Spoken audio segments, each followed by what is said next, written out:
Isa ini kapamaagi agud nga ma-refresh ang utok sang tawo kun ginakapoy. Bagluwas diri nagapanubo man ini sa risgo sang heart disease.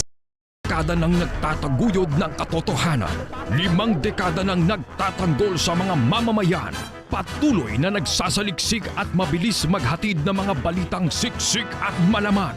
Patuloy na nangunguna sa mga issue, drama, promo at serbisyo publiko. Ito ang Bombo Radyo Bacolod, ang pambansang radyo ng Pilipinas. Fast Paradyo Bombo! Philippine Standard Time, 6 minutos na nakalipas sa takla las 6 saga. Bombo Radyo Bacolod. Fast Paradyo Bombo! Maayong aga syudad sang Bacolod, kabugusan nga probinsya sa Negros Occidental, bugos nga Pilipinas kag bugos nga kalibutan. Iyari naman ang pagdulong namon sa inyo sa madalalag ko. Bag-o, mainit-init pa ang mga balita diri sa Bombo News and Views Morning Edition. Subong adlaw Miyerkules, petsa 9 sa bulan sang Mayo 2022. Mga kabombo, una kita sa aton si mga headlines sa top story of the day. Estados Unidos nag-ban sa tanan nga imports sa Russian oil, gas kag energy. Sa aton balita lokal, duha ka dalagko nga transport groups sa syudad sa Bacolod hindi magupod sa ginaplano sang undok nga transport strike. Vallecar Transit Incorporated nagpasaling nga wala sang saka sa pamasahe kadungan sa pagsaka sa presyo sang produktong petrolyo. Samtang Governor Bong Lacson pabor sa ginadusok nga postponement sang barangay and SK elections. Duha ka graduates sang Technical University of the Philippines o Technological University of the Philippines sulod sa top 10 sang Mechanical Engineer Licensure Examination. Samtang manugbaligya sang fishball pilason matapos gintiro sang riding in tandem suspects sa barangay Bata. Sa aton sini iya dugang headlines, Mayor Isko Moreno nagalaom nga paboran ang iya sinihinyo nga buhinan sa tunga sang fuel excise tax. Sa Balita National, panawagan kay Presidente Rodrigo Duterte nga magdeklara sa state of economic emergency gimbasura sa Department of Energy. Korte Suprema nagpagawa ng temporary restraining order sa uplan baklas ng Commission on Elections. Samtang Malacanang nagdepensa sa appointment ni election lawyer George Garcia sa Commission on Elections. Sa Balita International, numero sa mga kabataan nga napatay bangon sa giyera sa Ukraine nagdangat na sa 38. Russian negotiator nagkumpirmar nga may ika-4 pa nga rounds ng peace talks kopod ang Ukrainian officials. Sa aton balita negosyo o kung balita sa negosyo, presyo sang krudo ginalauman nga magsaka sa malapit 13 pesos sa masunod nga semana. Masobra 8 pesos naman sa kada litro sang gasolina. Sa balita sa inampang, Olympic gold medalist Heidelin Diaz nagatag sa pasidungog sa kangay ng mga babae kadungan sang International Women's Day. Samtang balita sa entertainment, Heart Evangelista nakatipon na sang 10 milyones ka followers sa social media. Sa balitang espesyal, Ukrainian nga mekaniko sang barko nagtimalo sa Russia niya nga boss paagi sa pagpalugdang sang yate siniya. Amoy ato mga kabombo ang mga headlines karon. Lito na kita sa mga detalye na sa ato nagapangudang nga mga balita. Upod sa inyo sini nga mga tagbalita. Bombo Franz, Andrew Burgos. Kabombo Jazz De Jesus Madrigal. Una kita sa aton si top story of the day. Sa Estados Unidos, ginanunsya ni US President Joe Biden nga Estados Unidos ang mga-target sa main artery sa ekonomiya sang Russia paagi naman sa pagban sang imports sang Russian energy products. Sa speech ni Biden sa White House, ipagsiling nga ginaban sa Estados Unidos ang tanan nga imports ng Russian oil, gas and energy. Sunod sa iya, hindi na pagbatunon ang Russian oil sa mga ports sa Estados Unidos kag ang mga Amerikano ang mga-deal. Sa isa naman kamakusog nga huyop sa war machine ni Putin, nagpaandam ang presidente nga ang tikang ang magasaka sa presyo sang gas sa Estados Unidos apang ini ang kinahanglan agud nga madugangan ang sanctions pressure sa ekonomiya sa Russia sa giyera batok naman sa Ukraine. Sunod kay Biden, apektado na sa karon ang giyera nga gintugan ni Putin ng mga American nga pamilya sa gas pump kag pagahimuon sini nga tanan nga iya masarangan agud nga ma-minimize ang price hike sa Amerika. Sunod diri ang Estados Unidos ang nagaproduce sa mas madamo nga gatong domestically sang sa Europe gani sarang nila nga mahimo ang nasamit nga tikang. Nagapakig-angot naman sila sa Europe kay iban pagid nga mga partner sa pagdevelop sang long-term nga strategy agud nga mabuhinan ang ila pagdepende sa Russian energy. I'm announcing the United States is targeting the main artery of Russia's economy. We're banning all imports of Russian oil and gas and energy. That means Russian oil will no longer be acceptable at U.S. ports, and the American people will deal another powerful blow to Putin's war machine. This is a move that has strong bipartisan support in Congress and I believe in the country. Americans have rallied to support the Ukrainian people and made it clear we will not be part of subsidizing Putin's war. We made this decision in close consultation with our allies and our partners around the world, particularly in Europe, because a united response to Putin's aggression has been my overriding focus, to keep all NATO and all of the EU and our allies totally united. We're moving forward with this ban, understanding that many of our European allies and partners may not be in a position to join us. The United States produces far more oil domestically than all the European countries combined. In fact, we're a net exporter of energy. So we can take this step when others cannot. But we're working closely with Europe and our partners to develop a long-term strategy to reduce their dependence on Russian energy as well. Ang kabahin sa pagpamulong-pulong ni US President Joe Biden, ang Estados Unidos kaiban nga miyembro sa North Atlantic Treaty Organization o ng NATO ang nakapadala na sa Ukraine sang 17,000 nga anti-tank missiles kag 2,000 ka mga Stinger and anti-aircraft missiles sunod sa isa ka senior US official. Antes pa man nagsugod ang invasion sa Russia sa Pebrero 24, ang kawaan sa Europe ang napunan na sa mga military cargo aircraft sa Estados Unidos kaiban pa, particularmente na ang C-17s, ang backbone sa US airlift fleet. Ang flights sa naga-reposition sa mga tropa sa eastern flank sa NATO kag nagasayluman sa mga armas sa transfer points kay ga-deliver sa Ukraine. Nagsaka naman ang pace sa flights humalin sa nagsugod na invasion 14 ka mga pungsod ang nakapadala na sa security assistance sa Ukraine. Kapi naman $350 milyones o kun 18.3 bilyones ka pesos nga balor sa US security assistance package ang napadala na sa Ukraine suno sa opisyal isa ka semana matapos ini opisyal nga ginaprobahan sa White House. Philippine Standard Time, 18 minutos na ang 13 minutos na nakalipas sa takna alas 6 sa aga mga kabombo. Litong kita sa mga detalye na sa ato nagapanguna nga mga balita lokal. Ginpahayag sa chairman sa Committee on Transportation sa Sangguniang Palunsod sa Syudad sa Bacolod nga nagpasalig na sa iya ang sentrong samahan ng mga Chuper at Operators Negros o kung Estone kang Federation of Bacolod City Drivers Association o kung FEBACDA nga hindi sila mag-aupod sa plano nga transport strike sa United Negros Drivers and Operators Center kung undog antes matapos ang bulan sang Marso. Madumduman nga ang ginapakigbato sa mga katapos ang undog kung nga ginduso nila ang transport strike agon nga mabatian ang ila sila panawagan may kamtanan sa modernization program sa bahin sa mga jeepneys nga mag-take effect na sa Abril 1 kasubong man ang panawagan nga pagpalos na sa excise tax sa petroleum products na binagid karon nga tuman kadako ang pagsaka sa presyo sang gatong. Sunod sa kay Bacolod City Councilor Dindo Ramos nakigsapol na iniupod sa transport sector sa syudad sa Bacolod kung sa diin nagkonfirmar na ang Estone kag FEBACDA nga hindi makigbahin sa transport strike. Patag naman sa konsihal nga desisyon sa duwa ka transport groups ang kasunod sang pagpanumdum niya sa mga ining ang drivers man kag operators sa gihapon ang magaantos sa tiun nga mag-untat sang biyahe. Bisan ini ang hindi pa man conforme patuman modernization program daling panahon kundi ang magbulig sa implementasyon bangod kabahin ini sa iya nga mandato. Panumdum naman ni Ramos sa si Diego Malacad, ang Secretary General sa Undok, ang hindi man operators sang Public Utility Jeepneys sa PUJs, gani hindi man ini apektado hinali nga maguntat sang biyahe kang mga drivers lamang amo ang magatuman kag ini ang magutman. Kung panugyan naman sang konsehal nga kung nagapamatok sa modernization program, hindi dapat sa local government unit ang magaprotesta kundi dapat nga ipadangat ini sa kongresista nga sarang makahuman sa resolusyon sa temporaryo nga pagpauntat naman sa modernization program. Siguro may epitado, siguro si Chico, hindi na siya driver operator. Kung hindi mo na lumaya ka, hindi mo na siya magutuman. Kasi kung ano ba nang ginawal, di ba lang modernization? Hindi ka may mga lead, pataw ka, nung ito mga congressmen, or activists, representatives nyo, kaya mo na ba kayo sa kongreso, na stop ang modernization? Hindi ba sila pwede mga pwede sa rally?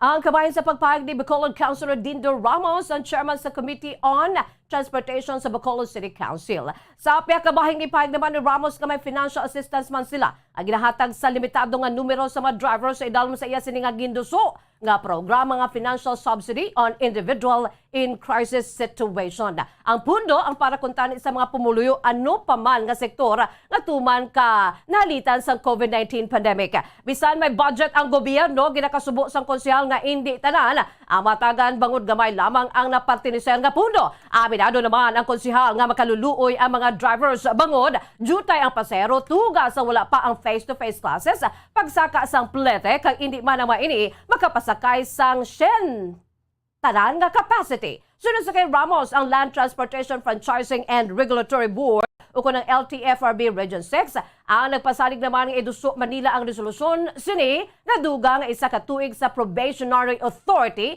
sa mga traditional jeepneys. Actually, so, kapag tagabi ako na limited skill lang, kahit siyempre limited man ang ano. Kaya affected, no, kaya magbago na finance, mandating the grant of financial subsidy to individuals in crisis situation. So, ina siya din na palitaan na naman pawaagi. Hindi kami sa mga drivers, so ano, naku, hindi na massive, no. Sa nung national government, hindi ba nalang katag sa umunang kadakuha subsidy. But the LCA is taking steps na isa paano makabulig na sa mga drivers. Ang dugang pagpahig ni Bacolod Councilor Dindo Ramos, Chairman sa Committee on Transportation sa Bacolod City Council. Nagpasalig ang Media Relations Officer ng Valley Car Transit Incorporated na wala pa sa pagsaka sa plitihan sa series buses.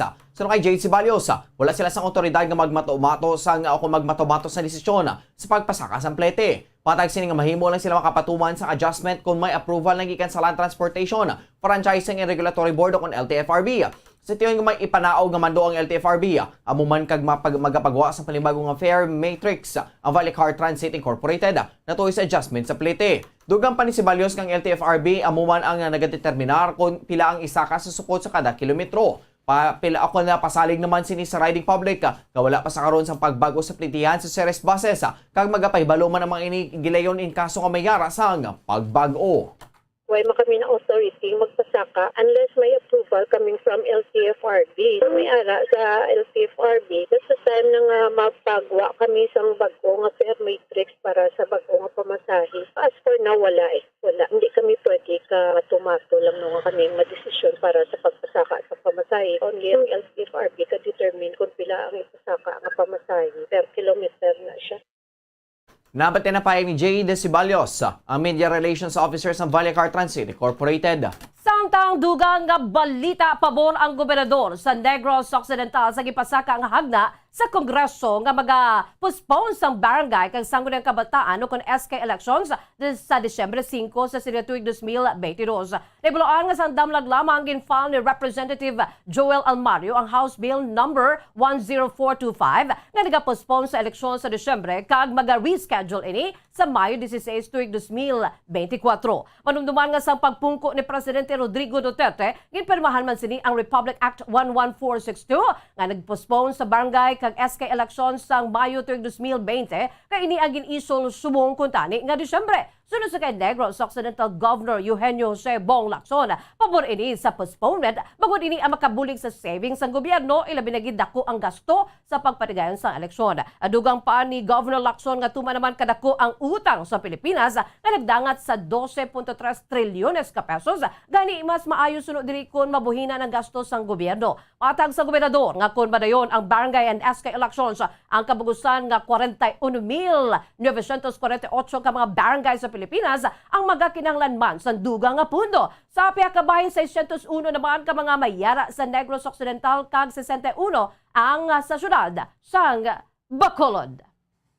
Favor also of pushing for suspending the next barangay election. So sa akong personally, oy kaso, it even saves the country precious pesos considering that recently already 12.3 trillion ang utang sa Pilipinas. I am not opposed to the idea. Ang kamay sa pagpahing ni Negros Occidental Governor Bong Lacson. Nagpatigay sa selebrasyon sa Negros Occidental Provincial Capitol para sa mga kababainhan ng empleyado sa probinsya kadungan sa International Women's Day kahapon. Ang selebrasyon ng ipatigayon sa Social Hall sa Kapitolyo Provincial. Agon nga di mountat ang mga trabaho sa mga provincial employees. Ipakamaayo ang mga department heads na lang ang magtambong. Nagtambong man halos ng tanang head of hospital bangod ang mga government-owned hospital. Ang ginapabunuan naman sa mga babae nga doktora. Nakigbayan mo sa programa si Councilor Rita Gatuslawa nga mo ang Chairman on Women's and Families sa Sangguniang Panlalawigan. Ang tema sa International Women's Day amo ang We Make Change. We Make Change Work for Women. Samtang ipahayag naman ni Negros Occidental Governor Eugenio Sibong Lacson nga mayorya sa mga empleyado sa Provincial Capital. Ang spokesperson sa programa amo si Marie June Pavillar Castro, nga Action Officer sa Provincial Government of Negros Occidental Provincial Gender and Development Focal Point System o kon PGFPS. Kabayan man sa selebrasyon ng paghatag sa bulak ni Governor Lacson sa mga kababayenhan nga nagtambog sa programa. Sunod sa gobernadora, ginakilala sini ang contribution sa mga babae sa paghuman sa isa ka pungsod. Kung sa rimbisan sa Negros Occidental Provincial Government, aminado man ini nga madamo sa mga nagapamuno ng mga departamento ang mga babae. Kasubong man kilala man ni Lacson ang dako nga bahin sa kababayenhan sa workforce nga nagtrabaho og pakibatuan ng COVID-19 pandemic.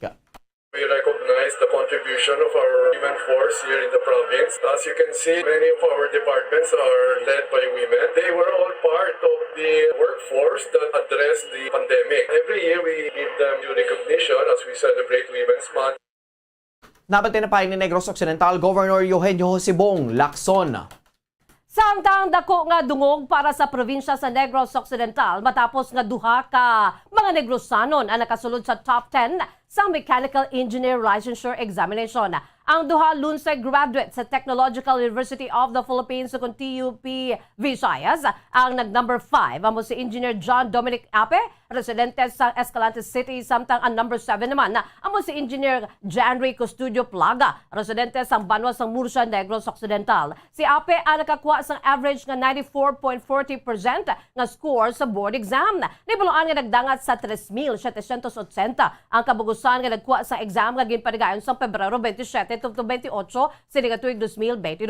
Sunod sa kay Ape, wala ini nagalaom nga siya ang mga top 5 bangod ayara lamang sa pencil sini amo nga makapasara. Paig sini nga tuman man ang yakakulba sa pagbaton pa lamang sa test questionnaire apang nadula man sang ginasabat na sini ang mga pamangkot. Sunod diri ginpreparahan gid niya ang licensure examination for mechanical engineering pinaagi sa online kag face-to-face review. Siya ang scholar man sa TUPV kag nangin matawhay lamang ang pagtapos sini sa kurso bangod ang mechanical engineering ang yagid nga naluyagan. Paig sini nga Iloy nga single parent amo ang nagpadako sa iya kag ini ang nagatrabaho sa Abu Dhabi humalin pa lamang sa siya ang grade 2 apang masuportahan iya sini nga pag-eskwela. Tuma naman ang kalipay sini kag contented nga siyang isa na ka certified mechanical engineer. Panugyan man sini sa mga nag-eskwela sa kurso nga mechanical engineering nga ang pinakamaayo nga preparasyon sa board exam amo ang pagtuon sa maayo samtang yara pa sa eskwelahan. So, na-feel ko lang, pasado naman pero wala ako na-expect na makasunod gali sa tapat. Nakulbaan man sa pag-atag ko lang sa test question After pala minutes basa sa question, natulat man ang kulba. Naka-online review kami, naka-face-to-face review. Best preparation sa word exam. Tangara pa lang sa skillhan. Ang kabayan sa pagpahag ni Engineer John Dominic Ape, number 5 sa Mechanical Engineer Licensure Examination. Positibo kang ginalaumanas ang number 7 sa Mechanical Engineer Licensure Examination 2022 nga siyang madala sa top 10 sang natapos sining eksaminasyon sa tinalikdan nga Pebrero. Si Janry Custodio Plaga ang ikapito sa may pinakamataas na score sa kapin 3,780 ka mga board examinees o exam takers sa Mechanical Engineer Licensure Exam kag may average nga 94.5. Kaupod sini nga nakasulod sa top 10 si John Dominic Ape nga nagpanglima kag may average nga 94.40. Lunsay mga ini nagikan sa Technological University of the Philippines Visayas o kon TUPV. Sa interview sa Bombo Radio kay Engineer Janry Plaga, residente sa Murcia, Negros Occidental, ginalauman na sini nga makasulod sa top 10 bangod na kampante na ini sa iyang mga sabata sang natapos ang board exam nga iyang kuha sa Cebu sang tinalikdan nga Pebrero. Kag nag number 6 man ini sa ila pre-board exam sa Review Center. Suno kay Plaga, ang agot sa 5 ka maglulutod ang iya Iloy ang nagabaligya sang butong kag sa bulig sang iya scholarship sa TUPV kag sa Department of Science and Technology o kon DOST kasubong man sa bulig sang iya utod nga nurse netigayon ini nga nakatapos sa pag-eskwela. High school pa lamang nakaibalon na ini nga siya ang magakuha sang engineering nga kurso bangod siya ang sagad sa math. Inspirasyon ni Plaga ang iya pamilya bangod ang kitaan sini ang pagsakripisyo sa iyang mga ginikanan agod siya ang makatapos. Sunod diri gintumtukon na gintutukan gid sini ang iyang pag-eskwela kag gintinguan nga hindi ma-failure agud hindi madili ang kag makagraduate gilayon. Tuman ang iya kalipay bangod na labot sini ang iya ginapangamuyo kag makahatag sang honor sa iya pamilya kag bulutuan. Nagaprepara naman si Plaga sa pagpangitas ng trabaho ug makabulig sa iya pamilya.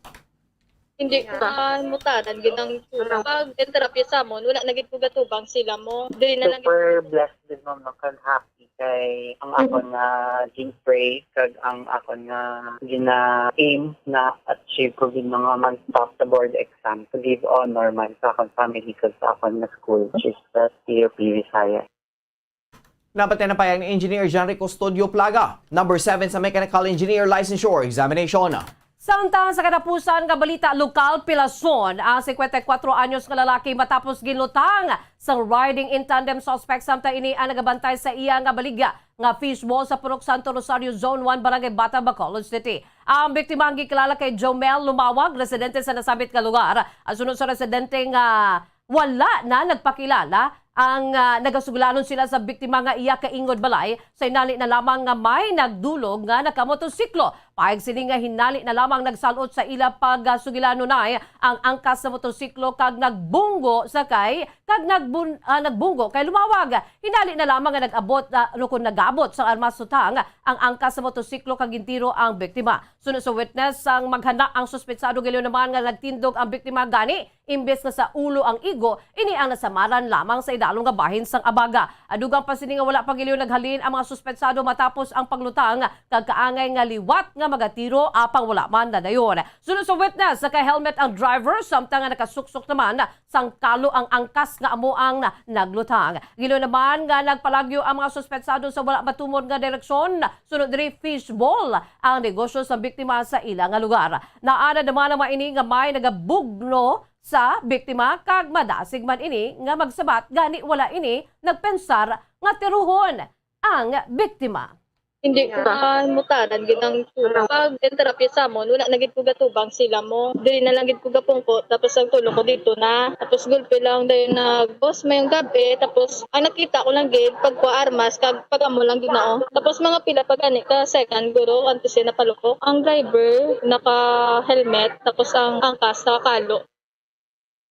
Ang kabahin sa pagpahayag sa witness sa mga shooting incident. Samtang nagapanay naman ang investigasyon sa Bacolod Police Station 3 sa identity kang motibo sa mga suspetsado kasunod kay Police Major Armelin Vargas, Station Commander sa Bacolod Police Station 3, ang biktima ang nakaangkon sang samad sa nawala nga kamot malapit sa abaga. Na-recover naman sa mga kapulisan isa ka empty shell sa wala pa matumod nga almasutang. Sunod kay Vargas sa ilang investigasyon, si Lumawag ang may asawa kakabataan ka ini ang may gamay nga negosyo nga pagbaligya sang kahoy. Samtang nagapungko ang aton nga biktima sa agwa sa ilang nga balay, may nagpalapit nga duwa ka tawo nagasakay sa motor kag hinalit na lang nga ginitiro ang aton nga biktima sa iyang left na arm. Ang kabahin naman sa pagpag ni Police Major Armelin Vargas sa Station Commander sa Bacolod Police Station 3. Philippine Standard Time, 29 minutos na nakalipas sa takna alas 6 sa aga mga kabombo. Kamuyad to ang mga kaundan sa aton nagapanguna nga balita lokal, balita national, aton panambalikan pagkatapos gilamang sini.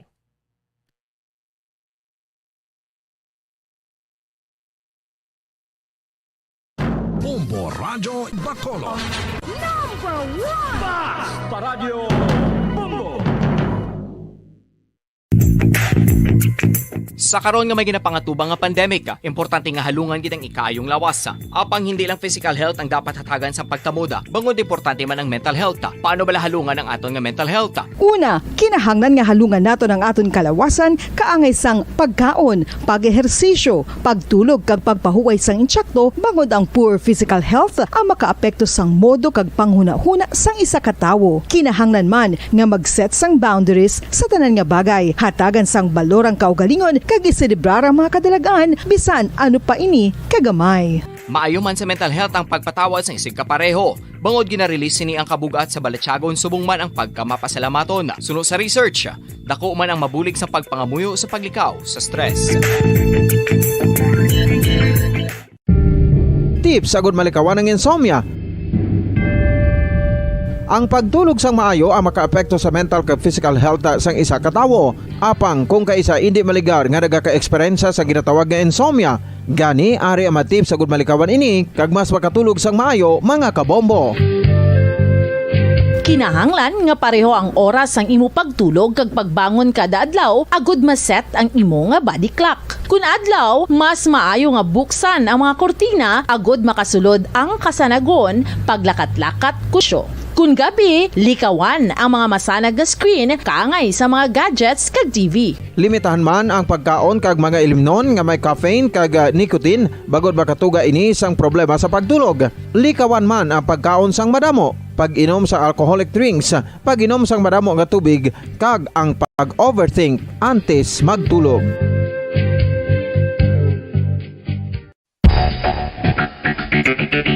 Ang husto nga paggamit sang earphones o kon headphones. Kalabanan sa karon, ilabi na sa mga pamatanon ang masaming nga nagagamit sang earphones o kon headphones sa tion sang nagausar sang gadgets. Apang, ano bala kalawig ang aton paggamit sang earphones kag headphones? Nakahibalo bala kamo mga kabombo nga ang tuman kalawig nga paggamit sini ang makatugas ang ear noise o kon acoustic trauma? May pila naman ka tips nga makabulig agud mahalungan naton ang aton dulunggan kag pamatinan. Dapat nga ipabilin nga yara lang sa 60% ang volume sang aton nga mga earphones o kon headphones. Likawan nga masobra sa 4 tub 5 ka oras ang tayuyon nga paggamit sang earphones o kon headphones. Magtala na sang 15 minutos nga break matapos ang 1 ka oras agud nga makapahuway ang aton palamatinan. Masami nga tinluan ang earphones o kon headphones kag mas maayo nga gamiton ang duha ka earpiece sang aton nga mga earphones.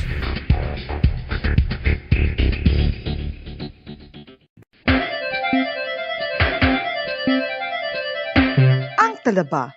Sino bala ang hindi maganahan magkaon sang talaba? Magluwas sa manamit sini nga sabor, ang talaba ang nagaunod man sa calories, protein, fat, vitamin D, thiamine, niacin, vitamin B12, iron, magnesium, phosphorus, zinc, copper, manganese kag selenium.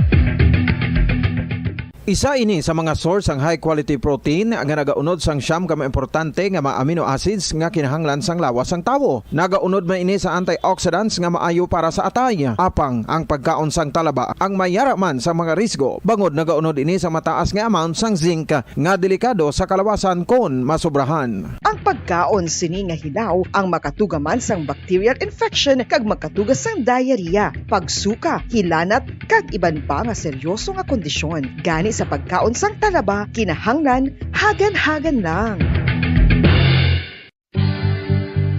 Oral disease, nagapadayon nga seryoso nga public health problem sa Pilipinas. Ang prevalence sang dental caries sa mga permanent teeth ang nagapabilin nga mataas sa 90% throughout the years. About 92.4% sa mga Filipinos ang may tooth decay, kag 78% ang may gum disease o kon periodontal diseases. Santo sa report nagikan sa DOH. Bisan pa nga ini ang preventable o kung matapna, ini nga balatian ang nagapikto sa halos kada Filipino at one point or another sa iya nga pagpangabuhi. Ang pagpractice sang good oral kag dental hygiene kaangay lang sa paghalong kag pagtatap mo sa imo kaugalingon. Nagatap na ini sang bad breath, tooth decay, gum disease, resulta ang healthy nga baba. Ang healthy nga baba o kon mouth maayo nga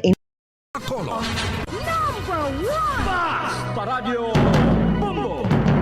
Philippine Standard Time, 34 minutos na nakalipas sa takla 6 sa aga mga kabombo. Kaga, dito na kita sa mga detalye na sa aton mga balita. Una kita sa balita, nag-apilar si Aksyon Demokratiko Standard Bearer Isko Moreno Dumagoso sa Kongreso na ikonsiderar ang yes ni proposal nga 50% cut sa fuel exit tax sa tunga sang nagapadayon na pagsaka sa world oil prices sa ginalauman na maglala kaupod ang nagapadayon nga political crisis sa tunga sang Russia kag Ukraine. Ini ang gipahayag ni Moreno samtang ila ginapamunuan ni Vice Mayor Honey Lacuna ang final inspection sa food boxes nga nagaunod naman sa locally manufactured nga bugas, kape kag assorted canned goods sa San Andres Gymnasium sa Malate, samtang ang antes na distribusyon para sa mga beneficiaryo nga gilakipan sang 700,000 ka mga pamilya nga naga-estar sa anong ka mga distrito sa Manila. Sunod sa kay Moreno kung siya ang magdaog bilang presidente, committed ini sa pagbuhin sa excise tax sa produktong petrolyo sa 50%. Bago din ang direkta nga makabenepisyo hindi lamang sa mga pigado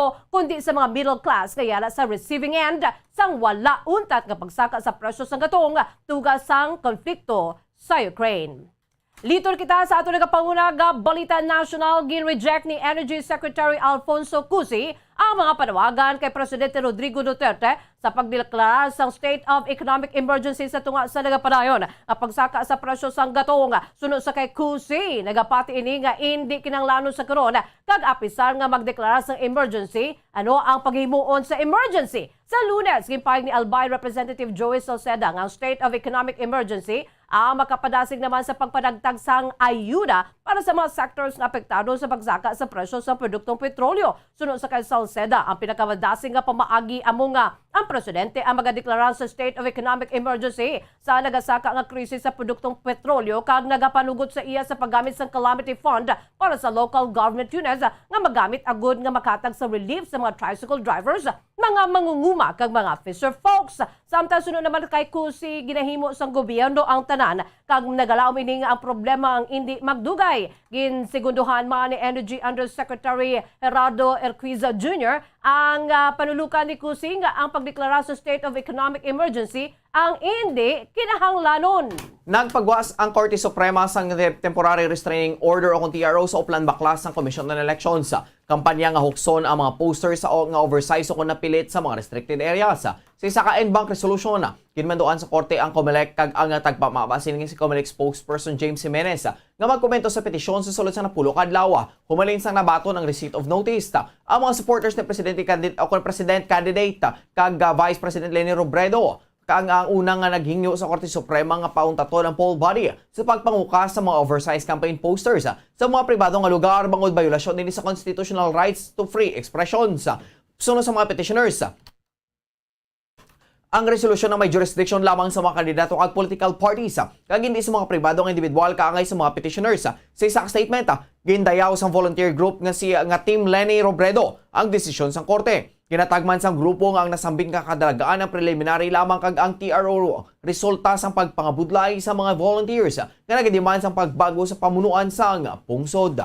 Samtang gindepensa naman sang Malacanang ang appointment ni election lawyer George Garcia sa Commission on Elections sa COMELEC kagipayag nga prerogative ini ni Presidente Rodrigo Duterte. Si Garcia naging abogado sa pila ka mga politiko sa iya private practice kalikip na sa presidential aspirants Ferdinand Bongbong Marcos Jr. kag Mayor Isko Moreno. Ang bagong poll commissioner ang naging abogado man ni Marcos sa iya electoral protest bato kay Vice President kag anay presidential candidate Leni Robredo may kantana sa 2016 elections. Sa isa ka press briefing sang gipamangkot ang mga concerns sa tuwi sa appointment ni Garcia, gipayag ni acting presidential spokesperson Martin Andanar na ini ang presidential prerogative. Sunod sa kay Andanar, ang kada presidente ang mayara sa iya kaugalingon nga appointees aglaglabay ini sa proseso. Mayara man sa lista ang presidente sa mga persona nga pilian sini kag natabuan nga nalakip ang ngalan ni Commissioner Garcia. Gipahinwala naman ni Andanar nga ang appointment ni former Cabinet Secretary Carlo Nograles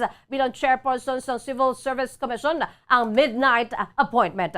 Ang prohibition batong sa appointment o kung hiring sa bago nga mga government employees kasubong man ang pagtukod o kung pagbutang sa bago nga mga posisyon ang magasugod sa Marso 25 sunod sa COMELEC Resolution 10742 naging issue sa tilikdan nga Disyembre. Tumaan yan sa vetting process at dapat respetuhin natin ang prerogative ng Pangulo na pumili ng opisyal. Again, hindi naman ito basta-basta lang na pinipili. Napakahabang proseso, merong mga vetting process. You know, it's not easy to choose an appointee na tatagal sa isang quasi-judicial independent body like the COMELEC. Ang kabayan sa pagpag ni acting presidential spokesperson Martin Andanar. Ginpanginbulangan ni Presidente Rodrigo Duterte ang mga Filipina. Kagitawag ang mga ining shining beacon of gender equality and women empowerment in the world. Sa mensahe ni Duterte para sa International Women's Day, naginbasa ni acting presidential spokesperson Martin Andanar. Proud ni sa kinaiyas ng gender equality kag women empowerment sa Pilipinas sa kalibutan. Sabahin man nini sa politika, negosyo, akadema, local communities, ilabi ni sa mga puluyan ng mga kababayan nang nagapadayon sa pagpungko sa mga posisyon sang gahom kag impluwensya sa sosyedad. Sunod kay Duterte, nagapakita ini nga hindi lamang ang sang values bilang mga pumuluyo kundi sa importansya nga ginahatag sa mga kababayan bilang vital partners sa nation building. Ang Pilipinas ang rank 17 sa 156 ka mga pungsod sa World Economic Forum sa WEF Global Gender Gap Report 2021. Nagdubo sang isa ka place na gikan sa nagligan nga tuig apang nalakip gihapon sa top performers sa Asia Pacific region. Nagapati si Duterte nga mas madamo pang sarang nga mahihimo sa mga babae samtang naghapos ang pag-akses sa edukasyon, impormasyon kag innovation. Makapila ka nga si Duterte ang hindi na kapisar ang mga misogynistic remarks sa Let me read the President's message on the celebration of International Women's Day, and I quote, "I join the entire nation in celebrating the International Women's Day. I am truly proud of the Philippines' distinction as a shining beacon of gender equality and women empowerment in the world, be it in politics, business, academe, and local communities. Most especially in our homes, women have occupied and continue to occupy positions of power and influence in our society." Nabatian si acting presidential spokesperson Martin Andanara. Sa ano nga pusan nga balita national nagahimo karon sa tikang ang mga negrense agod nga masiguro nga mangin maayo ang ila pagsugata kay Vice President Leni Robredo nga magapadulong sa Bacolod City para sa iya sining pangpangampanya bilang presidente sa Pilipinas. Si Robredo ang magatambong sa Grand People's Rally nga ginaprepara sa iya nga mga supporters sa syudad sa palabuton nga Biyernes ika-11 sang Marso. Nagsugod na ang mga volunteers sa pagkayos sa Paglam Sports Complex usa diin patigayunon ang Grand Rally. Magluwas diri madamo nga mga volunteers man ilabinagid ang mga kababaynhan ang nagtahi na sa mga campaign paraphernalia. Tanan ini ang halad sa mga volunteers para sa advocacy sa isa ka matinlo kang maayo nga pagdumala nga wala sang bayad kundi gamit ang ila kaugalingon nga mga kwarta. Sa nga tilikdan nga semana nagadamo ang nagatambong sa mga Grand Rally ni Robredo sa Naga sa Iloilo, Bulacan kag Cavite kung sa diin nagdangat sa 47,000 ukon 47,000 ka mga persona ang gilalantaw nga nagpadulong agud pamatian ang mensahe sang Vice Presidente.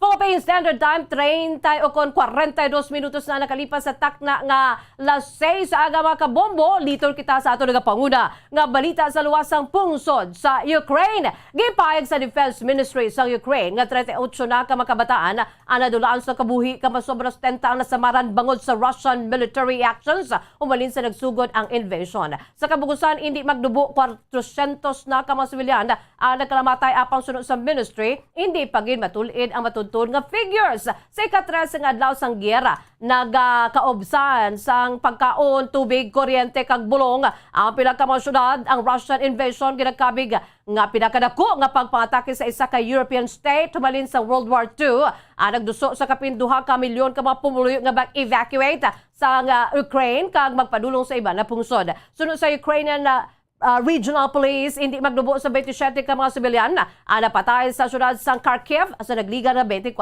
oras. Ang kabugusan nga fatality sa nasabit na syudad ang yara na sa 170. Sunod sa kay President Volodymyr Zelensky, wala na ini nagaduso sang membership sa Ukraine sa NATO. Samtang handa naman ang China, sunod sa kay President Xi Jinping na magkoordina sa Europa tuhoy sa crisis sa Ukraine kaya nagpatigayon sa video call sa mga pinuno sang France kag Germany.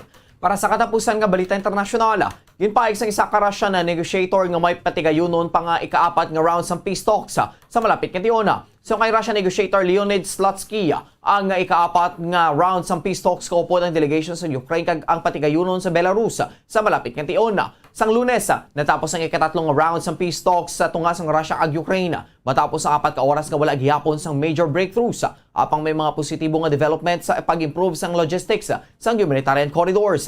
Magapadayon naman ang negosasyon sa isa ka potential ceasefire kag mas malapad nga political solusyon.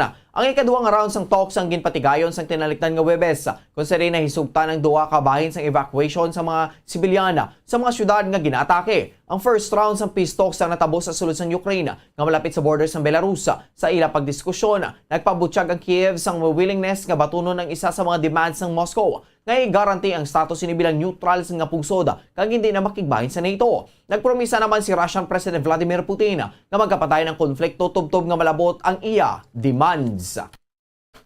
Para sa atong nga balita sa negosyo, matapos ginimplementar ang ginakabig pinakadako nga hike sa presyo sang gatong sining nga tuig, posible nga magpangatubang pang mga motorista sa mas mataas nga price increase sa masunod nga semana. Sa monitoring sang oil trading as of March 7, santo sa Mine of Plata, Singapore, ang presyo ng kada litro ng diesel ang posibleng magsaka sang 12 pesos and 72 centavos kada litro. Samtang ang presyo naman sa gasolina ang ginabantang ang magsaka sang 8 pesos and 28 centavos kada litro. Ang local oil industry ang nagagamit sa Mine of Plata, Singapore. Ang daily average sang tanan nga trading transaction sa tunga sa mga manugbakal kag manubaliga sa petroleum products.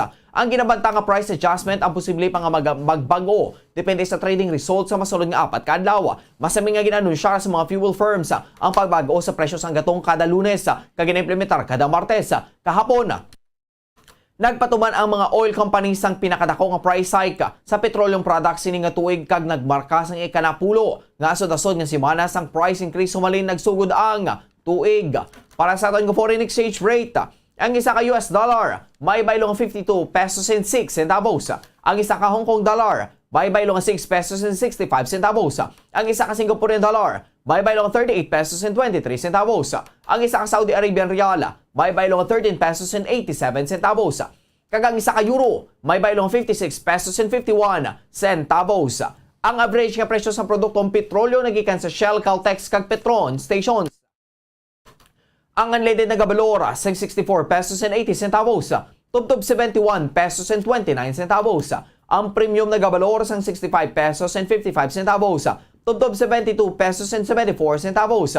Ang diesel na gabalora sa 60 pesos and 93 centavos. Tubtob 64 pesos and 29 centavos. Para sa aton nga balita sa Inampanga, bilang selebrasyon sa International Women's Day, ginpakigbayan ni Heidelin Diaz ang 11 Olympic gold medalist ang pungsod. Ang spotlight sa iya kaangay nga mga babae nagikan sa nagkalain-lain nga bahin sang kabuhi. Nga patay nga nagaguba sa mga barriers kag stigma. Sa Instagram, ginpaig ni Diaz nga espesyal ang adlaw sa mga kababayenhan bangod ginahatagan sa balora ang importante nga mga responsibilidad sa kababayenhan sa nagkalain-lain nga espeto. Gilaragwayin man ni Diaz ang mga babae nga makusog, maisog, kompetenta, kag sarang nga maka-excel sa maskin nga field, kag dalan nga luyag nila labyana. Nga sa separado nga posta, nagatagman ang tribute ang fiancé ni Diaz nga si Julius Naranjo, siya soon to be wife, nga iya gitawag pinakamakusog ang babae nga iya nakilala magluwas sa iya Iloy. Samtang sa aton sini balita sa showbiz, nagdangat na sa 10 ka milyon ang followers ni Heart Evangelista sa Instagram. Samtang siyang yara sa Paris Fashion Week. Sa Instagram, nagpost din si Heart sa litrato sini. Samtang nagauyat sang balloons kadungan sa iya pagselebrar sang social media milestone. Sa caption, gisulat ni Heart ang matinaga nga 10 million in Paris. Kaya nagpasalamat sa talan, kasunod diri matapos ang 25 katuig sa showbiz, wala gid ini naglaom nga siya ang palanggaon gihapon sa 10 ka milyon ka mga individual. Sa karon si Heart ang yara sa Paris para sa Fashion Week, kung sari nagarampa ini sa mga dalan kag fashion shows. Suksok ang matahom nga mga outfits. Ginkilala sang Vogue Singapore si Heart Evangelista bilang isa sa mga best dressed celebrities sa Paris Fashion Week. Kaupo na iban pa nga kilala nga mga personalidad. Para sa aton nga Bombo Health News, masami nga pahanumdom sa mga katigulangan nga magpahimuyong anay. Antes magkaon na ukon likawan ang pagkaon sa madamo sang liso nga utana o agod nga hindi makangkon sa appendicitis. Matudayhan ang among nga mga rason kag paano mahibaluan kung mayara ka sa appendicitis. Patag sang isa ka doktor nga tanay nga tawo ang mayara sang appendix nga amo ang nagabuhat sang antibodies sa una nga 5 ka tuig sang kabuhi sang isa ka persona. Ang appendix ang isa ka organ nga daw kaangay sa tudlo kag makita sa sesum o kod sa atubang nga kakabahin sang dako nga tinaiya. Apisar nga nagakadula ang pulos sang appendix sa pag-edad sang tawo. Sarang ini nga maghabo kag maglupok nga makapeligro sa kabuhi sang isa ka individual. Apang patag sang doktor nga hindi ang pagkaon sang utan nga madamo sang liso. Kangay sang kamatis ko ng paglumpat kag pagdagyang matapos ang pagkaon sang rason sa pag-angkol sang appendicitis. Sunod sa doktora, ang appendicitis ang tugas ang nagasupon nga fecalate sa appendix. Bangod sa malapit sa dako ang tinayang appendix, masami nga nagatalang diri ang higko. Sa tiyon nga magtipon ng hiko ag magtiga, nagatugay ni sang fecalita. Ang appendicitis ang una nga mabatyagan pinagi sa pagsakit sang tunga sa nga bahin sang tiyan nga matamat nagasaylo sa natuo nga bahin sang tiyan. Mas nagasakit man ini sa tiyon sa pag-ubo ko nagalakata. Ang appendicitis ang nagatuga naman sa pagkadula sang gana paglingit sang ulo, pagsuka, hilanata, pagabok sang tiyan, constipation kag diarrhea. Mas madasig naman ini nga matukibaan sa lalaki bangod ang mga babae ang madamo nga sang iban nga organ sa pelvis ka nga isang ovary. Ang appendicitis ang sarang mabulong pinagi sa operasyon nga ginatawag nga appendectomy kung sa rin naginapalos ang appendix sa persona nga may appendicitis. Philippine Standard Time, 49 minutos na nakalipas sa takla 6 sa aga mga kabombo. Kagabuyan to ang pagdulong namon sa inyo sa madalalako bago. Mainit-init pa ang mga balita dito sa Bombo News and Views Morning Edition. Subong adlaw, Miyerkules Petsa 9 sa bulan sa Marso 2022. Kag standby na sa masunod nga programa ang Bombo Report 2nd Edition. Upod naman sa kay Bombo Erlin Bayonita. Kag sa gihapon, ini ang inyong mga tagbalita. Bombo France, Andrew Burgos. Kag Bombo Jazz, De Jesus Madrigal. Para sa pambansang radyo ng Pilipinas, consistent overall, #1 sa Bacolod, Basta Radyo Bombo! Kag sabay naman sa aton siningan news analysis, nagpilala sa aton maukon nga tagpalamati, pagkabasaw ni Bombo Daniel Acciones, ang aton siningan news analysis may tigulo, Kalalatan. Ano pagidayhan nga mga kalalatan ang sa aton nagahulat? Aton pagpinitinsya wala na nagauntat. Pandemya nga tugas ang virus nga corona manugtapos pa lang. Apang panibago nga kabudlayan magasulod naman. Sobra pa siguro ini sa pandemya ang iya tugahon sa asud-asud nga pagsaka sa presyo sang gatong. Kay ini ang nagakahulugan nga ang mga balaklon presyo ang magasaka man. Sa karon lugmok pa ang aton ekonomiya gikan sa dalit sang COVID-19 iya ini gintuga. Madamo ang nawadan sang trabaho, may mga nagsira nga negosyo. Kung magsinaka na ang presyo sang tanan, basi madamo sa aton ang magkalagutman, kay kita ang nakahisayod sang pagsaka sang presyo sang gatong nga asod-asod. Gobyerno wala man sang may mahimo, kay man world market sini ang nagmando. Kompanya sang langis, hindi man maentrahan sang gobyerno tungod sang ginasunod nga oil deregulation law. Ambot kon ang gobyerno para gid man sa tawo, kay kun aton sumahon, mga tao padayon nga nagapamigado. Ilabi na sa tiyon sa mga kalalatan, ang mga opisyal sang gobyerno diri pakag nagamanggaran. Ang ini nga pauna-una ang pananawa ng ginpadala ni Solomon Arsenas sang Valladolid, Negros Occidental. Sa mga tagpalamati sang Bombo Radyo Bacolod, pwede man kamo magpadala sang inyo panghuna-huna kag pananawan sa Bombo News and Views Morning Edition. Care of DYWB Bombo Radyo Bacolod, CBS Development Corporation Building, Lacson Street, Mandalagan, Bacolod City. O kung pinaagi man sa email address sang Bombo Radyo Bacolod, bombo_bacolod@bomboradyo.info. Bombo Radyo Bacolod. #1 Basta Radio Bombo!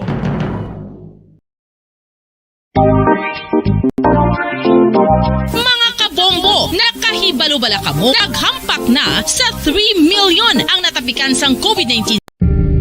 Tips sagud malikawan ng insomnia. Ang pagtulog sang maayo ang makaapekto sa mental kag physical health sang isa ka tawo. Apang kung kaisa hindi maligar nga nagaka-eksperyensya sa ginatawag nga insomnia, gani ari ang matip sagud malikawan ini kag mas makatulog sang maayo mga kabombo.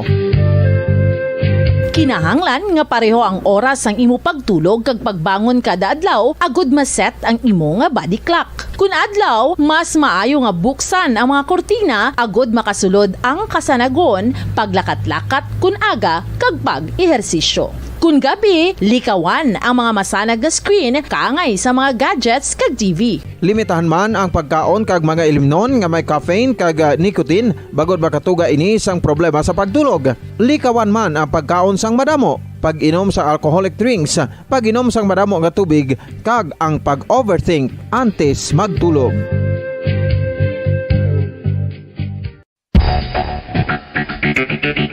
Ang husto nga paggamit sang earphones o kon headphones. Kalabanan sa karon, ilabi na sa mga pamatanon ang masaming nga nagagamit sang earphones o kon headphones sa tion sang nagausar sang gadgets.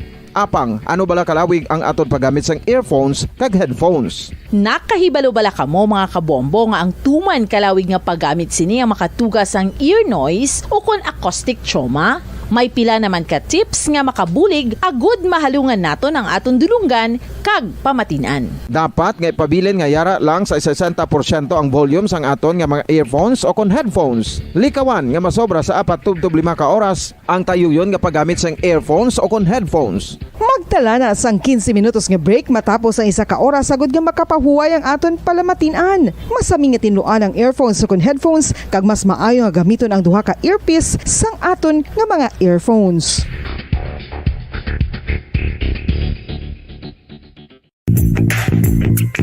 Sa karon nga may ginapangatubang nga pandemic, importante nga halungan gid ang ikaayong lawas. Apang hindi lang physical health ang dapat hatagan sa pagtamuda, bangod importante man ang mental health. Paano bala halungan ang aton nga mental health? Una, kinahanglan nga halungan nato ang aton kalawasan kaangay sang pagkaon, pag-ehersisyo, pagtulog kag pagpahuway sang insyakto bangod ang poor physical health ang makaapekto sang modo kag panghuna-huna sang isa ka tawo. Kinahanglan man nga mag-set sang boundaries sa tanan nga bagay, hatagan sang balorang kaugalingon kag iselebrar ang mga kadalagan bisan ano pa ini kagamay. Maayo man sa mental health ang pagpatawad sa isig kapareho. Bangod ginarelease ni ang kabugat sa Balatyagon subong man ang pagkamapasalamaton. Suno sa research, dako man ang mabulig sa pagpangamuyo sa paglikaw sa stress.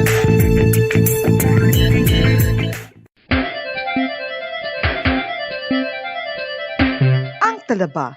Sino bala ang hindi maganahan magkaon sang talaba? Magluwas sa manamit sini nga sabor, ang talaba ang nagaunod man sa calories, protein, fat, vitamin D, thiamine, niacin, vitamin B12, iron, magnesium, phosphorus, zinc, copper, manganese kag selenium.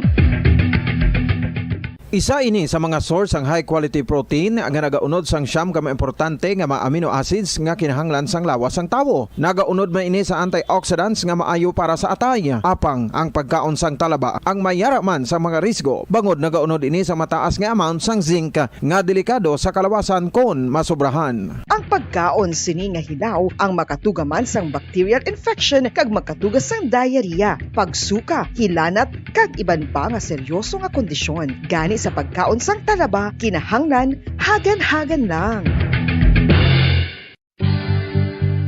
Oral disease, nagapadayon nga seryoso nga public health problem sa Pilipinas. Ang prevalence sang dental caries sa mga permanent teeth ang nagapabilin nga mataas sa 90% throughout the years. About 92.4% sa mga Filipinos ang may tooth decay, kag 78% ang may gum disease o kon periodontal diseases. Santo sa report nagikan sa DOH. Bisan pa nga ini ang preventable o kung matapna, ini nga balatian ang nagapikto sa halos kada Filipino at one point or another sa iya nga pagpangabuhi. Ang pag-practice sang good oral kag dental hygiene kaangay lang sa paghalong kag pagtatap mo sa imo kaugalingon. Nagatap na ini sang bad breath, tooth decay, gum disease, resulta ang healthy nga baba.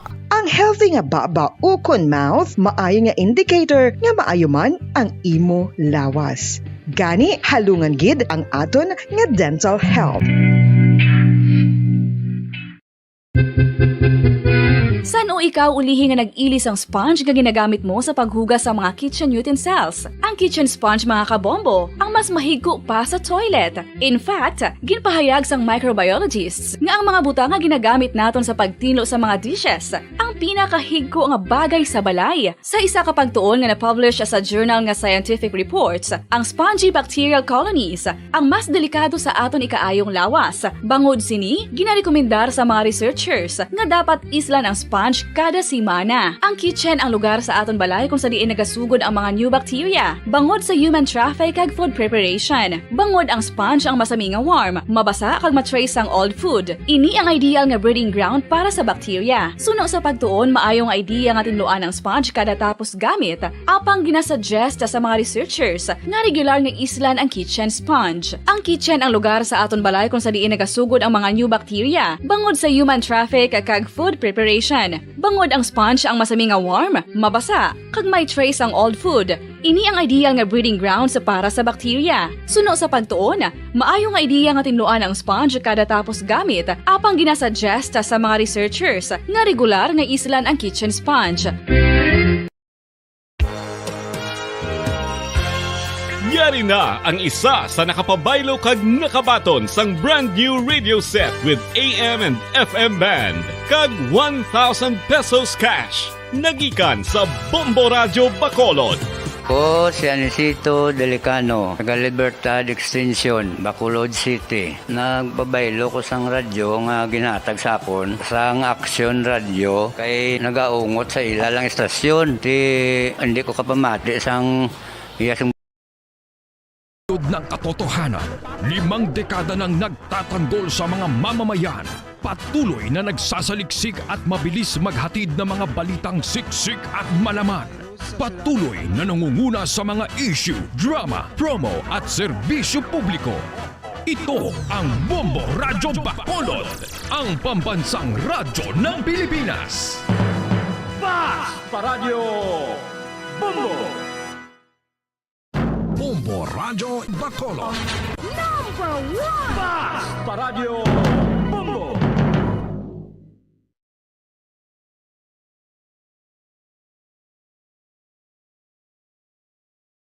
Narito na ang Best Newscast sa 24th KBP Golden Dove Awards. Bombo Network News. And the KBP Golden Dove for Best Radio Newscast Metro Manila goes to Bombo News, DWSL, Star FM, Bombo Radio. At ngayon, ang inyong tagapagbalita. Magandang umaga Pilipinas! Sa anumang oras sa buong mundo, narito na ang Bombo Network News Morning Edition. Araw ngayon ng Miyerkules, Marso 9, taong 2022. Sa ulo ng ating mga balita, sa ating pong international news, humanitarian ceasefire ng Russia sa Ukraine, malaking puwang para sa kaligtasan daw ng naiipit na mga sibilyan ng Chinese President na si Xi Jinping. Handa namang mamagitan sa digmaan. Personal na kaugnayan naman sa mga politiko ng isa sa bagong talagang COMELEC Commissioner ipinagtanggol ng poll body, Commissioner Garcia, nakahandang mag-inhibit sa mga kaso ng kanyang mga dating kliyente. Ang mungkahing magdeklara ng State of Economic Emergency ang pagpataw ng special session para pag-usapan daw ang pag-amyenda sa Oil Deregulation Law at pagsuspinde sa excise tax. Pinag-aaralan na yan ng Malacanang. Ang LTFRB binalaan ang mga jeepney drivers, operators hinggil sa overcharging matapos na di pagbigyan ang apila na 1 peso fare increase ng mga transport group. Sa ating pong police report, mahigit 1 billion pesos halaga ng umano'y shabu na sabat ng Philippine Drug Enforcement Agency ang PNP, maging ng Armed Forces of the Philippines at National Intelligence Coordinating Agency sa buy-bust operation doon po sa Valenzuela City. Daan-daang pamilya naman lumikas matapos inanod ng flash of flood ang mga kabayan. Landslide ay tala din sa Lake Cebu sa South Cotabato. At sa ating pag-sports, balitang Ukrainian Paralympics athletes, tuloy pa rin daw ang laban kahit nagaganap pa itong kaguluhan sa kanilang bansa. At live nationwide via satellite mula sa Bombo News Center Makati, kami ang inyong mga tagapaghatid balita. Ako si Bombo Jane Buno. At ako naman si Bombo Gerald Biulep, at ngayon sa detalye ng ating mga balita. Bombo International News. Inihayag ng Moscow ang isang humanitarian ceasefire sa Ukraine upang mabigyang daan ang pagsagawa ng paglikas ng civilian population. Nagdeklara ng isang regime of silence ang Russian Federation at handang magbigay ng mga humanitarian corridor. Ang civilian evacuations ay naganap lalo na mula sa bayan ng Sumy kung saan umalis ang 2 convoy sa maghapon. Ang mga paglikas ay naganap din sa labas ng kabisera ng Kiev. Ngunit ang mga pagtatangkang paglikas mula sa daungang bayan ng Mariupol ay nabigo sila mga pagkakataon sa mga nakarang araw na kapwa sinisisi rito ang Kiev at Moscow. Samantala, handa naman si Chinese President Xi Jinping na makipag-ugnayan sa international community upang mamagitan sa digmaan sa Ukraine. Ngunit hindi na ito nagbigay pa ng karagdagang detalye. Muling iginit ng China ang pagtutol sa mga Western sanctions laban sa Russia. Samantala, ipinagbabawal na po ngayon sa Estados Unidos itong pag-angkat ng langis mula pa rin sa bansang Russia. Ito ay may kaugnayan pa rin sa patuloy na pagtaas ng presyo ng petrolyo na resulta naman ng tumitindi pang tensyon sa pagitan ng Russia at Ukraine. Inanunsyo mismo ito ni US President Joe Biden sa kanyang address mula sa White House at sinabing ipinagbabawal anyang lahat ng pag-angkat ng langis, gas, maging ang energy mula pa rin sa Russia. Dahil dito hindi na anya tatanggapin pa sa mga US ports ang Russian oil. Yung personal daw nakaugnayan pa rin ng sa mga politiko nitong mga bagong talagang COMELEC commissioner. Ipinagtanggol yan ng poll body habang itong si Commissioner Garcia nakahandang mag-inhibit naman sa mga kaso ng kanyang mga dating kliyente. At may live report si Bombo Dennis Samito. Walang nakikitang conflict of interest ang Commission on Elections sa pagkakaroon ng personal attachment ng ilang mga bagong talaga na commissioner ng Commission on Elections.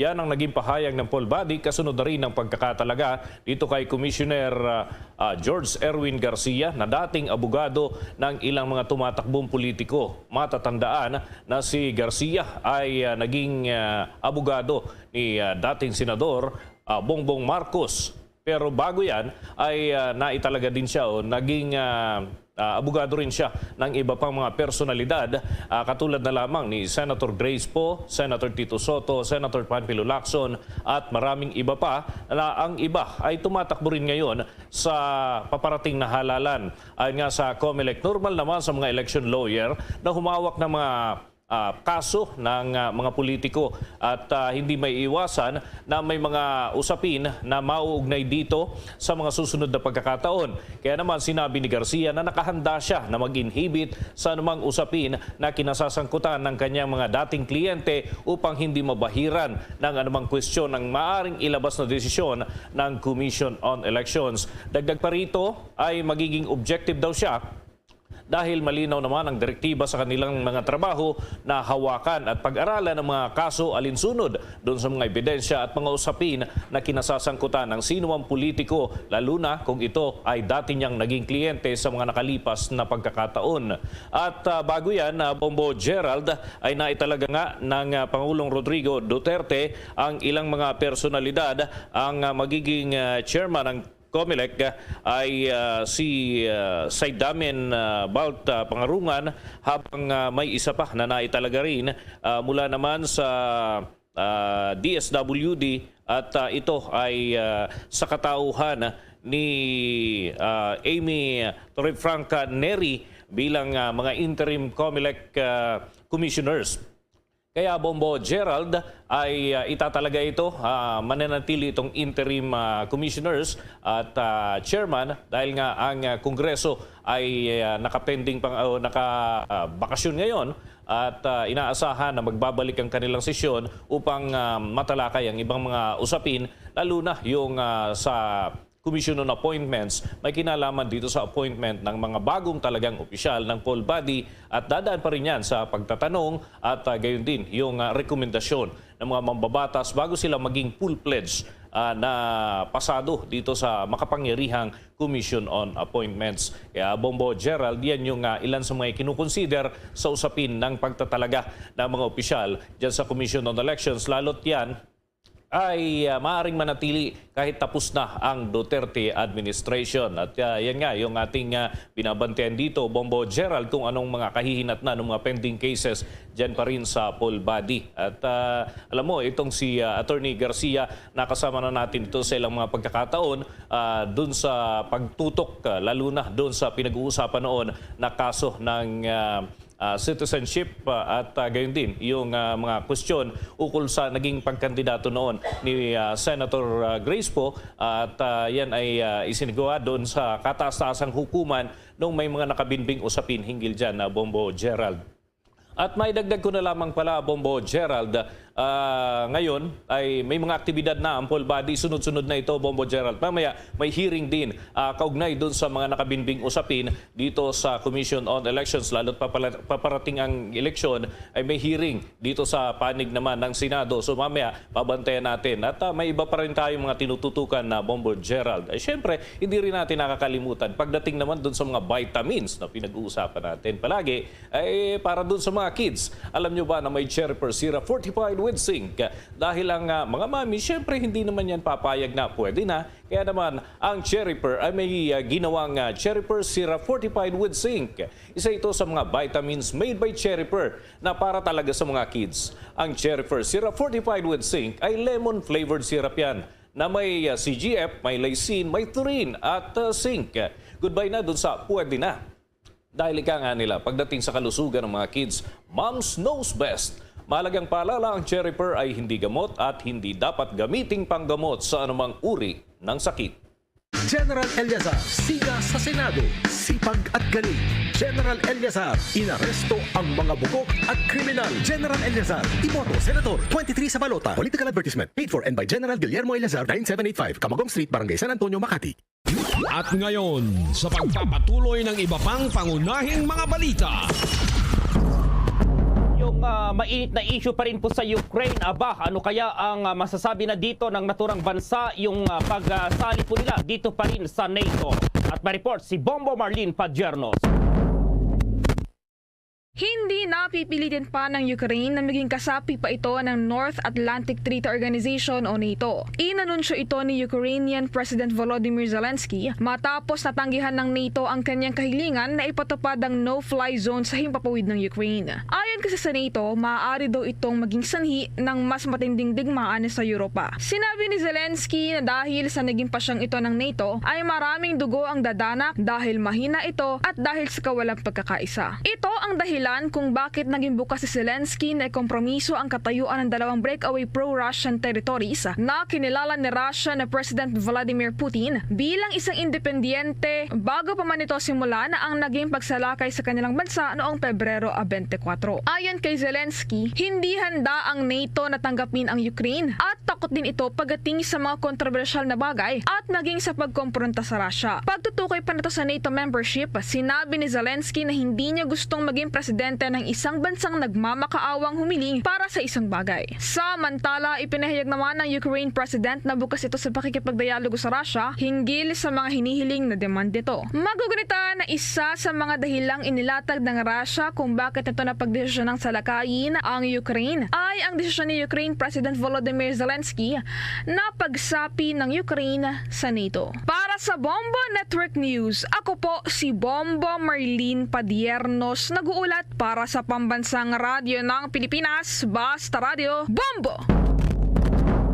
Samantala naman, posibleng mapabagal ng mga hindi pa simentadong kalsada ang pagkilos ng mechanized division ng Russia sa Ukraine.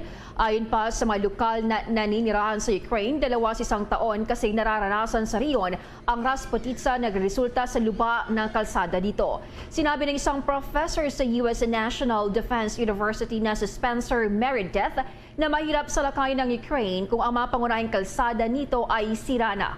Ayon naman kay Ukrainian military analyst Mykola Beleskov, marami na rin anyang mga pagkakataon na na-stock din ang mga tangke ng Russia at iba pang kagamitan nito matapos na pumasok ang mga ito sa mga bukid. Dahilan kung bakit mapipilitan anya ang mga sundalo ng Russia na iwan ang mga gamit nito at maglakad na lamang. Dagdag pa ni Beleskov, posibleng mas lumala ang sitwasyon ng mga ito habang umiinit na ang panahon at sa pagsisimula naman ang panahon ng tag-ulan. Ang Rasputitsa ay isang terminong tumutukoy sa parehong panahon na nagre-resulta naman sa maputik na kalsada nang dahil sa pagkatunaw ng snow sa panahon ng tagsibol na sinamahan naman ng basang panahon. Samantala dito na sa mga balita sa bansa, nais ng isang party list lawmaker na palawigin pa itong fuel subsidy program para sa mga transport sector hanggang sa mga liblib na lugar doon sa mga probinsya dahil na rin sa malakihang pagtaas ng presyo ng mga produktong petrolyo.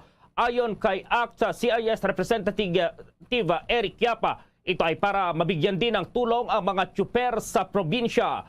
Paliwanag po ni Yapa, ang bansa kasi ay nasa verge na rin ng fuel crisis dahil sa paglusob ng Russia sa Ukraine at ang pagtaas din ng demand ng petrolyo matapos ilagay na sa alert level 1 ang maraming lugar dito sa bansa. Dagdag po ng kongresista, ang labis umanong apektado ngayon sa pagsipa ng produktong petrolyo ay ang mga transport at agricultural sector.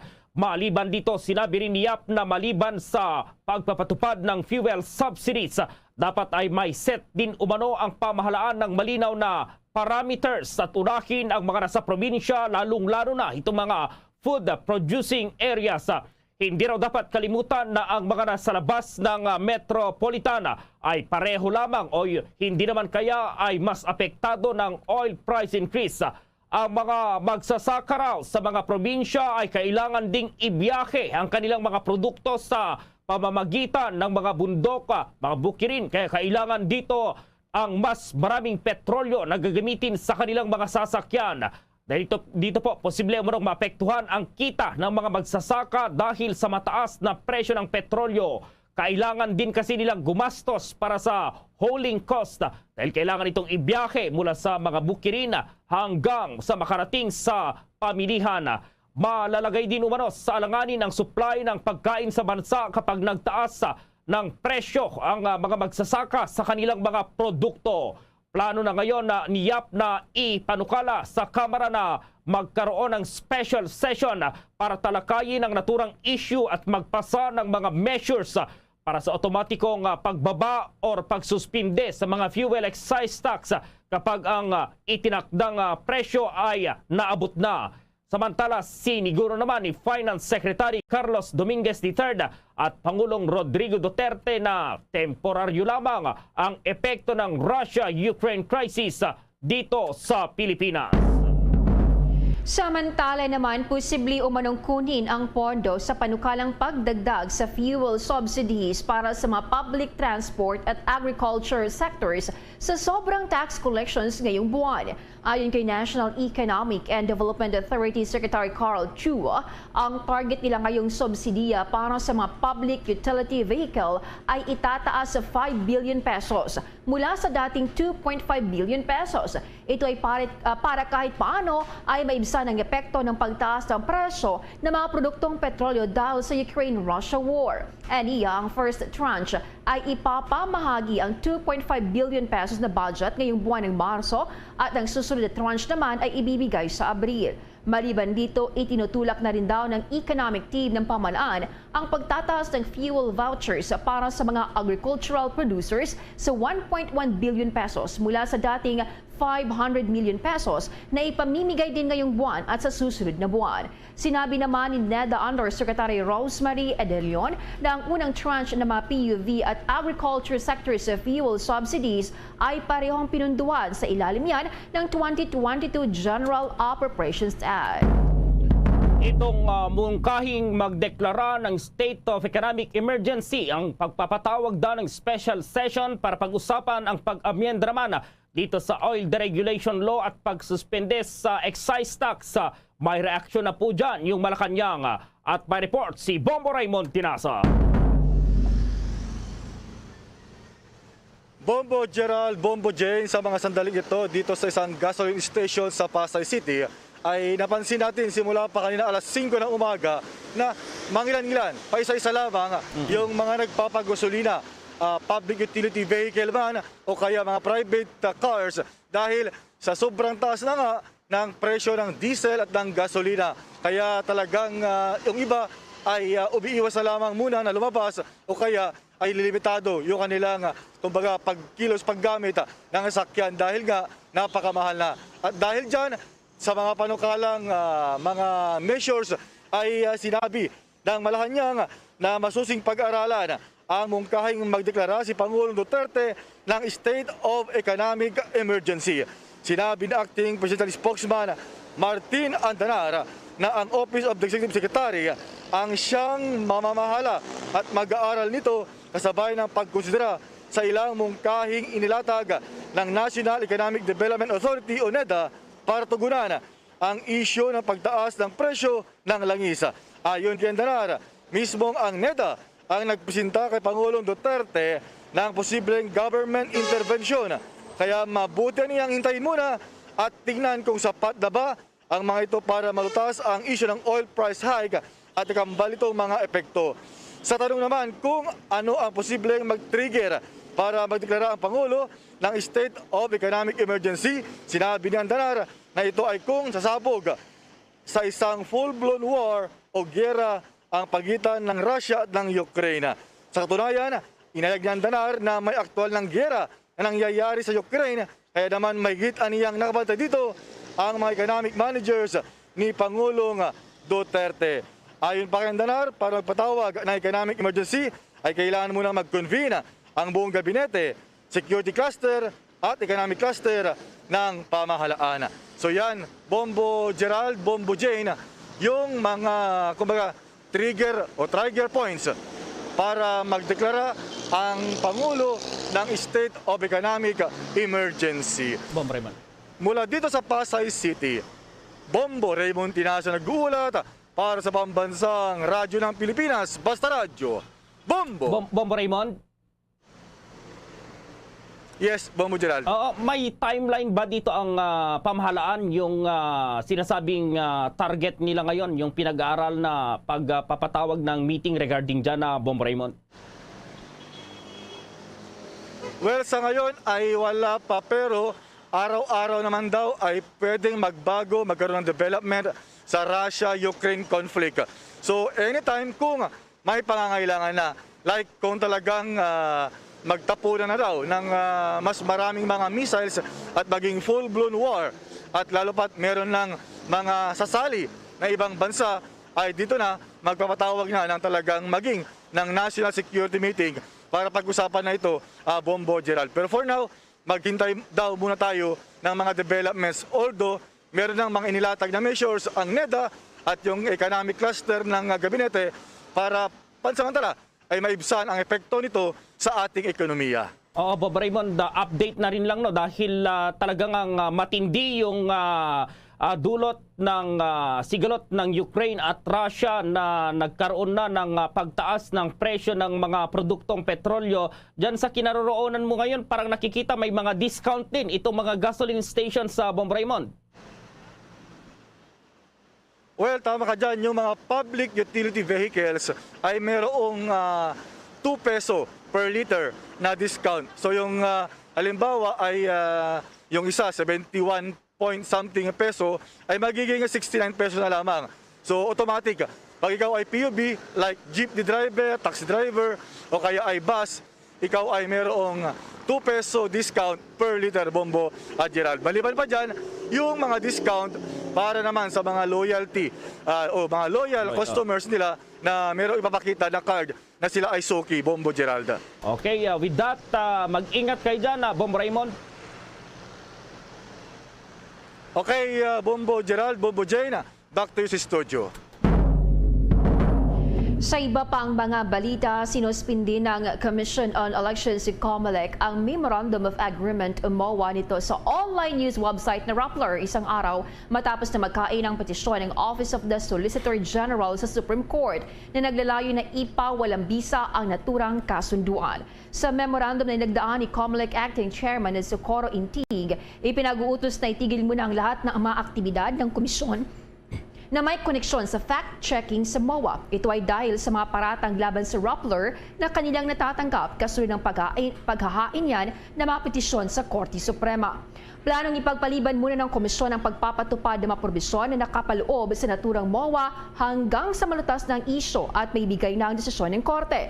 Magugunita na bukod sa Office of the Solicitor General ay isa rin ang National Press Club, isa sa mga pinakamatagal at pinakamalaking media organization sa bansa sa mga hindi sang-ayon sa naging kasunduan sa pagitan ng COMELEC at Rappler. Samantala, humihirit na rin po sa pamahalaan itong Samahang Industriya ng Agrikultura o SINAG ng 21 pesos na kada kilo na suporta sa presyo po sa palay ngayong nagsimula na itong panahon ng pag-aani. Iginit na din ni SINAG Chair Rosendo So ang panawagan nila na suspindihin itong excise tax at 12% VAT sa produktong petrolyo upang mabawasan daw ang paghihirap ng mga magsasaka. Ayon kay So, halos 5 piso kada kilo ng palay ang itinaas sa production cost ng magsasaka sa nakalipas na 2 anihan. Ang cost of production ay 14 hanggang 15 pesos kada kilo nitong nakaraang taon. Ngunit ngayon ay nasa 19 pesos kada kilo na po.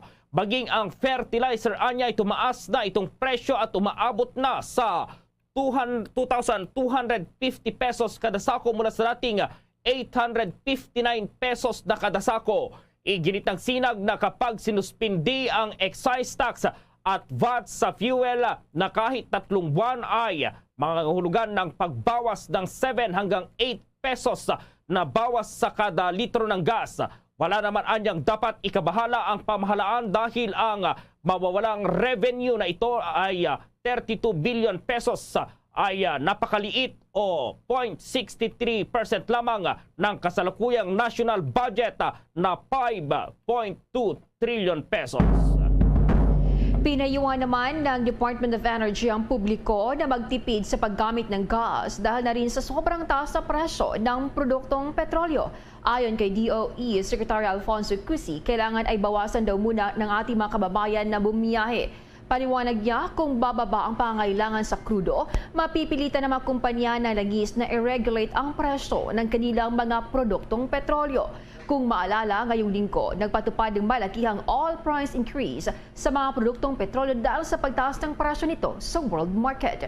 Nasa 5 pesos hanggang 85 centavos kada litro o nasa 5 pesos at 85 centavos kada litro ang nadagdag sa presyo ng diesel, habang 3 pesos at 60 centavos naman kada litro sa gasolina at 4 na pesos at 10 centavos naman sa kada litro ng kerosene. Una rito, tiniyak ng Department of Energy nitong Lunes na hindi magkakaroon ng problema sa supply ng fuel products dito sa Pilipinas.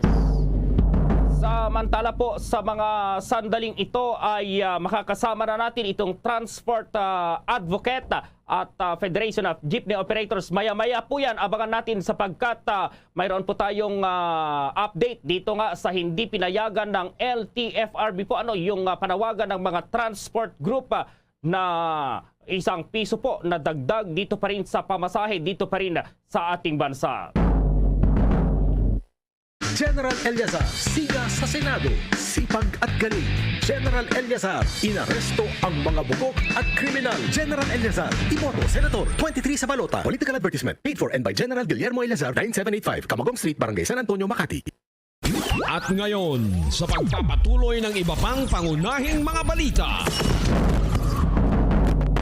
Hindi na raw kailangang magkaroon pa ng re-raffling sa mga reklamong inihain laban kay presidential aspirant Bongbong Marcos na sa ngayon ay nakabinbin sa COMELEC. Ito ang inihayag ni COMELEC spokesperson James Jimenez, kasunod na rin ang appointment ng 3 bagong poll commissioners na sina election lawyer George Garcia, Amy Torrefranca Neri bilang interim COMELEC commissioner at Saidamin Balt Pangarungan bilang interim chairperson ng poll commission.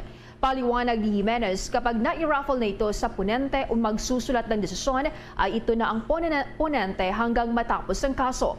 Pero nasa desisyon na raw ng mga commissioners kung boboto sila sa mga kasong nai-raffle na sa isang ponente bago sa kanilang mga ponente. Todo naman ang apela ni Jimenez sa publiko na bigyan ng tsansa ang mga bagong commissioners para patunayan na sila ay impartial at neutral sa pagresolba ng mga nakabinbing kaso sa komisyon. Ang lahat ng mga poll commissioners sa ngayon kasama sina Commissioner Socorro Inting, Marlon Quejo, Amy Farolino at Ray Bulay ay mga appointee na ni Pangulong Rodrigo Duterte. Samantala po, ibinunyag ni presidential candidate itong si Vice President Leni Robredo ang kanyang plano na dublihin ang laki ng maritime industry sa bansa at palakihin ang bahagi nito sa ekonomiya mula 6% tungo sa 12% ng ating gross domestic product o GDP. Para maabot ang kanyang layunin, sinabi ni Robredo na kailangang magkaroon ng integrated national logistics system na magpapasok ng mga pamayanan sa laylayan sa mas malaking merkado ng bansa. Idinagdag din ni Robredo na balak niyang idagdag ang kursong maritime sa senior high school. Dagdag ang mga opisyal sa hanay ng mga mandaragata. Itong hikayatin na magrehistro sa bansa ang mga international cargo vessel at gawing logistics hub ang Pilipinas. Alam daw ni Robredo na marami pang hamon sa ngayon bago maabot ang kanyang pangarap para sa maritime industry, kaya't plano niyang magkaroon ng isang masusing pakikipag-usap sa mga kabahagi po ng sektor ng maritime para maplantsa ang mga polisiya para dito. Samantala, kahapon ay nag-ikot at binisita ni Senator Manny Pacquiao at kanyang asamang si Jinky ang Katutubo Village sa Pampanga, pati na rin ang mga magsasaka at tricycle operators. Nanuyo naman ng mga botante sa Tarlac ang tambalan ni Manila Mayor Isko Moreno Domagoso. Sina Presidential Aspirant Bongbong Marcos at Vice Presidential Candidate na si Mayor Inday Sara ay nagtungo naman sa Gigento, Mayquayan at Santa Maria sa Bulacan.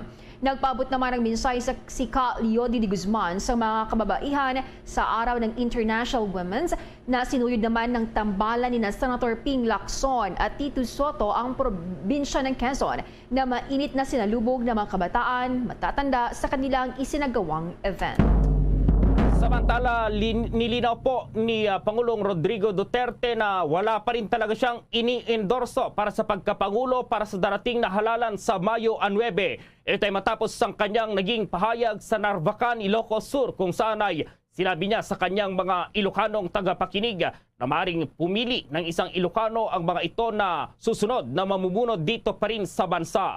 Ayon kay Acting Presidential Spokesperson Martin Andanara, walang susuportahan na kahit na sinumang presidential candidate ang Pangulo maliban na lamang kung magbago ang isip nito at kung may matibay anya na dahilan sa likod nito. Anya kilala ng marami ang Pangulo at ang hilig nito sa paglalaro ng mga salita kung kaya't mas mabuti kung aantayin lamang ng lahat ang magiging desisyon. Sa dagdag pang balita, ang LTFRB bidalaan naman jeepney drivers, operators hinggil sa overcharging matapos na di pagbigyan ang apila na 1 peso fare increase ng mga transport groups. May karagdagang detalye si Bombo Day Vincent Pasi. Bombo Jane, Bombo Gerald, binalaan nga ng Land Transportation Franchising and Regulatory Board o itong LTFRB ang mga operators maging ang mga jeepney drivers na sobra sa minimum ang singil sa pamasahe sa harap ng pagsirit ng presyo ng langis sa mga nakalipas na mga linggo at buwan.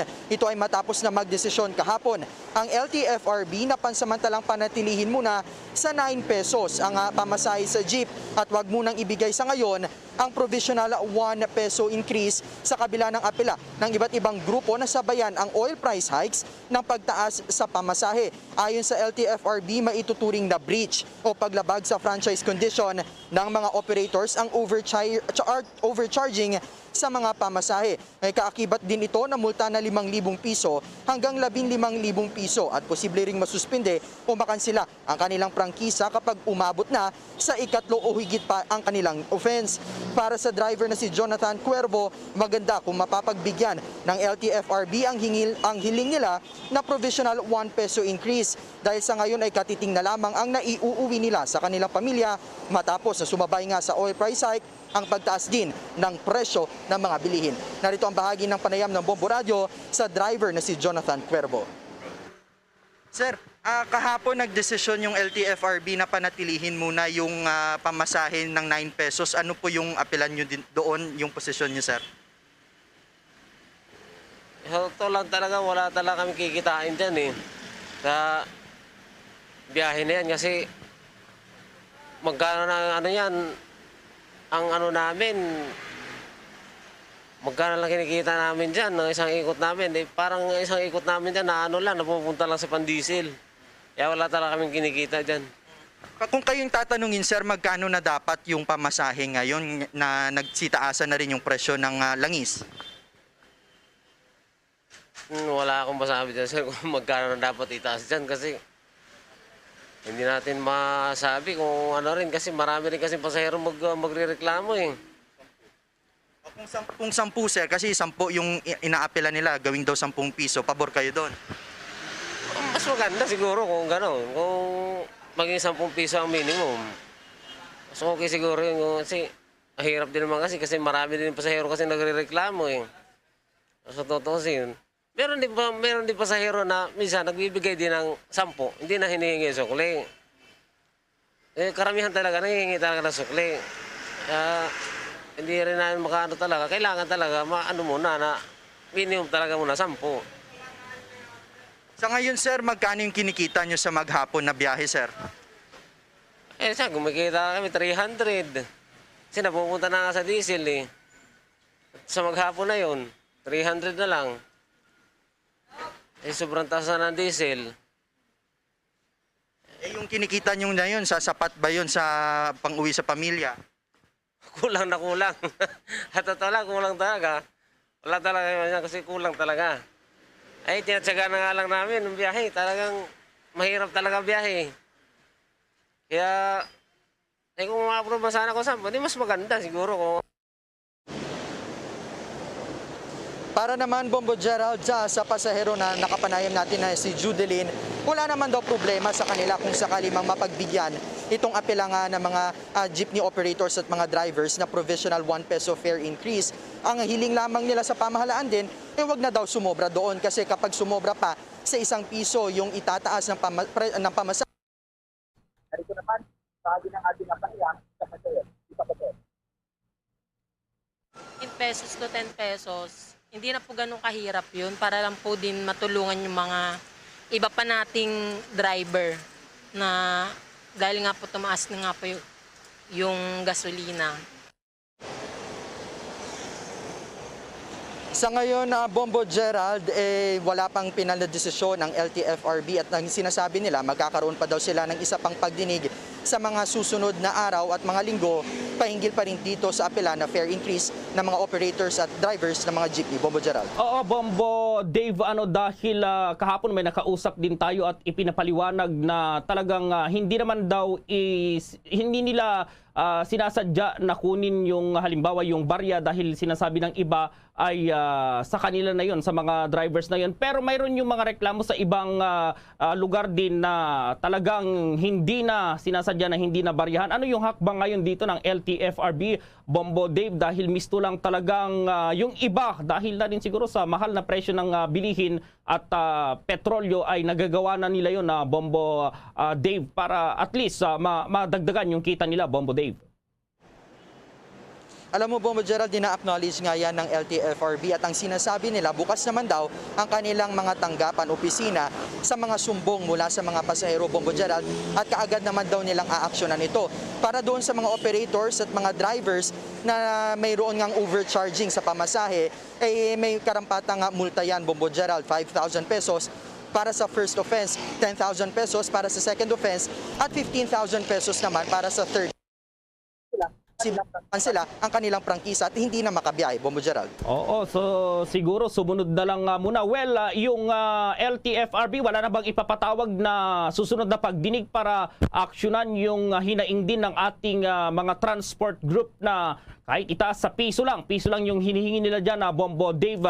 May susunod pa bang pagdinig itong LTFRB regarding dito, Bombo Dave? Oo, Bombo Gerald, ang sinabi ni LTFRB Executive Director Tina Casion, posibleng magkaroon pa ng mga pagdinig sa mga sumunod na linggo, pero wala siyang exact date kung kailan ito mangyayari, Bombo Gerald. At tama ka, ang inihiling lang naman kasi ng mga driver sa kasalukuyan, mapagbigyan itong provisional fare increase na ito kasi 2018 pa, Bombo Gerald, nung huling nagkaroon nga ng fare increase. At sabi nila, kailangan din naman sabayan itong napakataas na presyo ng langis sa kasalukuyan ng sakto at sasapat din na fare increase naman, Bombo Gerald, upang sa gayon ay hindi naman din sila matigil sa kanilang hanap buhay, Bombo Gerald. Okay, Bombo Dave. Live mula sa lungsod ng Pasay, Bombo Dave, Vincent Pasit nag-uulat para sa Pambansang Radyo ng Pilipinas. Basta Radio, Bombo! Kinoconsider na raw ng bansa na mag-donate ng mga COVID-19 vaccines sa bansang Myanmar at African countries. Ayon po kay Health Undersecretary Mirna Cabotaje, ang mga idodonate daw na bakuna yung mga malapit na pong mag-expire. Tiniyak naman ni Cabotaje na mayroon silang sapat na bakuna kaya't mas maiging i-donate na itong mga ito bago pa masira. Tuloy-tuloy naman daw ang kanilang pagkikipag-ugnayan sa Department of Foreign Affairs o DFA para sa kanilang plano. Sinabi ni Cabotaje na hinihiling na rin daw ng Department of Health sa mga manufacturers na paliwigin ang shelf life ng mga bakuna. Sa sandaling mag-extend daw ang shelf life ng mga bakuna ay agad nilang hihilingin ng approval dito ng Food and Drugs Administration o FDA. Una na rin daw nilang ginawa ang naturang request sa mga regulatory department ng mga manufacturers kung pwede nang i-extend ang shelf life ngayong buwan. Nasa kabuuan pong 69,164,769 na bakuna na para sa first dose ang naiturok na sa Pilipinas, habang 63,690,890 Filipinos na ang fully vaccinated. Nasa kabuuang 10,554,093 booster doses naman ang naiturok na po sa ating mga kababayan. Sa mga sandaling ito po, makakasama na natin itong Transport Advocate at Federation of Jeepney Operators and Drivers Association of the Philippines o FEDUDAB National President Ricardo Rebaño. Magandang umaga po sir. Live na ulit tayo dito sa Bombo Radio Philippines nationwide, worldwide. Hello, magandang umaga po, Bombo Radio, lalo-lalo na po sa iyo, Sir Gerald. Good morning po sa inyong lahat. Opo, Sir Ricardo, dahil hindi na pagbigyan itong inyong hiling na 1 peso na pamasahe, dagdag pasahe dito sa Metro Manila, ano po yung susunod na hakbang ngayon ng inyong grupo para at least ay maibalik itong piso na ito, sir? Yung hearing po na nangyari kahapon sa LTFRB, nakamonitor din naman po ako. Kaya nga lamang po, hindi ako petitioner doon sa 15 pesos. Hindi po petitioner diyan yung PEDUDAP, lalo-lalo na po yung 1 utap. Yun lang po yung gusto naming i-correct. Kasi yung 1 peso na yan, hindi naman po kinakailangan ng petition yan dahil yan naman po ay amin na. Kaya kahapon po, nakapag-desisyon po ang ating chairman ng LTFRB na gagawa na lang po ito ng na resolution. Halos ibibigay na po ito siguro within this week or next week, early next week, ibibigay na po itong, ibabalik na po itong 1 peso na to. Opo, sir, so yung 1 peso sa tingin nyo, sapat na ba ito or talagang kulang pa sa panig ng mga operators, mga drivers po ng jeep sa ngayon? Hindi pa ho siya talaga sapat, kaya lang kahit papano, yan nga po yung sinasabi ko na immediate action ho yung kinakailangan para maibalik po itong 1 peso na to. Pero kahit papano makakatulong po. Pero yung kailangan po sa ngayon na gawin sana at hilingin ng ating pamahalaan sa mga oil companies, magkaroon po ng discount sa bawat station kung saan nagpo-crudo yung mga natin, yung mga super natin. From 2 pesos, gawin na po sana nilang 4 or 5 pesos para naman po mas maramdaman po ng mga super yung kanilang paghihirap sa araw-araw. Opo, Sir Boy, kung sa inyo lang po na pag-compute sa ngayon po kasi sobrang taas na yung presyo ng mga produktong petrolyo, ano po yung talagang mainam na presyo or yung pagtaas ngayon ng pasahe dahil na rin sa susunod daw na linggo ay tataas ulit yung presyo ng produktong petrolyo po, sir? Sa ngayon po, pinag-uusapan po namin sa 1 utap. Ito pong memorandum circular na inilabas po ng LTFRB, itong 2019-035, yung fair adjustment formula na sila naman po yung gumawa. Every time na po sana na tumaas, kahit kung buhabot pa po dyan sa 80 or 100, gumalaw kagad po dito yung LTFRB para po magkaroon po ng balance yung mga consumer, lalo-lalo na po yung mga negosyante. Kasi kung wala ho ito, maganda ho itong ginawa nilang ito, dapat nga automatic. Every time na pababa o tataas yung mga petroleum product, yung fair adjustment po, sana ginagawa kagad po nila. Dahil meron naman talaga hong dokumento, ito may memorandum circular na inilabas nila, hindi na po namin kinakailangan gumawa ng mga petition para po dito, automatic po dapat meron na kagad aksyon ng LTFRB. Opo, si Bombo Jane, itong aking partner, Sir Boy, may katanungan din po sa inyo. Bombo Jane, go ahead. Sir Boy, muli isang magandang umaga po sa inyo. Magandang umaga po, Ma'am Jane. Opo. Sir Boy, kung sakaling hindi talaga maibigay ng gobyerno ang hiling ninyo na 1 peso fare increase, ano po ang inyong isuggest na maaring gawin ng pamahalaan bilang tulong na rin sa mga PUJ operators at drivers, Sir Boy? Sa ngayon naman po, sabi ko nga po, yung nangyaring hearing kahapon, halos given na ho na ibibigay ho ng ating pamahalaan. Ibabalik na po yung aming hinihinging piso, dagdag piso para doon sa mga pamasahe ng bawat isang mananakay. Opo, Sir Boy, dahil may mga nakakapanayam tayong mga jeepney drivers na sinasabing yung ayuda, yung fuel subsidy, hindi raw nakatanggap yung mga ibang drivers. Paano po yung system dito sa pagbibigay ng LTFRB ng ating pamahalaan ng mga fuel subsidy na ito, sir? Kasi nung nakaraang 2 buwan, nagbigay ho yung LTFRB ng 6,500. Bumagsak po yun sa mga operator. Kaya nga lang sinasabi ng mga driver na hindi po nila naramdaman.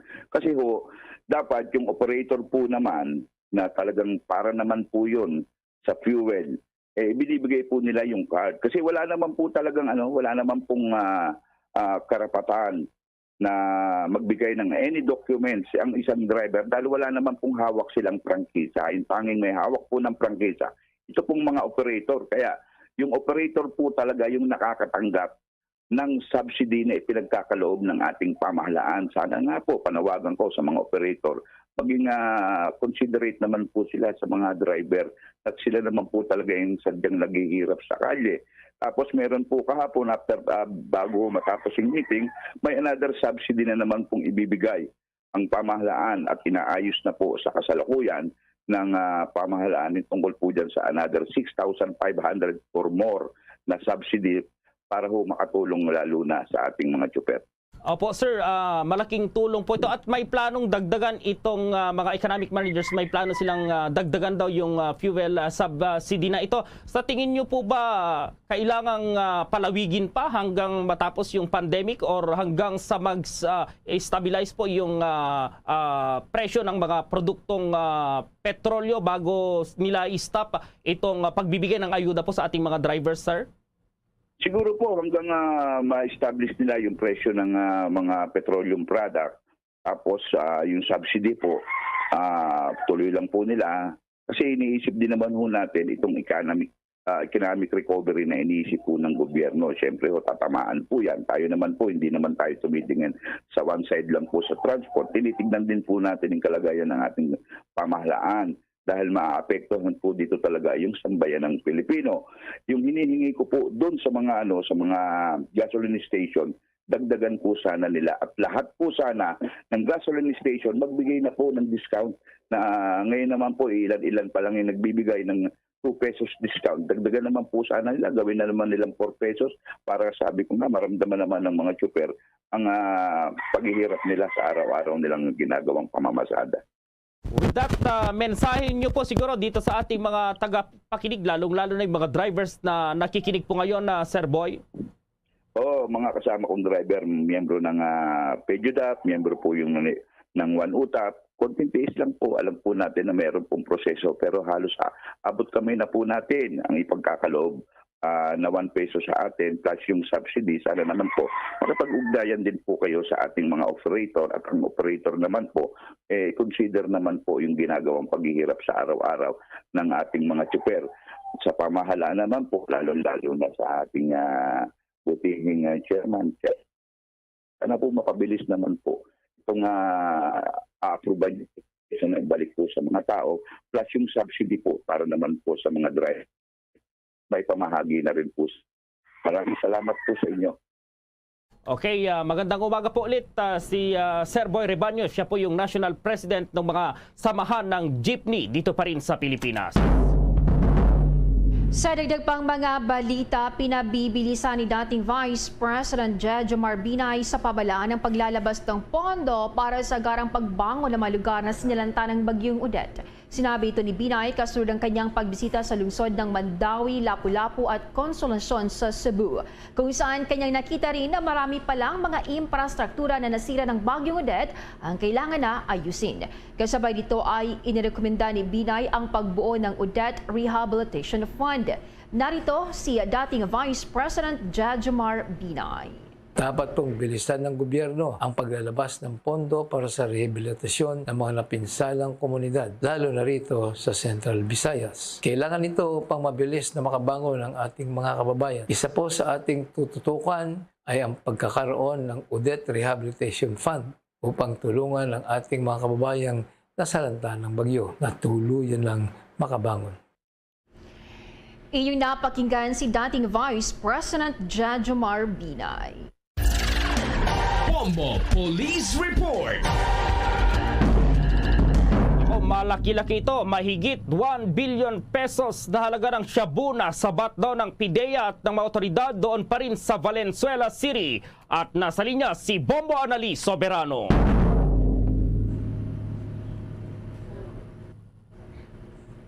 ng umano'y shabu na may timbang na 160 kilograms ang nasabat sa ikinasang bypass operation kahapon bandang 3:30 sa Barangay Karuhatan, Valenzuela City ng pinagsanib na puwersa ng PIDEA, PNP, AFP, NICA at Bureau of Customs. Ayon kay PIDEA Director General Wilkins Villanueva, arestado ng nasabing operasyon ng isang Chinese na nakilalang si Tianzu Liu, tubong Fujian, China, at ang kasabwat nitong Pinay na si Melissa Villanueva, tubong Concepcion, Tarlac, na siyang nagbenta ng illegal na droga sa kanilang undercover agent. Nilinaw ni Villanueva na ang ikinasa nilang Valenzuela operation ay resulta ng serye ng kanilang mga previous anti-drug operation na nagsimula nitong Marso 1 kung saan milyon-milyong halaga ng umano'y shabu ang nasabat ng mga otoridad. Sa kabilang dako, ipinagmalaki ni Villanueva na nitong buwan lamang ng Marso, nasa kabuuang 231.2 kilograms na shabu na nagkakahalaga na 1.57 billion pesos ang kanila nang nasabat. Sasampahan naman ng kasong paglabag sa Section 5 and 11 of Article 2 ng RA 9165 or the Comprehensive Dangerous Drugs Act na ang mga naarestong sospek. Siniguro ng PIDEA na sa mga susunod na araw, asahan pa ang kanilang pinalakas na anti-illegal drug operation. Target din ng ahensya na bago magtapos ang termino ng Pangulong Rodrigo Duterte, tuluyan ng masawata ang pamamayagpag ng illegal na droga sa bansa. Bombo Anali, Montaño Soberano nag-uulat para sa Pambansang Radyo ng Pilipinas. Basta Radio, Bombo! Pinabulaanan naman po ng National Water Resources Board o NWRB ang posibilidad na magkaroon ng kakulangan ng supply ng tubig sa Metro Manila at mga kalapit na lugar ngayong panahon ng tag-araw. Ito ay kahit na nananatiling mababa sa ideal ang antas ng tubig ngayon sa Angat Dam. Sinabi po ni NWRB Executive Director Sevilio David Jr. sa ngayon, partikular na sa buwan ng Marso at Abril ay mayroon pa rin namang sapat na tubig na matatanggap ang mga residenteng sineserbisyuhan ng Angat Dam, lalo na sa Metro Manila. Sa kasalukuyan kasi ay nasa 195 meters pa ang level ng tubig sa Angat Dam, 15 metrong mas mataas kumpara sa 180 meters na minimum operating threshold nito. Aminadong opisyal na sa sitwasyong ito ay medyo mababa ang level ng tubig sa Angat Dam dahilan po kung bakit kinakailangan pa itong paghandaan. Nasa mahigit 200 meters kasi ang ideal water level sa naturang dam. Ngunit muli namang iginiit ni David na sasapat itong supply nito para sa panahon ng tag-init. Ihihinto naman ng Department of Foreign Affairs ang pagbibigay ng passport appointment slots para sa mga recruiters ng overseas Filipino workers simula yan sa Marso 14. Sa Twitter post ni DFA Secretary Teodoro Locsin Jr., sinabi niya na kailangan ng magpa-appoint ng mga recruiters online. Maalala na nabigyan ng pribilehiyo ang mga recruitment agencies na makapag-secure ng appointment slots bilang reserba para sa kanilang mga recruits. Tiniyak naman ng kalihim na hindi maapektuhan ang mga OFWs dahil papayagan pa rin naman ito para sa walk-in application sa DFA Siana sa Paranaque para iproseso ang kanilang passports na ito ay libre para sa lahat. Ito ay kasunod na rin ng ilang mga grupo at individual online ang nagpapataw ng fee sa mga passport applicants kapalit ng appointment slots na dapat ay libre base sa DFA system. Ayon kay Foreign Affairs Undersecretary Brigido Dulay, hiniling na anya sa cybercrime units ng PNP at NBI na imbestigahan at dakpin ang mga individual na nasa likod ng naturang scheme. Sa mga sandaling ito po, tunguhin natin dyan sa Mindanao sapagkat meron po dyan yung daan-daang pamilya na lumikas matapos inanod ng flash flood itong kanilang kabahayan at naitala rin yung landslide dyan daw sa South Cotabato. At nasa linya na ang Bombo Radio Coronadal. Pansamantalang nanunuluyan sa ngayon ang daan-daang mga pamilya sa Barangay Jim at manginman sa simbahan ng Barangay Poblasyon, Lake Cebu South, Cotabato matapos na lumikas kagabi dahil naman sa pananalasan ng baha at manginman ng landslide. Ito ang kinumpirma sa Bombo Radio Coronadal ni Mayor Floro Gandam na dahil daw sa ilang oras na pagbuhos na malakas na ulan, ipinatupad ang preemptive measures at lakip na dito ang mga residente na nakatira sa gilid ng ilog matapos na umapaw ang tubig baha at nasira rin ang ilang tulay. Naitala din ang landslide sa nabanggit na lugar dahil sa paglambot ng lupa at natabunan ng mga daanan na pahirapang madaanan sa ngayon. Agad na nagbigay ng inisyal na tulong ang LGU Lake Cebu sa mga apektado naman na mga pamilya. At sa ngayon mga kabombo, inaalam pa ang kabuuang pinsala ng pananalasan ng kalamidad sa nabanggit na lugar na epekto pa rin ng low pressure area. Samantala, pinaalerto naman ang mga nakatira sa gilid ng Ala River, particularmente na ang Bagong Bayan, Sultan Kudarat, sa posibilidad na malawakang pagbaha. Yan ang ulat mula dito sa Bombo Radio Coronadal. Para sa Bombo Network News, ito si Bombo Donhart Militar para sa Pambansang Radyo ng Pilipinas at consistent #1 sa probinsya ng South Cotabato, basta radyo. Bombo! Bombo International News.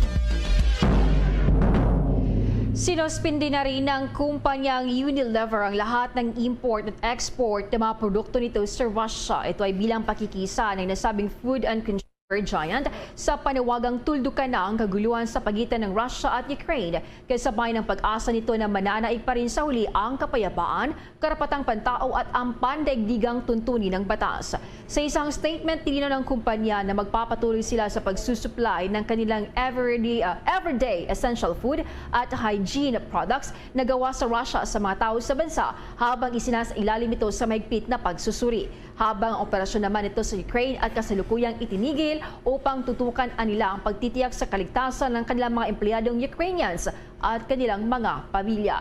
Nakaisa rin ang Unilever sa pagtulong sa paglikas sa mga kinakailangang ilikas at pag-aabot ng dagdag na tulong pinansyal sa mga apektado ng naturang kaguluhan.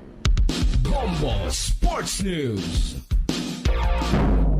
Naging malaking habon naman para sa atleta ng Ukraine na lumahok ngayon sa Winter Paralympics. Ito ay kahit nagwagi sila ng 9 na medalya sa 2 biathlon events.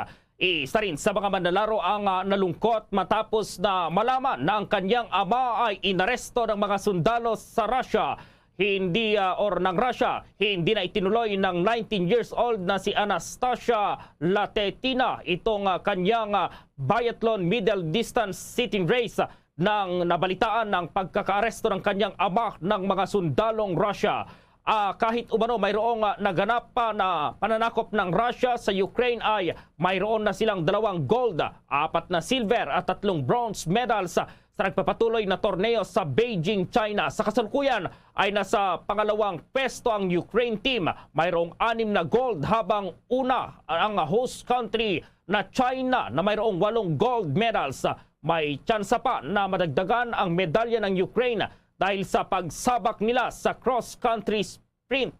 Itong races ngayong araw at biathlon events naman sa Biyernes. Bombo Entertainment News. Bombo Entertainment News. Ang pamilya ng namayapang veteranang kontrabidang actress na si Luz Fernandez, sinariwa ang alala nito bago ang libing ngayong araw. May chika na si Bombo News kaya Biab Mercado. Mananatili umano sa isip at puso ng naiwang pamilya ni Luz Fernandez ang mga alaala ng veteranang aktres. Nitong Sabado, March 5, nang sumakabilang buhay si Luz sa edad na 86 matapos atakihin sa puso. Sa panayam ng Bombo Radio sa apo ni Luz na si Celestine, tanggap naman daw nila ang pagpanaw nito bagamat ikinagulat dahil sa pag-aakalang nakaka-recover naman sa karamdaman kahit tinamaan pa ng virus noong nakaraang buwan. Ang nangyari is yung night before, parang stable siya, kaya hindi na tinuloy na ilipat siya sa ICU kasi una sa lahat walang room, pero mukhang stable din naman siya enough po na hindi na i-ICU. Tapos nung parang minutes before siyang mag-arrest, Kausap pa nga niya yung kukuha dapat ng dugo niya. Sabi niya, ay, naantok na ako, matutulog lang muna ako. Tapos pagkatapos po nun, hindi na siya responsive at nag-CPR, pero yun, tuluyan na rin po siyang nawala. Kwento ni Ma'am Celestine, apo ni Tita Luz, sa Bombo Radio sa huling lamay kagabi sa Loyola Memorial Chapel sa Marikina. Taliwas din anya sa naging kontrabida image nito, source of life sa tunay na buhay ang kanyang Lola Luz. Parang analogy din po kasi para sa akin yun sa kanya kasi parang yung mga karakter niya kasi laging kontrabida, laging masungit, laging bruha, ganyan. Pero sa totoong buhay po kasi hindi naman siya ganon, very cheerful siya and sweet. Ma'am Celestine, maraming salamat po and muli po ang amin pong pakikiramay po sa Bombo Radio Philippines kay Ma'am Luz Fernandez. Maraming salamat din po. Ngayong araw ay ihahatid na sa kanyang huling hantungan si Luz Fernandez na isa sa mga ikinatampukan ay ang OK Cafe Rico. Taong 2015 naman nang ginampanan niya ang papel bilang si Lola Basyang sa 3 kwento ni Lola Basyang ni Severino Reyes.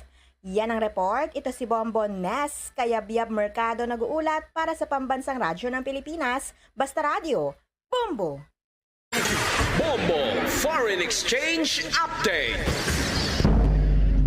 Sa palitan po ng piso kontra pa rin sa ibang currencies ayon sa Bangko Sentral ng Pilipinas, ang isang US dollar sa ngayon katumbas ng 52 pesos at 6 centavos. Itong Hong Kong dollar ay 6 pesos at 65 centavos. Ang Singaporean dollar po ay katumbas ng 38 pesos at 23 centavos. Ang Saudi Arabian Rial ay 13 pesos at 87 centavos. Sabang ang Euro po ay katumbas ng 56 pesos at 51 centavos. The Bombo Foreign Exchange Rate Update is brought to you by Queen City Development Bank. Samantala, dahil sa kinaharap ng buong mundo ang COVID-19 pandemic, samahan niyo po kami sa isang panalangin. Narito ang Orasio Imperata. Merciful and compassionate Father, we come to you in our need to seek your protection against the COVID-19 virus that has disturbed and even claimed lives. We ask you now to look upon us with love and by your healing hand. Dispel the fear and sickness and death. Restore our hope and strengthen our faith. We pray that you guide the people tasked to find cures for this disease and to stem its transmission. We thank you for the vaccines developed made possible by your guiding hands. Bless our efforts to use these vaccines to end the pandemic in our country.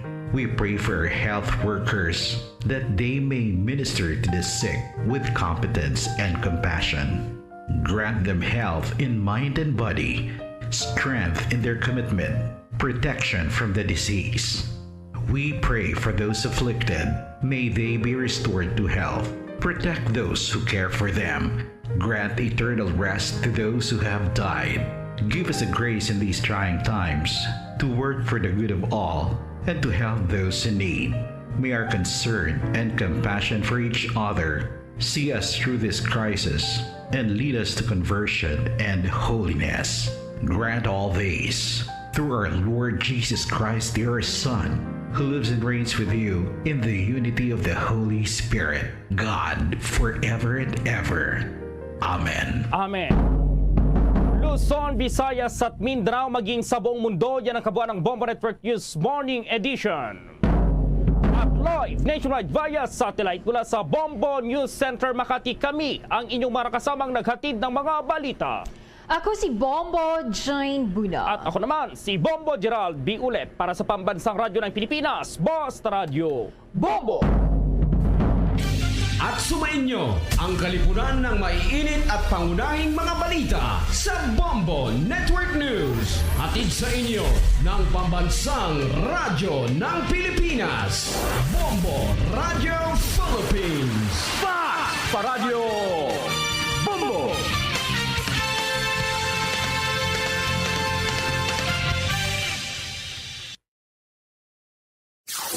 Limang dekada nang nagtataguyod ng katotohanan. 5 dekada nang nagtatanggol sa mga mamamayan. Patuloy na nagsasaliksik at mabilis maghatid ng mga balitang siksik at malaman. Patuloy na nangunguna sa mga issue, drama, promo at serbisyo publiko. Ito ang Bombo Radyo Bacolod, ang pambansang radyo ng Pilipinas. Fast Paradyo Bombo!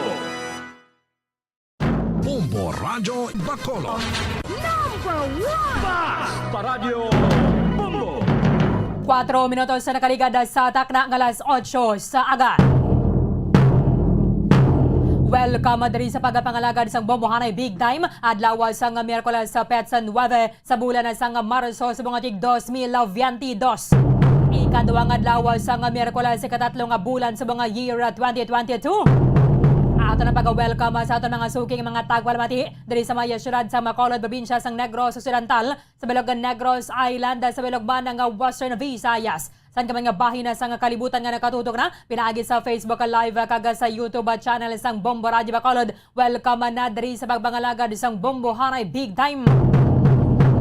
Sabong aga mangin kaupod ang inyong walagad si Bombo Erdin Bayonita. Upda na kita hasta alas 9:30 ang atak na sa buong aga sa pagdalong sa inyo sang mga balita lokal, mga balita nasyonal, mga balita sa luwasang pungsod sa buong mga balita sa batag sa ginampang balita sa artista.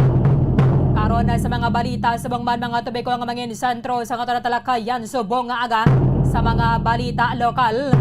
Ang Department of Energy banwa aminado nga mayara sang posibilidad nga magadangat sa isa ka gatos ang presyo sang kada litro sang gasolina kung magapadayon ang pagasaka sang presyo sang produktong petrolyo sa world market.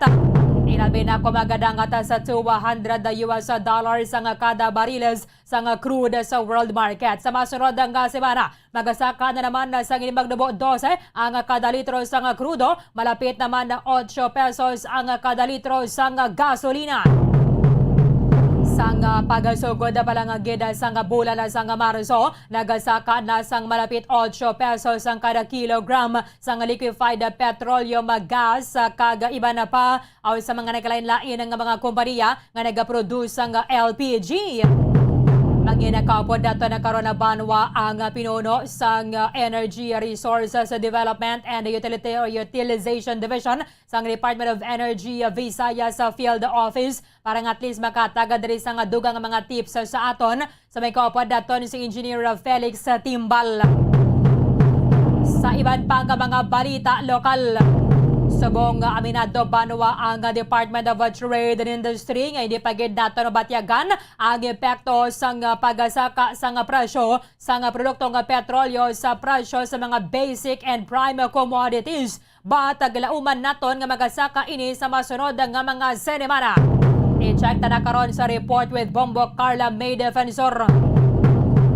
Valia Car Transit Incorporated banwa ang nagakalipay sining desisyon sa Land Transportation Franchising and Regulatory Board nga pagabuksan na liwat ang mga provincial bus route para sa mga inter-regional trips. Botsilingon ining roro ang magarisyuma na. I-check na karon sa report with Bombo Franz Andrew Burgos. Sa mga balita nasyonal, Palasyo sa Malacanang nga nagapasalig na pagatunan ni President Rodrigo Duterte ang ining posibleng deklarasyon sang State of Economic Emergency bangod sa ning padayon nga pagasaka sang presyo sang produktong petrolyo. Kaginalauman diri banwa nga magapatawagan si President Rodrigo Duterte sang special session sang Kongreso kung maglala pa ining Russian-Ukraine war. Si Senator Franklin Drilon na banwa nagapanindugan nga pwede gid masuspende sang Department of Finance ang ining implementasyon sang excise tax sa fuel. At least bisan na paano magnubo-nubo-bonano na lang kita sini mag-isa kagatos ang kada litro sang crudo man. Ang Korte Suprema banwa nagapagwa sang temporary restraining order para diri sa sining oplan na baklas sang Commission on Elections. Sa mga balita international, nagasaka pa ang presyo sang crude banwa sa maya world market. Kadosunod na sining ginapatuman nga Russian or ining ban sa maya oil import sang Russia. Sabong nga nagadangat sa niya banwa sa $139.13 US dollars ang presyo sa kada bariles. Kung ang ini magadangat banwa sa $200 US dollars per barrel, abon na nagdalauman naton nga pagasaka sa presyo sa produktong petrolyo by 100 pesos ang kada litro diri sa aton sa Pilipinas. Sabong bisan na pa iba na nga mga parte sa Europe ang nagabatyaga naman sa ning pagasaka sa presyo sa produktong petrolyo kadungan man diriya sa aton. Maginakapod dato na karon from United Kingdom si Bombo correspondent Ramil Isugon. Sa iba na pang mga balita international, kay nasang kagahon nag-anonsyar si US President Joe Biden sa pag-implementar sa Estados Unidos sa ban sa Russian oil kag tanan nilang mga energy imports. Ang Russia nag-anonsyar sa humanitarian ceasefire sa Ukraine para subong nga Miyerkules sa aga. Mag-unta na yung lupok para at least ang ini mga tawo nga gusto nga magabiya dito sa Ukraine ang makagwa sa nasambit ang pungsod. Ang mga dalagko nga mga fast food company nagpatuman naman sa sanction sa batok sa Russia. Sila ang magasuspende sa ilang operation dito sa may nasambit ang pungsod. Ilang tawon na tagadabde ko ng Gedrako to mga paras ni US President ni Russian President Vladimir Putin. Kaya gapangilam o subong sa mga economic sanctions ang Russia banwa at least wisa na paano mauntat ning pagpasulod bala and then pag-access nila sa financial needs. Kagiban pa ang mga impormasyon ka mga balita banwa nga posible magkaluntad samtang nga nagapangalaga na kita diri sa palatuntunan na bombohanay big time. 10 minutos sa nakaligad sa takna ng alas 8 sa aga. Kahapon aminado banwa si Energy Secretary Alfonso Cusi at sa batian manaton siya bisan na paano paigat-higad na nanay Sekretaryong Politika bla kay kadako sa problema nga natubang sa ngaton na pungsod. But at least kapon nagatubang sa virtual press briefing ang Tiglikom sa Department of Energy.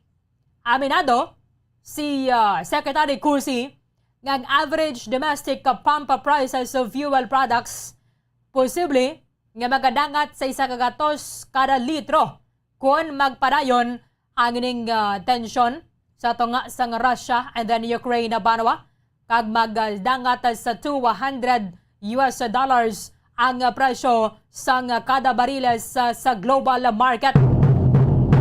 Silingan rin sa Tiglikom sa Department of Energy banwa ang retail prices of fuel magadepende kung ano man kataas ang ining pagsaka sa world market. Currently, ang average retail price yara sa 70 pesos ang kada litro. Kung magdangat ang world price sa $200 US dollars per barrel, ini ang magaresulta sa average nga retail fuel price of 100 pesos per liter. Hopefully, hindi man kuno magdangat sa morning nga punto diri sa ton sa Pilipinas. Abisar pa nga tiamo ni ang isa sa mga panindugan sa Tiglikom sa Department of Energy. Hindi man nageda kuno kinang lanon para sa presidente nga pamatianan niya kag paboran ang ini mga ginaduso nga deklarasyon sang State of Economic Emergency. Kaya kung matapos na ni ang gera sa may Ukraine banwa, posible nga ti magamat-amat naman na suniya balik ang ining presyo anay diri sa ton sa Pilipinas. Tiway niya man ginahambal nga ini siya ang matabo gid immediately. If somebody is getting from the same source, the price will really increase. We on the other hand, suno kay Cusi, are looking at how far we can cope but we don't know how long. Sa nasiling nga tanak kahapon, nagadangat na sa masobra $139 ang kada bariles sang crude banwa o sang oil sa may world market. Kadungan man sang pag-anunsyar ni US President Joe Biden sang sining ban sa tanan nga mga oil imports sang Russia bilang kabahin gyapon sang sanction sa batok sa ila. Sa sining pagpatigayon sang invasion dito sa Ukraine. Selengadre ang WTI crude oil ang nagasaka sa 7%, kag nagdangat na sa masobra $128 ang kada bariles. Naguntat kahapon ang trading nga mayara sang 3.6% higher kung ikumparar sa $123.70 per barrel. Ang Brent crude oil, ang international benchmark banwa, amoni ang nagsaka sang 7.7% to $132.75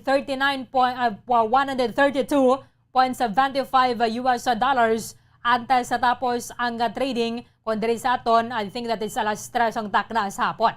At the end of the session, ang ining kontrata, ang contract banwa, nagsaka sang 4.3% higher nga yara na sa $123.21.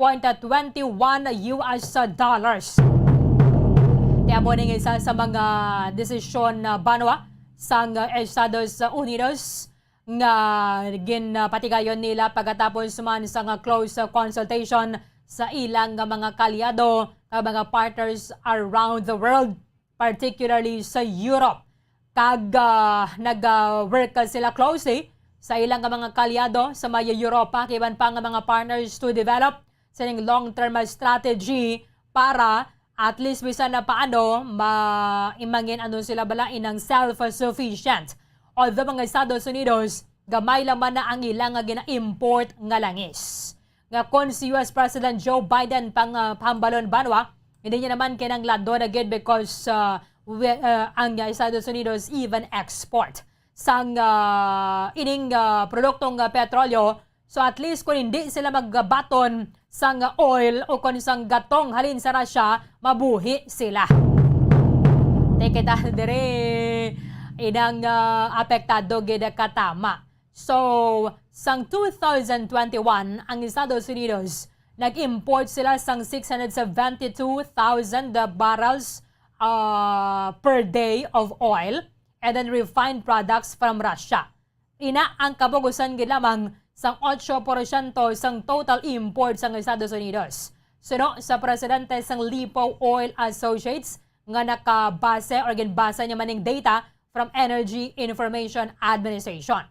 Ang United Kingdom nagpatuman man sang ilaman nga restrictions sa pagbakal sang Russian oil import antes pa man ang ining pag-anunsyar ni US President Joe Biden, saying nga ang ila nga pungsod ang United Kingdom ang mag-phase out na sang sining oil imports sa pagtapos sang tuiga 2022 dugang ini sa mga economic sanctions agin patuban sang United Kingdom base man sa gitanunsyar nagligad pa niya British Prime Minister Boris Johnson. Hindi lang pangkita rin sa Pilipinas ang apektado sa niya banwa, but ang bilog na kalibutan ang or kadabuan man ng mga kapungsuran ang nag-eksperyensya. Imagine nato na kapon nagasaka almost 6 pesos ang kada litro sang krudo. E din ang presyo sang gasolina naggasaka sang masobra 3 pesos. Di sa masunod nga semana, base diri sa ginpagwa na nila nga forecast, ginalauman nga magasaka sang lapit 13 pesos ang kada litro sang diesel kag masobra 8 pesos naman ang presyo sang gasolina. I-check naton direkta sa United Kingdom, si Bombo correspondent Ramnil Isugon. Live kita sir sa Bombo Radio Bacolod, depod mo si Bombo Ernin. Mayong gabi dira sa imo, mayong aga halin diri sa Pilipinas. Sir Ramil. Okay. Kaya nagpatuman nagligad ni asang dugang tang mga sanctions sa mga oligarch ni bala ang ginadagdagan sa sanctions. At the same time, pila ka mga bangko asang ining naghahatag sang financial needs sang Russia, abo maning gindagdagan sang United Kingdom na sang mga sanctions. Sir Ramil, good morning, sir. Yes, good morning, Bumbo Erling, kag sa ato mga tagpalamati. Kamusta akong signal dara subong? Yes, you are coming 5x5, Sir Ramil. Sir, kumustang presyon na dara sang petroleum products sa inyo?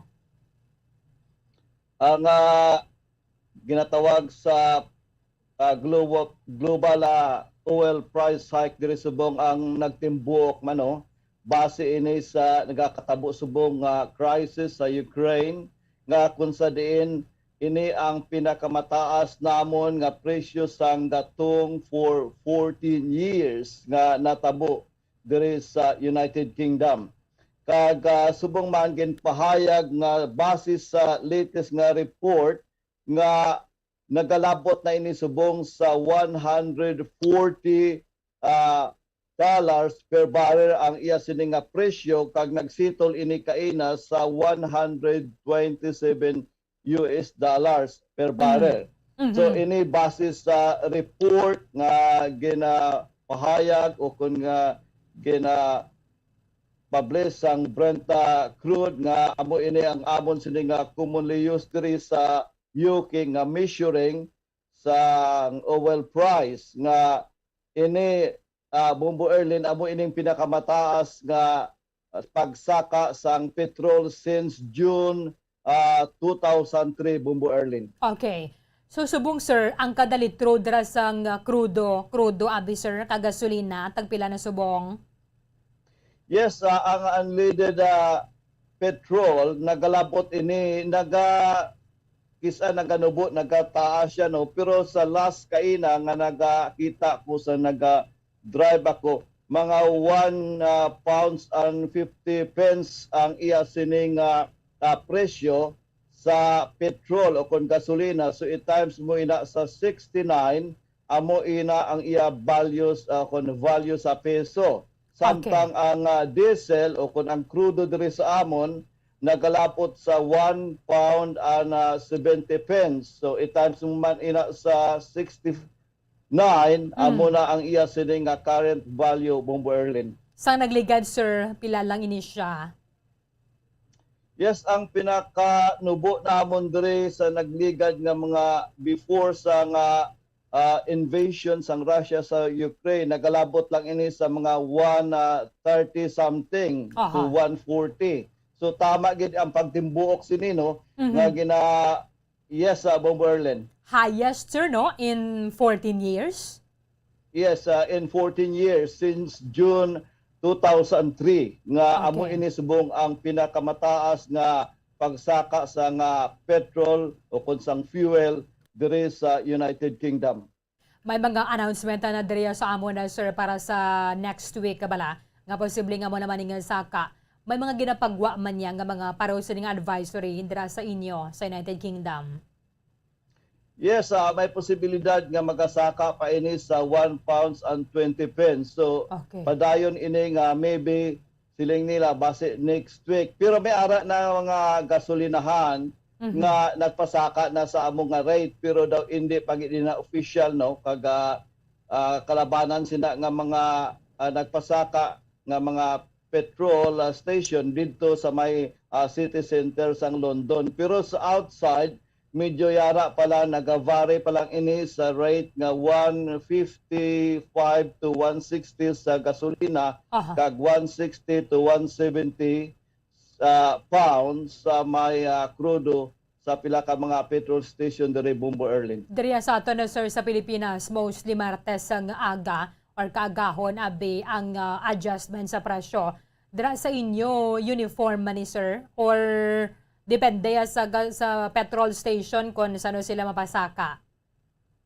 Yeah, depende sa mga petrol station no sa mga company nga nagapasaka katulad sang Shell, madamo nga mga klase sa nga petrol station company diri pero isa na nga Bumbo Erlin nga nagrisgo nga nagahalin sila sa pagkuha sang supply sa Russia ang Shell nga kung sa din sa subong ginapatihan nga may losses in sila nga mga 2 billion no in the whole current nga value kag sa in the future nila nga hasta nga matapos ang ila sini nga pag-untat sa nga supply sa Russia sa ila kay daw nagasympathize inin sila ang kanami lang diri sa UK Bumbo Erlin kag sa atong mga tagparamati kay united kami tanin halin sa gobyerno sa private sector kag sa tanang nga mga companies ang naga-impose sang sanction. Halimbawa, kung nag-impose ang amon gobyerno sang sanction sa mga produkto, tanan nga mga supermarket subong diri sa amon, tanan nga product nga halin sa Russia, angin pangkuha man sa ila sini nga stocks. Kalapit na ang mga ilim nun, Bomberlin. So sir, mauntat man ni ang Shell and other companies sa pag-import sang langis from Russia, even pa man sir before ni ang announcement nga may kamo sang ining ban sa imports.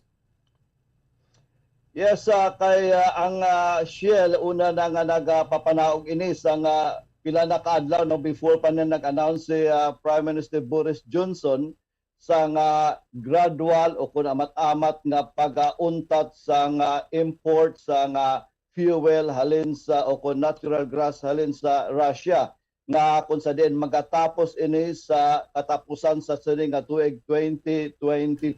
So yes, Bomberlin. Okay. So sa answer sang 2022, bali amat-amat lang gid siya, sir. So kung mauntat ka mo sa pagkuha sa Russia, regardless man siguro, sir, no, kung untatan na nila ang ining invasion? Kaya sa so far sa nagakatabo subong may duha ka barko nga dalag ko actually nga nagadakon tani diri sa amon nga port. Ang wala gin baton sa amon nga government nga nagadala ini sang mga fuel no nga makasupply kun tani diri sa amon, pero gin divert ini ang ila sini nga ruta, wala sila gin padungka diri sa amon kag gin pabalik sa Russia. So amo ina nagakatamo diri sa amon nga daw tanan nagaugyon sang sanction nga ginapanaog sang amon nga gobyerno, Bomberlin. Duha ka barko nga may dala nga mga fuel nga dapat tani nga mag-unload na diri ang gin pabalik sa Russia, Bomberlin. So maamat-amat ka mo dira, sir, pangita, siguro nag-export manabi sir ng Estados Unidos. Kay kung lantawon naton 70% of oil production sang Russia is for Europe, including na diri United Kingdom. So kung mauntat ka mo kuha halin sa Russia, madugangan pag ni sir ang pagmahal dira sa inyo. Yes, may posibilidad ina no, pero ang amon sining dependency sa bahin sa amon nga fuel o kung gas, natural gas man, ang tama lang gid kagamay no, mga 4% lang kami sa amon sining nga supply. Then ang i-explore namon base sa ginapahayag sa amon sini nga Prime Minister nga posible nga dugang kami sang drilling sa may Scotland, kami ara na kami sa dako dito daan nga ginakuhaan.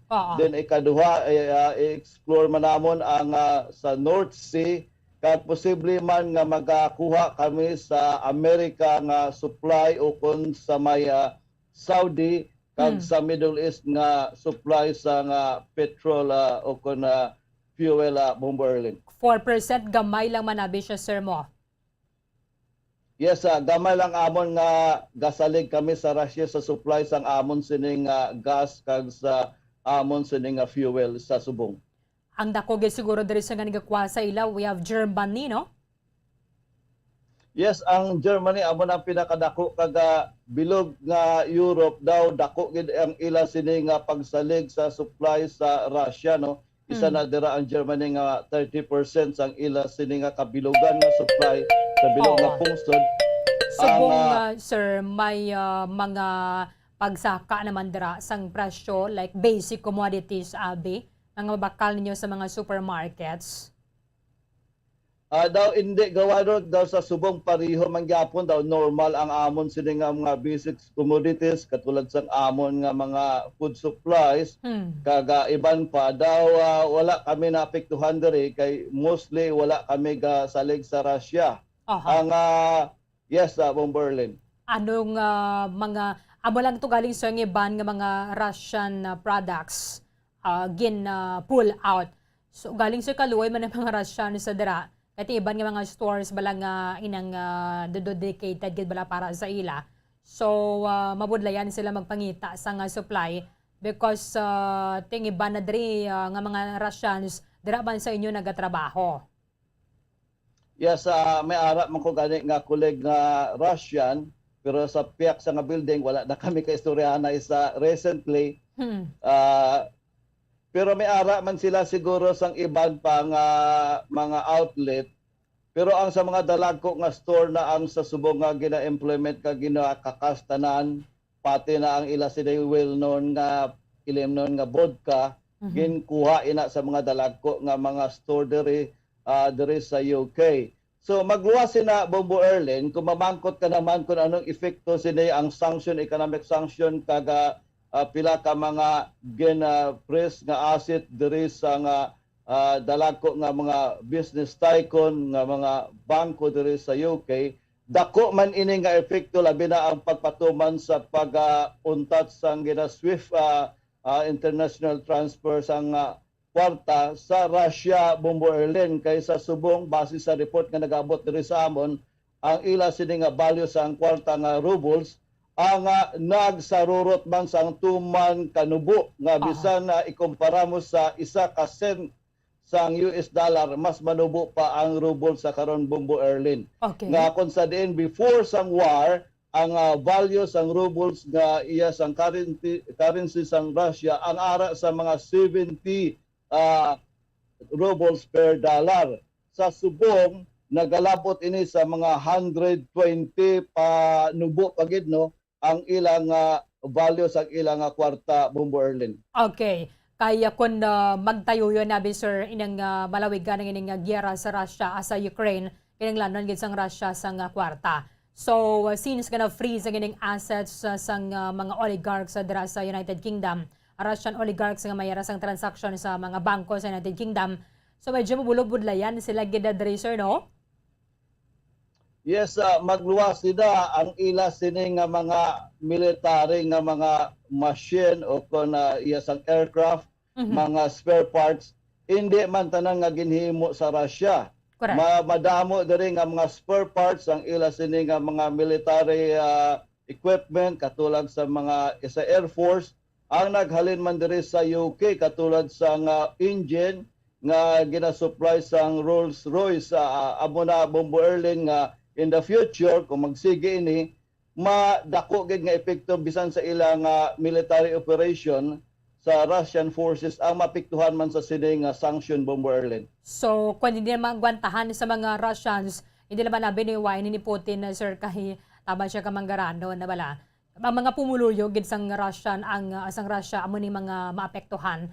So siguro amo maning rason kung nga ang bisan gina-aresto sila ka gina-detain may mga protesters sa gyapon.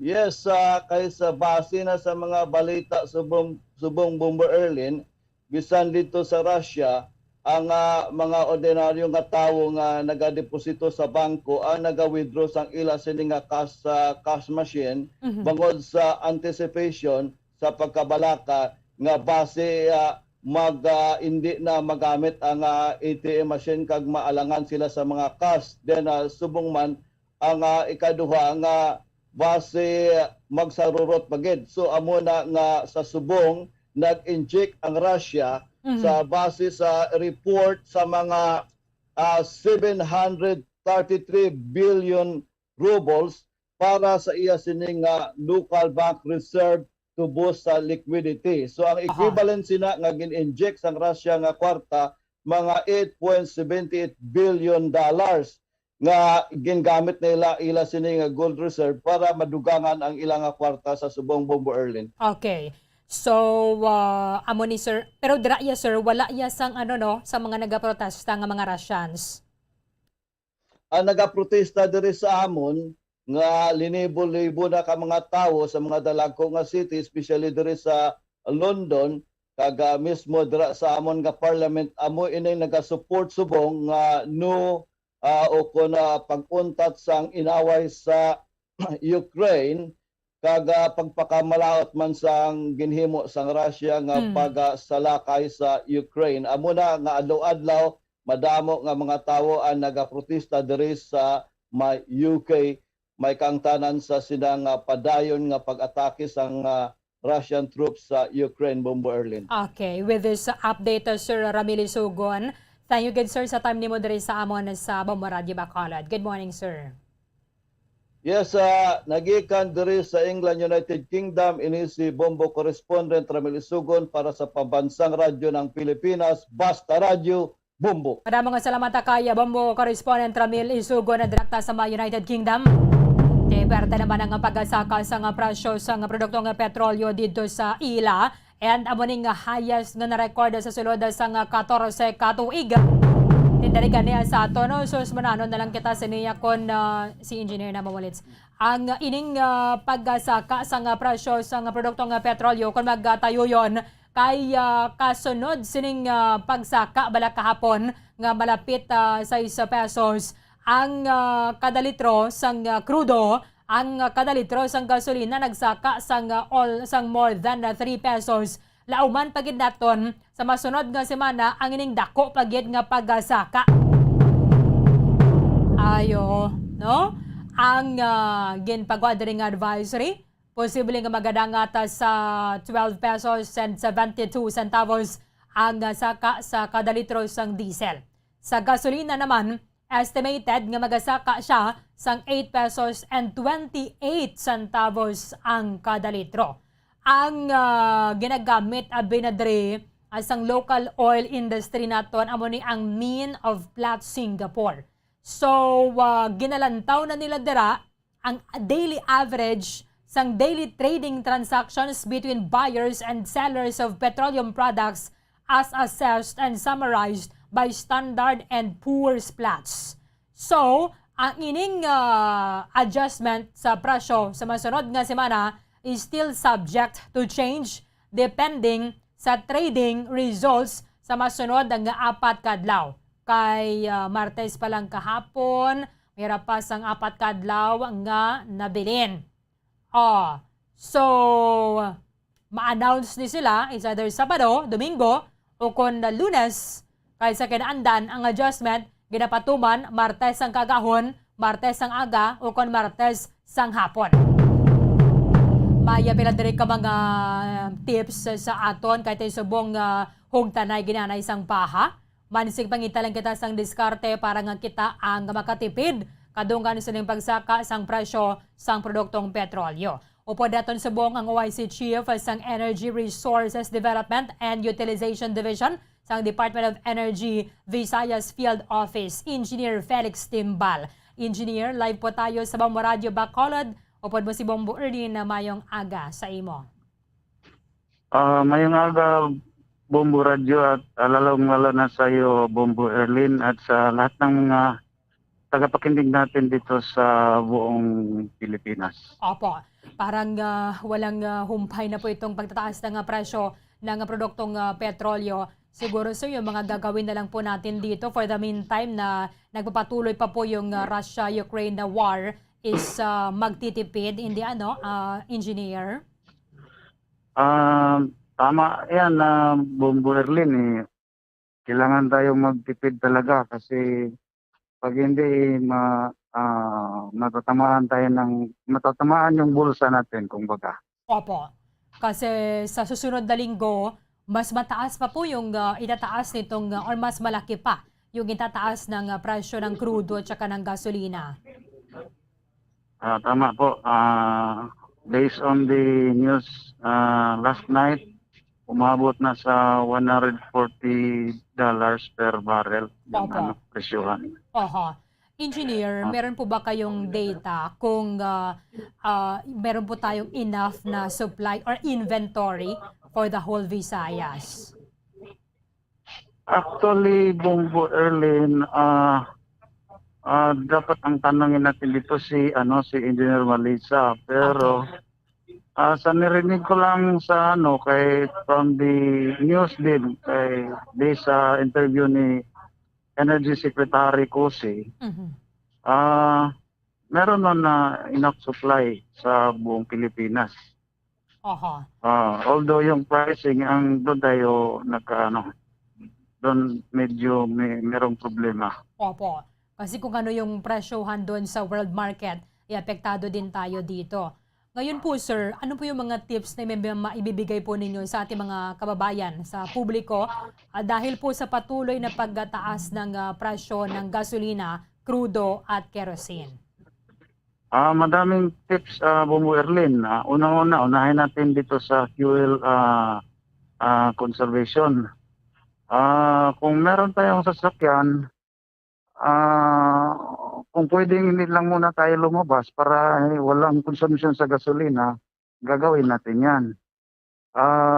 Pangalawa, kung hindi maiwasan na kailangan talaga tayong lalabas, i-planuhin natin kung dalawang sasakyan natin, halimbawa si Mr. merong isa at saka si Mrs., isa lang muna gagamitin natin, mag-carpooling tayo. At saka planuhin natin yung biyahe natin. Alamin natin yung mga ruta na papasok tayo, hindi tayo magtalang-talang baga. Kasi kung magtalang-talang tayo, daming ikutin natin. Halimbawa, malayo yung U-turn slot. Aksaya yan sa crudo or gasolina. Saka isa pa, kung nagbiyahe naman tayo, hindi talaga maiwasan, yung pag-apak baga ng ating gasolinador, hindi natin tamaan todo apak, kung pwede, alalay lang. Hindi tayo mag-jackrabbit, acceleration. Kasi aksaya yan sa, sa fuel. At saka iwasan natin yung too much idling. More than 5 minutes is not advisable.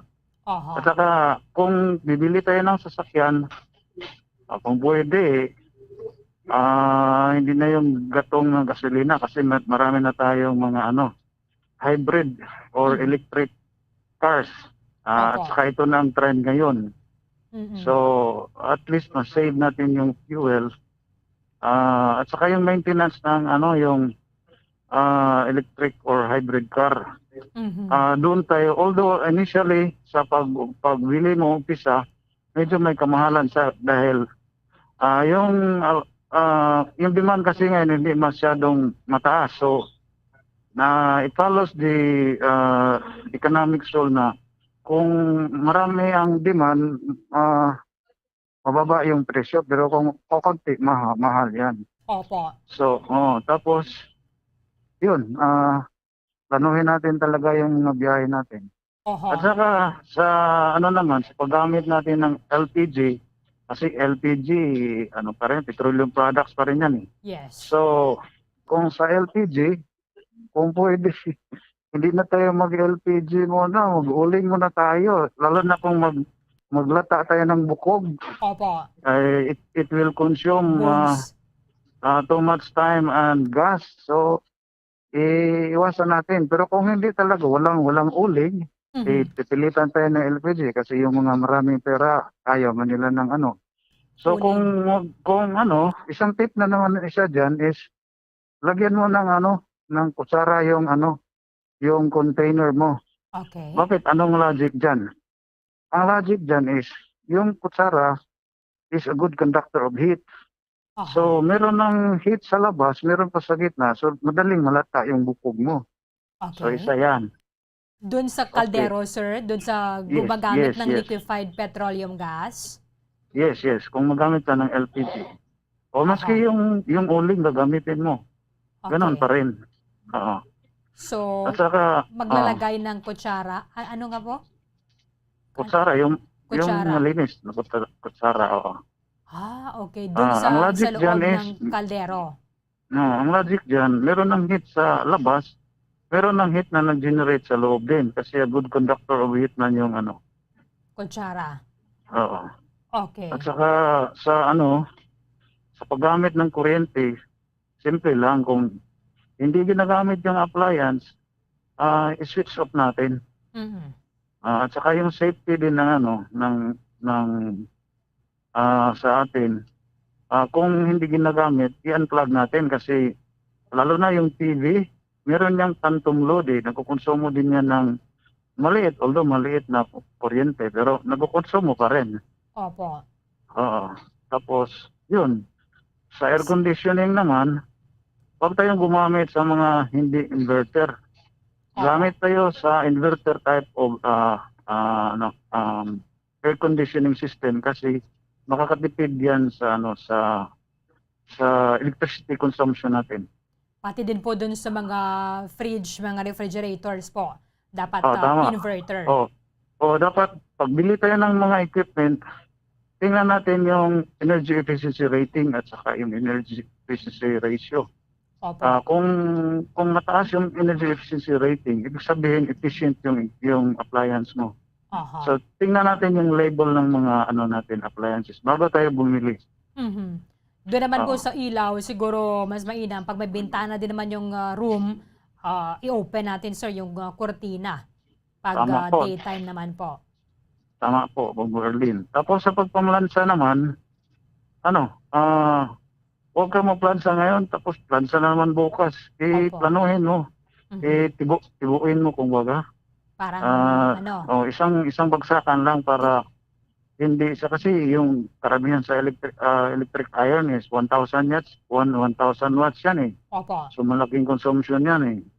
Yung current na ginagamit dyan, maksaya. So tingubon kung language po namin dito sir. Tingob. O, tingubon. Opo, Oo. tingobon.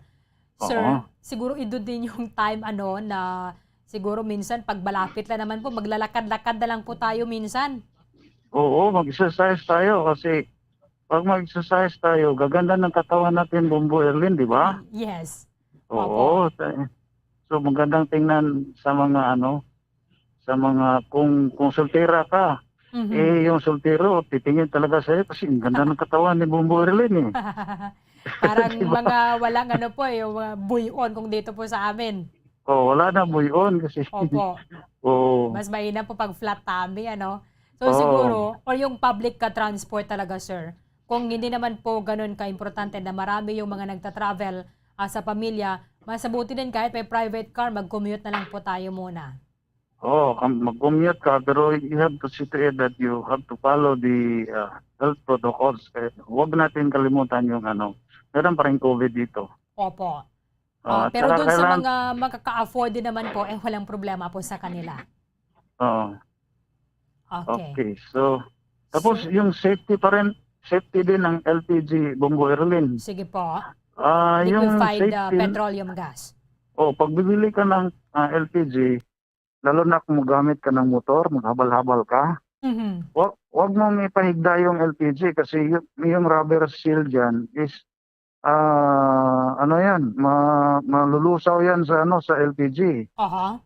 So dapat walang contact yan sa LPG na para hindi mag-leak yung yung tangke mo kasi kung mag-leak baka pagdating mo sa bahay mo kalahati na lang yung LPG mo.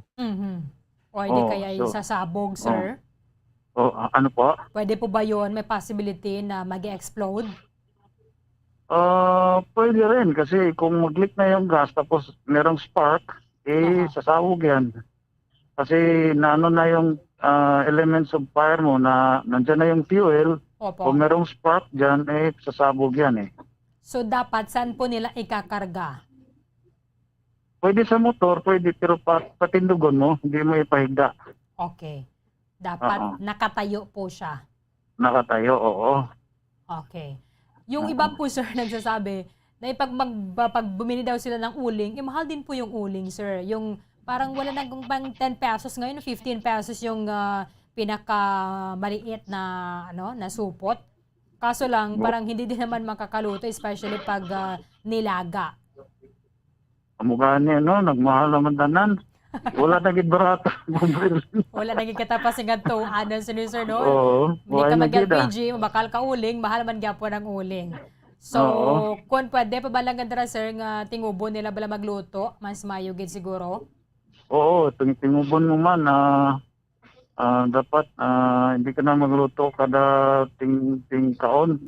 Kung pwede, isa buntag na lang, sa aga ka na lang magluto. Diretso na sa hapon yan. Opo. Sige. So, importante kasi dito, yung mga tipid tips na lang po muna tayo. Kasi hindi po natin malalaman kung kailan pa magtatapos itong giyera doon sa Russia. So, affected po yung presyo doon sa world market. Anyway, Engineer Felix Timbal, baka may dadagdag pa po kayo, sir? Parang naubos na eh. Parang naubos na po yung mga tips natin. Anyway, maraming salamat po sa inyong oras dito sa amin sa Bombo Radio Bacolod. Nasa Cebu po kayo, sir, no? Cebu kayo? Oo, ari ko pa sa Cebu Subong. Okay. Oh, wala nga naman, Bombo Erlin. Okay. Engineer Timbal, sir, good morning po sa inyo. Oh, good morning po. Okay. Maraming salamat kay Engineer Felix Timbal, ang pinuno sang ining Energy Resources Development and Utilization Division sa Department of Energy Visayas. Ang ato na Department of Energy, hindi na sila per region mo, per Luzon, Visayas, and then Mindanao. So, ang Department of Energy Visayas Field Office naton ang nahamtang sa Maya, Cebu. So, dito ni ang opisina nila. Thank you pa na kay Engineer Jory Maleza para sa pag-arrange sa aton ng interview with Engineer Felix Timbal. Kaya at least mayon ni kamera sa mga abiso sa ato ng mga hensya sa gobyerno. So, pwede kitang mansig tipid lang gidanay parang makabulig ban sa ato ng bulsa. Ilabi na kung mayra ka mo dira sang salakyan. Kag ang liquefied petroleum gas nga daan nagligad Marso 1, nagasaka man sang 9 pesos or 7 pesos and 95 centavos per kilogram. So ini ang take effect sa Marso 1, tanan na lang gid ang nagasaka. Ang saling sa iba, doon nila kita magkakaon. So, galing hindi mo kita makaubra when kita nakakaon. No? Makakita ka sa mga ipot-ipot, bala? Ay, nato na lang kita siniman. Tanan na lang nagasaka. Aba may mga nagaplando man nga mag-file na sang petition for the wage hike. Kaya tisubong, ang ining presyo sang tanan nga mga balaklon ang nagamahal.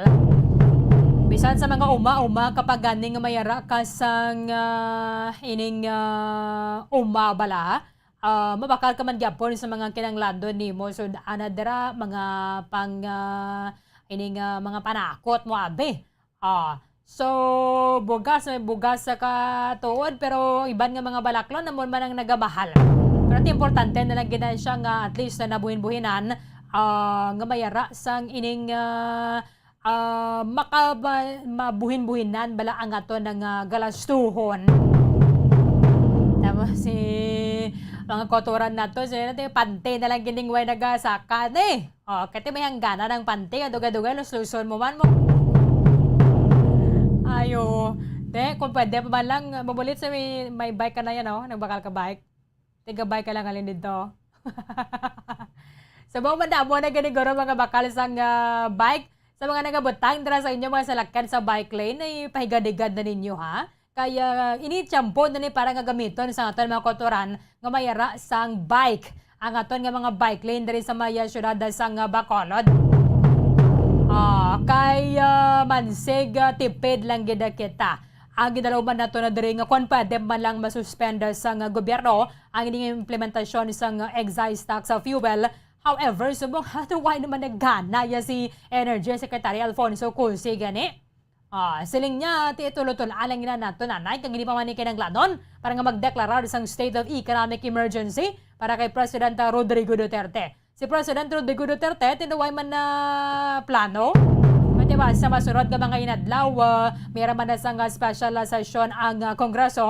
Base man diri kon mag-request si President Rodrigo Duterte nga i-suspending excise tax sa fuel because pasado na niya subong sa idalam sang tax reform for acceleration and inclusion law ang ining excise tax pwede na nga masuspend sang aton nga gobyerno kung maglapaw sa $80 ang kada bariles. Isubong 139 na ang ginalakahadukan naton diri nga magdangat pa sang subong stenta ng gasolina.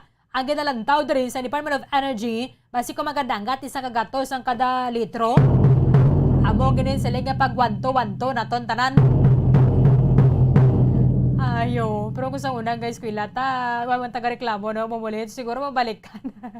Galing ka ito kung nag-obra ka na bala, kapoy ka na bala, hindi ka na sila yung puro pabalhas ka pa danay, no? But siguro may mga katuyuan man lang ini, kag basi mga reminders man lang bala sa aton to stay physically active, stay physically fit, bisan 30 minutos na dire nga paglakat-lakat, mabalhas ka pa.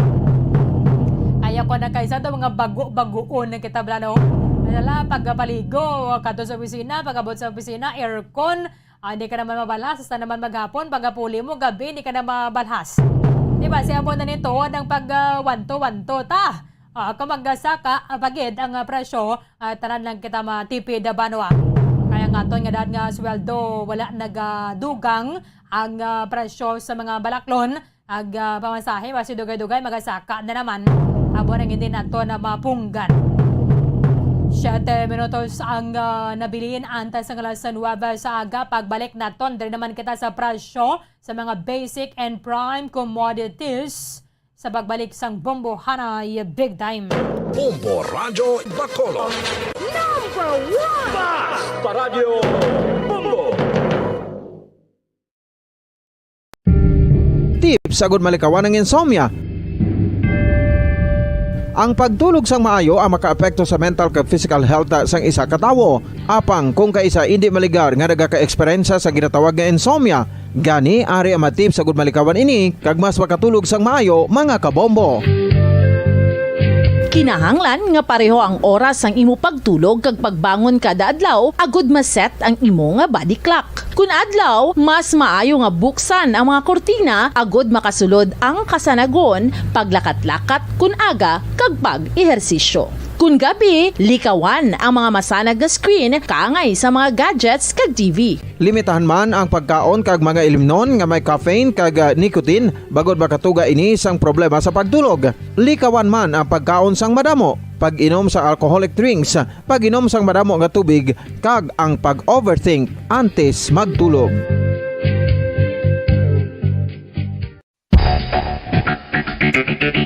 Ang husto nga paggamit sang earphones o kon headphones. Kalabanan sa karon, ilabi na sa mga pamatanon ang masaming nga nagagamit sang earphones o kon headphones sa tion sang nagausar sang gadgets. Apang, ano bala kalawig ang aton paggamit sang earphones kag headphones? Nakahibalo bala kamo mga kabombo nga ang tuman kalawig nga paggamit sini ang makatugas ang ear noise o kon acoustic trauma? May pila naman ka tips nga makabulig agud mahalungan naton ang aton dulunggan kag pamatinan. Dapat nga ipabilin nga yara lang sa 60% ang volume sang aton nga mga earphones o kon headphones. Likawan nga masobra sa 4-5 ka oras ang tayuyon nga paggamit sang earphones o kon headphones. Magtala na sang 15 minutos nga break matapos ang 1 ka oras sagud nga makapahuway ang aton palamatinan. Masami nga tinluan ang earphones o kon headphones kag mas maayo nga gamiton ang duha ka earpiece sang aton nga mga earphones.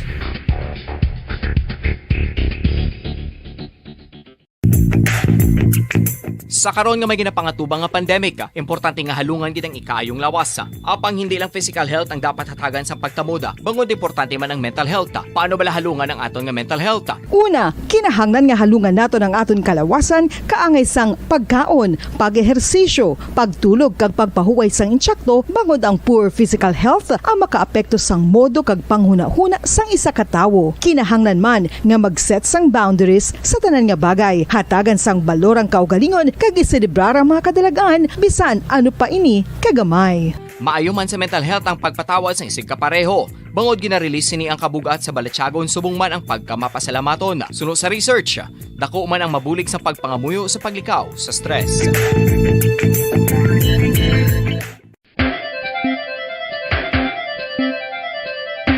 Ang talaba. Sino bala ang hindi maganahan magkaon sang talaba? Magluwas sa manamit sini nga sabor, ang talaba ang nagaunod man sa calories, protein, fat, vitamin D, thiamine, niacin, vitamin B12, iron, magnesium, phosphorus, zinc, copper, manganese kag selenium. Isa ini sa mga source ang high quality protein nga nagaunod sang siyam ka importante nga mga amino acids nga kinahanglan sang lawas sang tawo. Nagaunod man ini sa antioxidants nga maayo para sa atay. Apang ang pagkaon sang talaba ang mayara man sa mga risgo. Bangod nagaunod ini sa mataas nga amount sang zinc nga delikado sa kalawasan kon masobrahan. Ang pagkaon sini nga hilaw ang makatugaman sang bacterial infection kag makatugas sang diarrhea, pagsuka, hilanat kag iban pa nga seryoso nga kondisyon. Gani sa pagkaon sang talaba, kinahanglan hagan-hagan lang.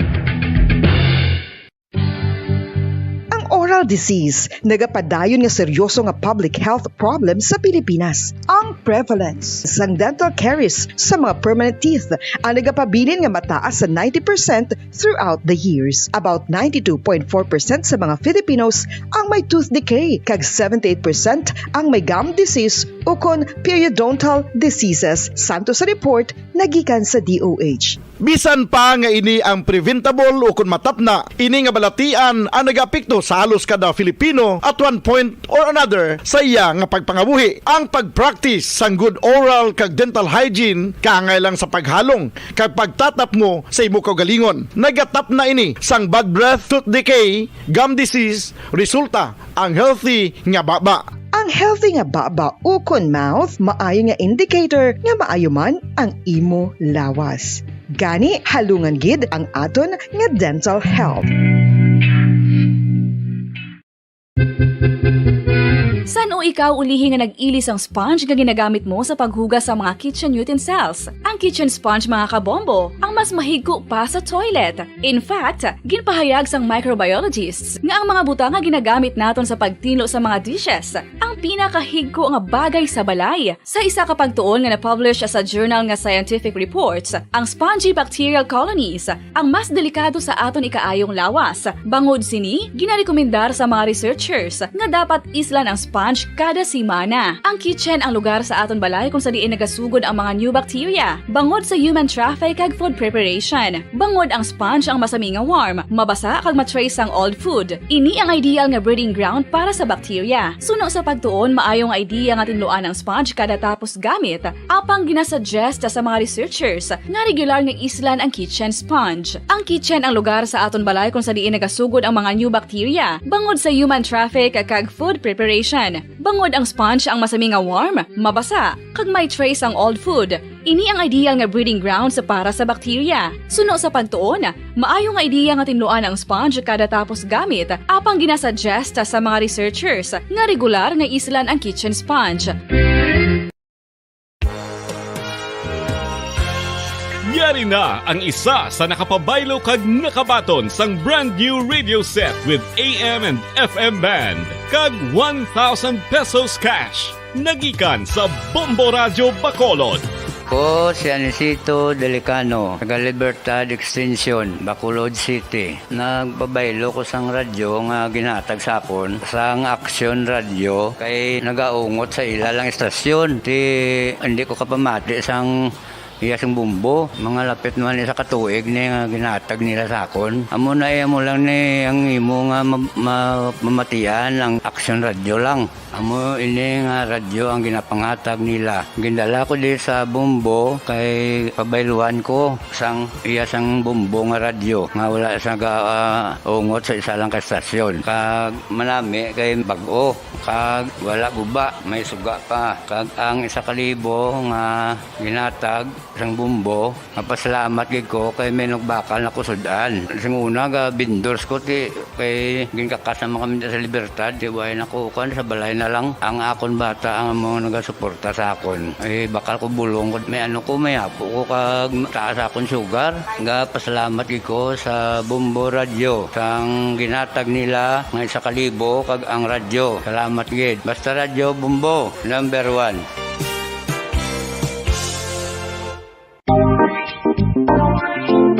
Mga kabombo, nakahibalo-bala ka mo, naghampak na sa 3 million ang natapikan sang COVID-19 sa Pilipinas. Mataas sa gihapon ang active cases sa bugos nga pungsod, kag 50 mil na ang mga nagtaliwan bangod sa sini nga virus. Hindi magkumpiyansa, depensahi ang kaugalingon kag ang imo mahal sa kabuhi. Magpabakuna na batok sa COVID-19.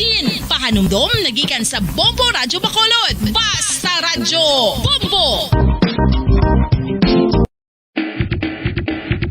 Mga kabombo, madamo gid ang pagkaon apang ano bala. Ang dapat himuon kung may matabo sang suspected foodborne illnesses. Kung may matabo nga suspected foodborne illnesses, dapat i-preserve ang mga ebidensya. Kung may bahin sang suspected food nga nabilin, taguon ini. Putson sang maayo kag ibutang sa freezer. Magpabulong sa gilayon. Kung ang sintomas nagapadayon o kung nagalala, gilayon nga magkadto sa doktor agod magpakonsulta. Hindi man magkalipat nga i-report ang insidente sa local health department. Mga pamaagi para mangin matinlo kag safe ang aton mga pagkaon. Ipabilin nga matinlo ang palibot. Isiparar ang hilaw sa naluto ng mga pagkaon. Lutuon sang maayo ang mga pagkaon nga dapat lutuon. Taguon ang mga pagkaon sa safe nga temperature. Depende sa kinahanglan sang klase sang pagkaon. Maggamit sang safe nga tubig kag raw materials.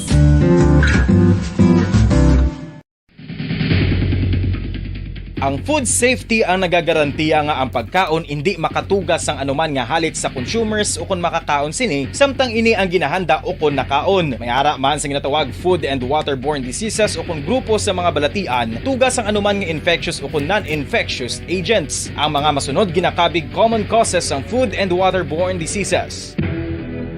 Unsafe nga ginahalinan sa ginainom nga tubig, improper disposal of human waste, unhygienic practices, unsafe food handling and preparation practices.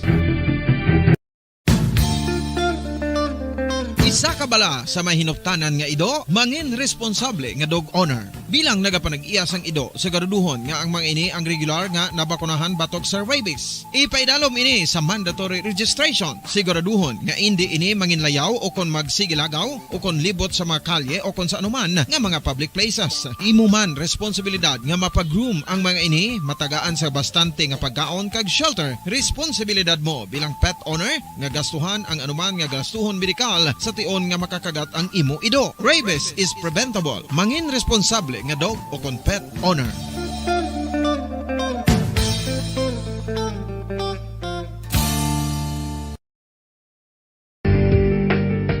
Kinahanglan mo bala nga mag-recharge? Hindi mo na kinahanglan nga magsalig pa sa caffeine. Bangod ang pag-power nap ang makapaboost sang memorya, cognitive skills, creativity, kag energy level. Ang power nap o kon cat nap ang pagtulog sang malipot nga oras kag may tinutuyo nga i-revitalize ang isa ka persona. Masami ini nga nagadugay sang 15 to 20 ka minutos ginahimo kon udto o kon hapon. Santo sa pagtuon, mas mangin alerto ang isa ka persona kon maka-power nap ini. Nagapabuhin man ini sang stress kag nagapa-improve sang cognitive functioning. Isa ini kapamaagi agud nga ma-refresh ang utok sang tawo kon ginakapoy. Bagluwas diri, nagapanubo man ini sa risgo sang heart disease.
Sa karon nga may ginapangatubang nga pandemic, importante nga halungan gid ang ikayong lawas. Apang hindi lang physical health ang dapat hatagan sa pagtamuda, bangod importante man ang mental health. Paano bala halungan ang aton nga mental health? Una, kinahanglan nga halungan nato ng aton kalawasan kaangay sang pagkaon, pag-ehersisyo, pagtulog kag pagpahuway sang insyakto bangod ang poor physical health ang makaapekto sang modo kag panghuna-huna sang isa ka tawo. Kinahanglan man nga mag-set sang boundaries sa tanan nga bagay, hatagan sang balorang kaugalingon kag iselebrar ang mga kadalagaan bisan ano pa ini kagamay. Maayo man sa mental health ang pagpatawad sa isig kapareho. Bangod ginarelease ni ang kabugat sa Balatyagon subong man ang pagkamapasalamaton. Suno sa research, dako man ang mabulig sa pagpangamuyo sa paglikaw sa stress.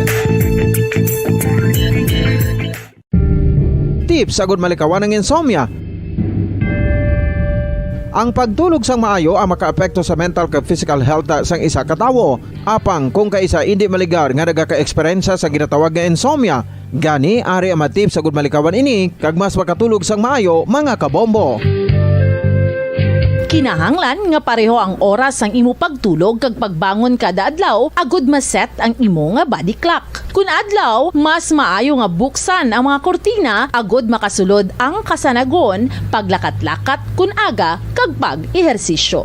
Kun gabi, likawan ang mga masanag nga screen kaangay sa mga gadgets kag TV. Limitahan man ang pagkaon kag mga ilimnon nga may caffeine kag nicotine bagod makatuga ini sang problema sa pagtulog. Likawan man ang pagkaon sang madamo, pag-inom sa alcoholic drinks, pag-inom sang madamo nga tubig kag ang pag-overthink antes magtulog.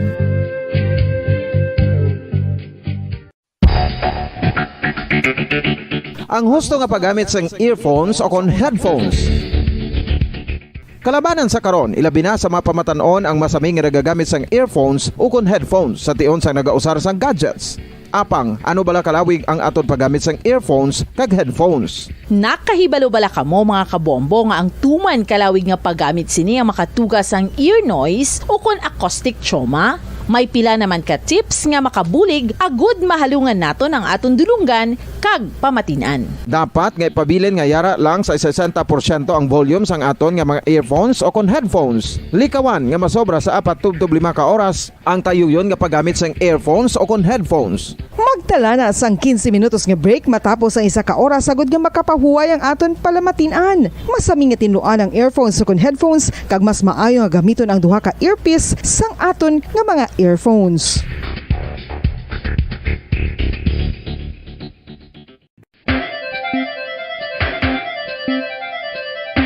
Ang talaba.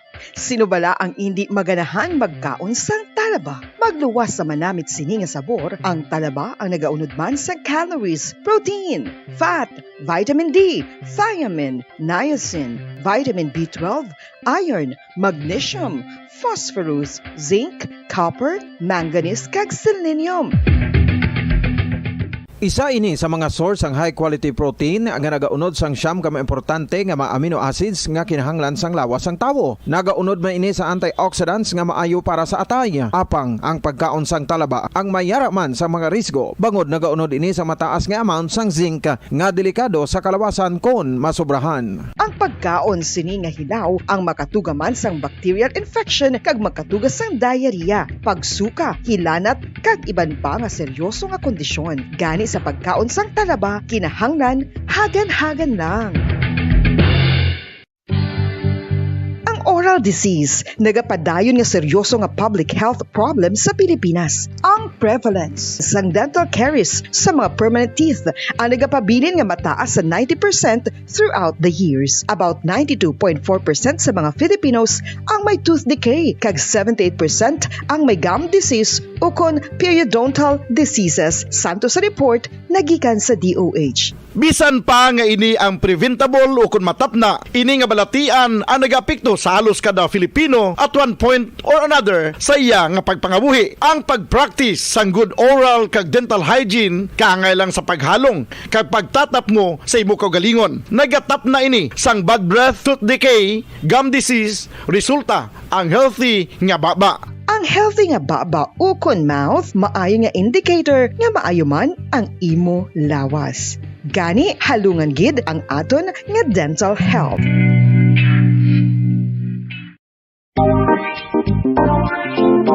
Mga kabombo, nakahibalo bala kamo? Naghampak na sa 3 million ang natapikan sang COVID-19 sa Pilipinas. Mataas sa gihapon ang active cases sa bugos nga pungsod. Kag 50 mil na ang mga nagtaliwan bangod sa sini nga virus. Hindi magkumpiyansa. Depensahi ang kaugalingon kag ang imo mahal sa kabuhi. Magpabakuna na batok sa COVID-19. Pahanumdom nagikan sa Bombo Radyo Bacolod. Basta Radyo Bombo!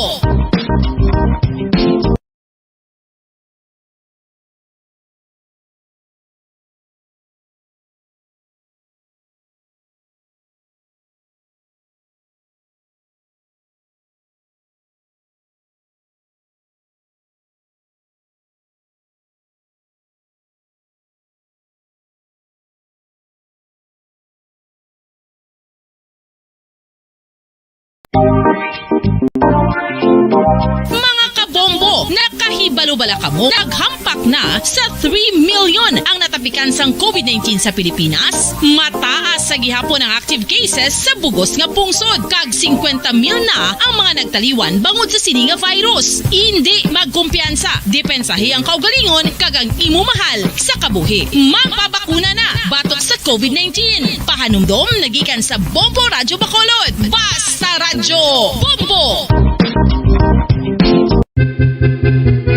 San o ikaw ulihi nga nag-ilis ang sponge nga ginagamit mo sa paghugas sa mga kitchen utensils? Ang kitchen sponge mga kabombo, ang mas mahigko pa sa toilet. In fact, ginpahayag sang microbiologists nga ang mga butang nga ginagamit naton sa pagtinlo sa mga dishes ang pinakahigko nga bagay sa balay. Sa isa ka pagtuon nga na-publish sa journal nga Scientific Reports, ang spongy bacterial colonies ang mas delikado sa aton ikaayong lawas. Bangod sini, ginarekomendar sa mga researchers nga dapat islan ang sponge kada simana. Ang kitchen ang lugar sa aton balay kung sa diin nagasugod ang mga new bacteria. Bangod sa human traffic kag food preparation. Bangod ang sponge ang masami nga warm, mabasa kag matrace ang old food. Ini ang ideal nga breeding ground para sa bacteria. Suno sa pagtuon, maayong idea nga tinluan ang sponge kada tapos gamit. Apang ginasuggest sa mga researchers nga regular nga islan ang kitchen sponge. Ang kitchen ang lugar sa aton balay kung sa diin nagasugod ang mga new bacteria. Bangod sa human traffic kag food preparation. Bangod ang sponge ang masami nga warm, mabasa, kag may trace ang old food. Ini ang ideal nga breeding ground sa para sa bacteria. Suno sa pagtuon, maayong idea nga tinluan ang sponge kada tapos gamit, apang ginasuggest sa mga researchers nga regular nga islan ang kitchen sponge. Mga kabombo, madamo gid ang pagkaon apang ano bala. Ang dapat himuon kung may matabo sang suspected foodborne illnesses. Kung may matabo nga suspected foodborne illnesses, dapat i-preserve ang mga ebidensya. Kung may bahin sang suspected food nga nabilin, taguon ini. Putson sang maayo kag ibutang sa freezer. Magpabulong sa gilayon. Kung ang sintomas nagapadayon o kung nagalala, gilayon nga magkadto sa doktor agod magpakonsulta. Hindi man magkalipat nga i-report ang insidente sa local health department. Mga pamaagi para mangin matinlo kag safe ang aton mga pagkaon. Ipabilin nga matinlo ang palibot. Isiparar ang hilaw sa naluto ng mga pagkaon. Lutuon sang maayo ang mga pagkaon nga dapat lutuon. Taguon ang mga pagkaon sa safe nga temperature. Depende sa kinahanglan sang klase sang pagkaon. Maggamit sang safe nga tubig kag raw materials.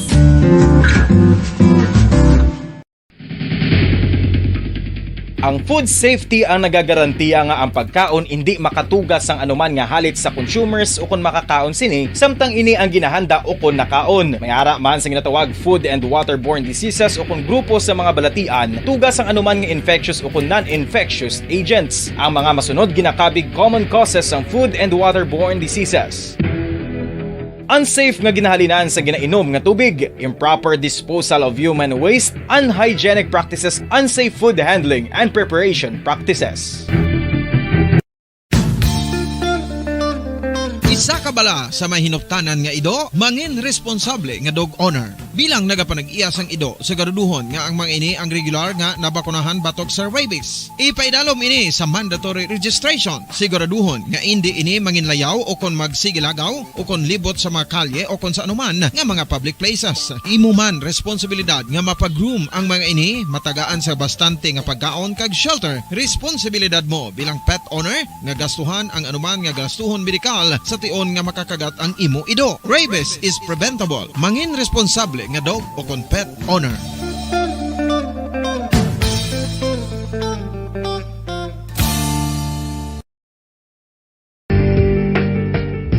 Kinahanglan mo bala nga mag-recharge? Hindi mo na kinahanglan nga magsalig pa sa caffeine. Bangod ang pag-power nap ang makapaboost sang memorya, cognitive skills, creativity, kag energy level. Ang power nap o kon cat nap ang pagtulog sang malipot nga oras kag may tinutuyo nga i-revitalize ang isa ka persona. Masami ini nga nagadugay sang 15 to 20 ka minutos ginahimo kon udto o kon hapon. Santo sa pagtuon, mas mangin alerto ang isa ka persona kung maka-power nap ini. Nagapabuhin man ini sang stress kag nagapa-improve sang cognitive functioning. Isa ini kapamaagi agud nga ma-refresh ang utok sang tawo kung ginakapoy. Magluwas diri, nagapanubo man ini sang risgo sang heart disease.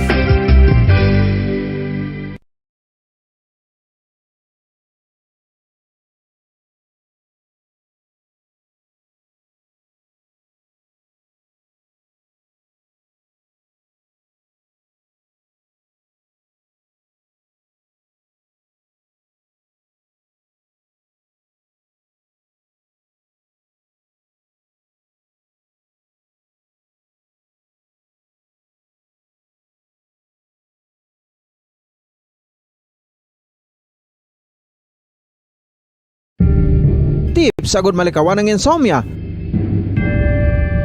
Ang pagtulog sang maayo ang makaapekto sa mental kag physical health sang isa ka tawo. Apang kung kaisa hindi maligar nga nagaka-eksperyensya sa ginatawag nga insomnia, gani ari ang matip sagud malikawan ini kag mas makatulog sang maayo mga kabombo. Kinahanglan nga pareho ang oras ang imo pagtulog kag pagbangon kada adlaw agud maset ang imo nga body clock. Kun adlaw, mas maayo nga buksan ang mga kortina agud makasulod ang kasanagon, paglakat-lakat kun aga kag pag-ehersisyo. Kun gabi, likawan ang mga masanag na screen kaangay sa mga gadgets kag TV. Limitahan man ang pagkaon kag mga ilimnon nga may caffeine kag nicotine bagod makatuga ini sang problema sa pagtulog. Likawan man ang pagkaon sang madamo, pag-inom sa alcoholic drinks, pag-inom sang madamo nga tubig kag ang pag-overthink antes magtulog.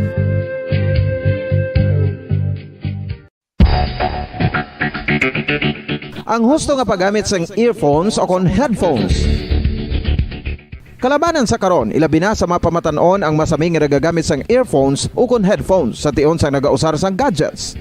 Apang, ano bala kalawig ang aton paggamit sang earphones kag headphones? Nakahibalo bala kamo mga kabombo nga ang tuman kalawig nga paggamit sini ang makatugas ang ear noise o kon acoustic trauma?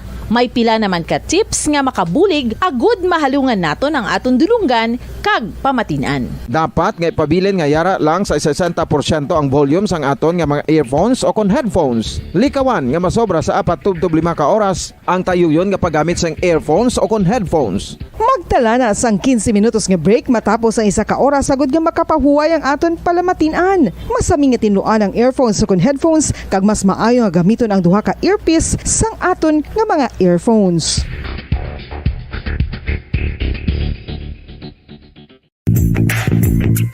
Sa karon nga may ginapangatubang nga pandemic, importante nga halungan kitang ikaayong lawas. Apang hindi lang physical health ang dapat hatagan sa pagtamuda, bangod importante man ang mental health. Paano bala halungan ang aton nga mental health? Una, kinahanglan nga halungan naton ang aton kalawasan kaangay sang pagkaon, pag-ehersisyo, pagtulog kag pagpahuway sang insyakto bangod ang poor physical health ang makaapekto sang modo kag panghuna-huna sang isa ka tawo. Kinahanglan man nga mag-set sang boundaries sa tanan nga bagay, hatagan sang balorang kaugalingon kag iselebrar ang mga kadalagaan bisan ano pa ini kagamay. Maayo man sa mental health ang pagpatawad sa isig kapareho. Bangod ginarelease ni ang kabugat sa Balatyagon subong man ang pagkamapasalamaton. Sunod sa research, dako man ang mabulig sa pagpangamuyo sa paglikaw sa stress.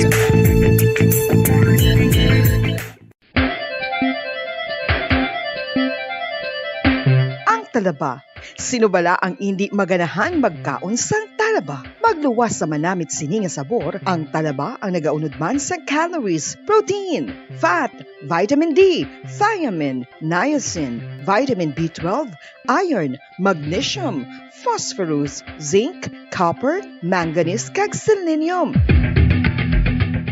Isa ini sa mga source ang high quality protein nga nagaunod sang siyam ka importante nga mga amino acids nga kinahanglan sang lawas sang tawo. Nagaunod man ini sa antioxidants nga maayo para sa atay. Apang ang pagkaon sang talaba ang mayara man sa mga risgo. Bangod nagaunod ini sa mataas nga amount sang zinc nga delikado sa kalawasan kon masobrahan. Ang pagkaon sini nga hilaw ang makatugaman sang bacterial infection kag makatugas sang diarrhea, pagsuka, hilanat kag iban pa nga seryoso nga kondisyon. Gani sa pagkaon sang talaba, kinahanglan hagan-hagan lang.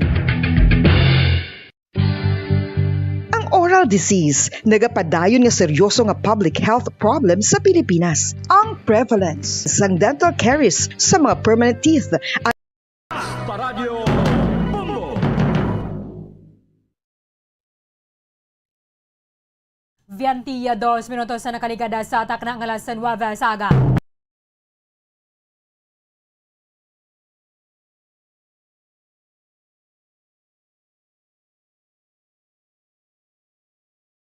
Presyo sang produktong petrolyo ang Department of Trade and Industry.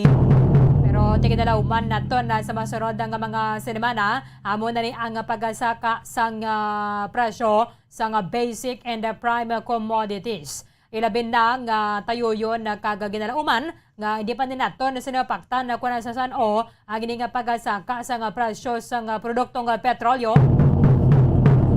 Kay sa latest diri ginapahayag sang Russian negotiator nga mayara pa man kuno sang ika-tatlo or ika-apat na nga round sang ining negosasyon sa tunga sang Russian and ining Ukrainian officials sa Banwa, but tiway pa man to nagligada-gida sa mga naistoryahan.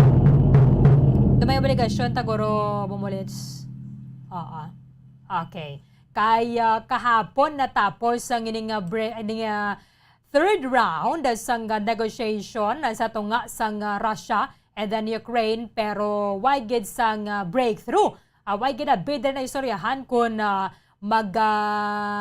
kasugot na bala kung ma-meet sang Ukraine ang ining demanda sang Russia and mauntat na.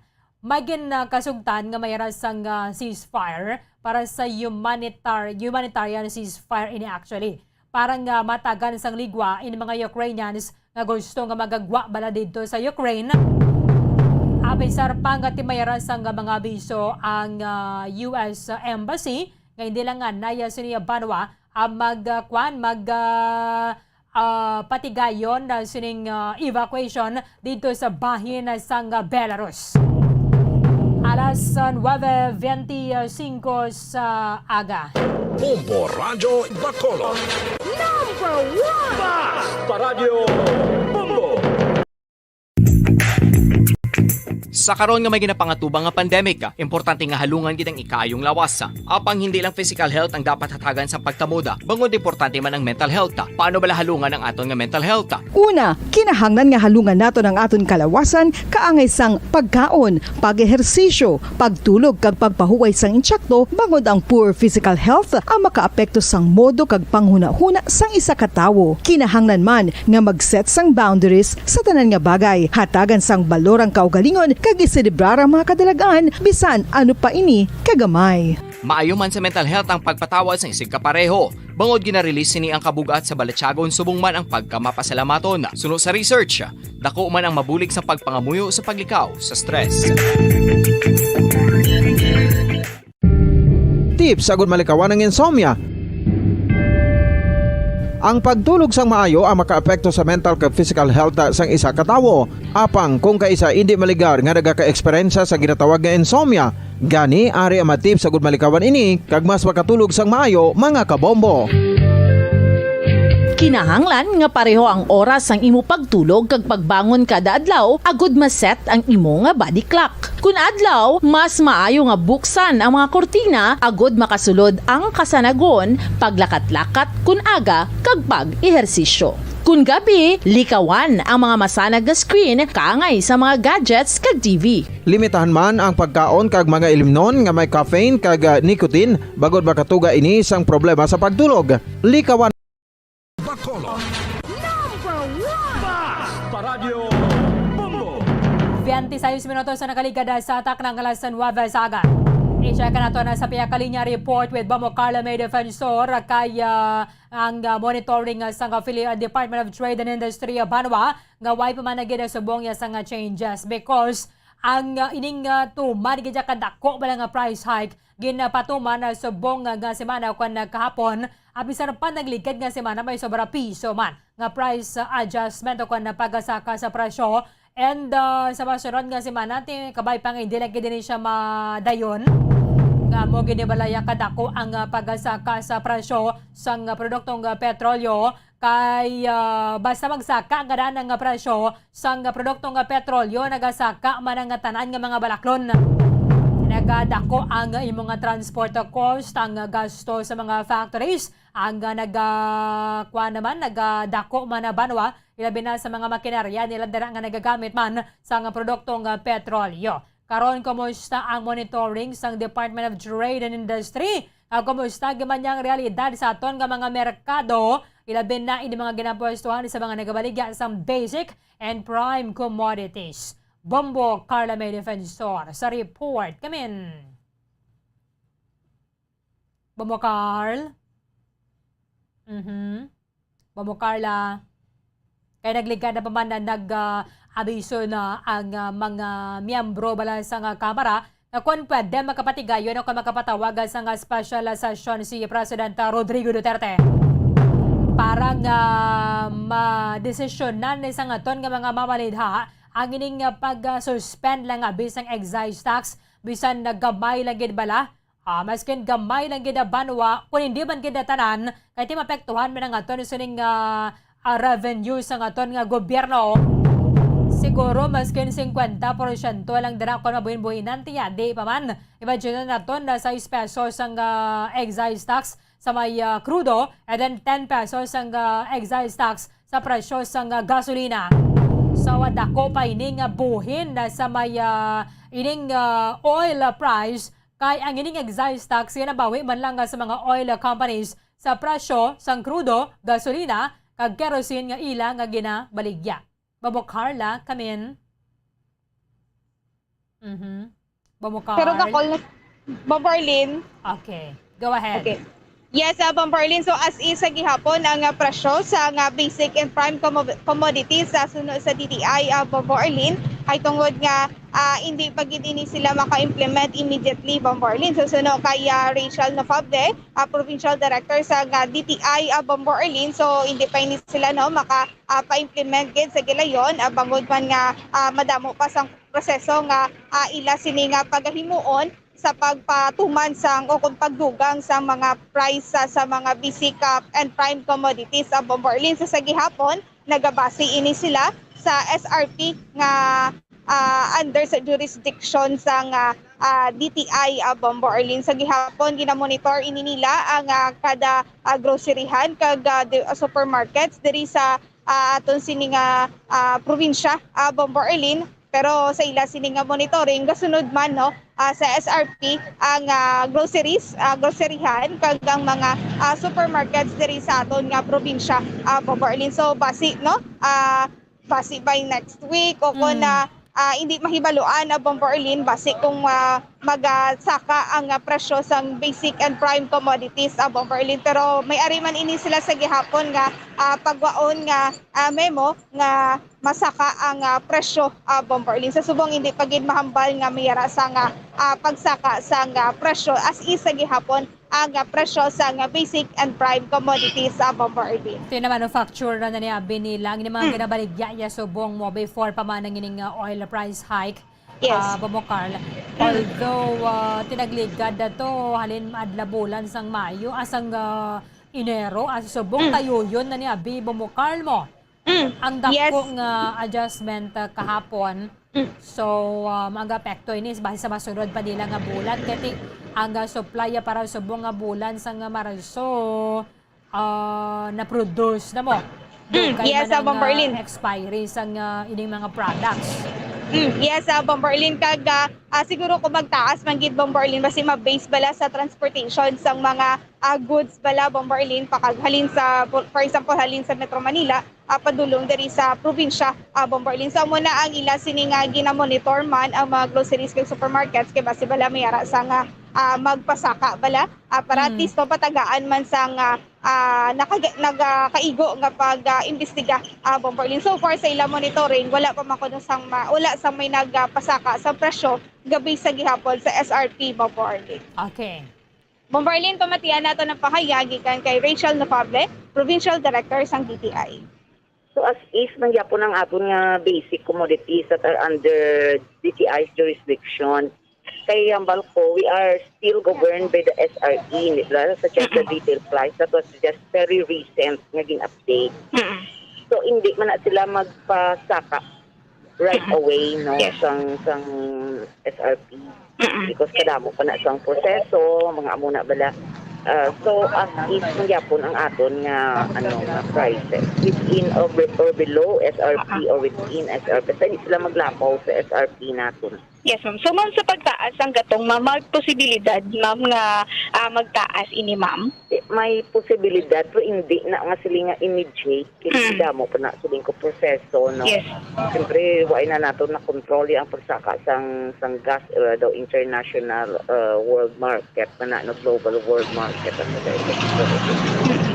Amo na, subong ang mga situation later siguro, pero sa subong hindi na natin immediately mabatyagan. Yes. Pero siyempre ang sa mga transport sector, mga amo na balaguro yung mga maapektuhan gid. I think oo, maapektuhan na sila ya, pero amo na sila nga hindi man sila kapasaka kay may regulatory body man, no? Yes, oo. Oo. Maybe ang possible mga local nga agri products nga ginawa hindi man na sila amo na law of supply and demand, no? Pero ang pamasahe is still the same unless nga ang regular pamasahe nga regulated na amo na bala, no? I don't know sa mga gina-contract or wala tarifa ya bala nga unregulated, but so far ang sa amon yang DTI yang basic needs and prime commodities, we are still governed by the existing suggested retail price, and we are strictly monitoring nga within that range. Yes, hindi na siya immediate nga effect nga right away dayon. Nakapasaka sang like sila ang pamasahe, so na sila makapasaka right away, mga regulated man sila sang LTFRB. Pero ang mga cargo na blang yun na pang contract, I don't know kung siyempre they'll do an announcement pa man na i-review pa man na nila, no? Hindi man na sila nga daw immediate siguro ang pasaka sang ilang prices. Ano man ay na may appropriate nga announcements kung may ara gid man, no? Dapat mapagpanuri kung sa Tagalog pa sila, may vigilant sila, no? They have the right to choose kung anong products, brands ang baklo nila within their budget, no? I mean, pwede ka bala mag-canvas or magpili, no? You have the right that and to have the right to inquire kung silang prices na, and you make your own choice sa mga bala, no? Yes. So, be vigilant kita. Of course,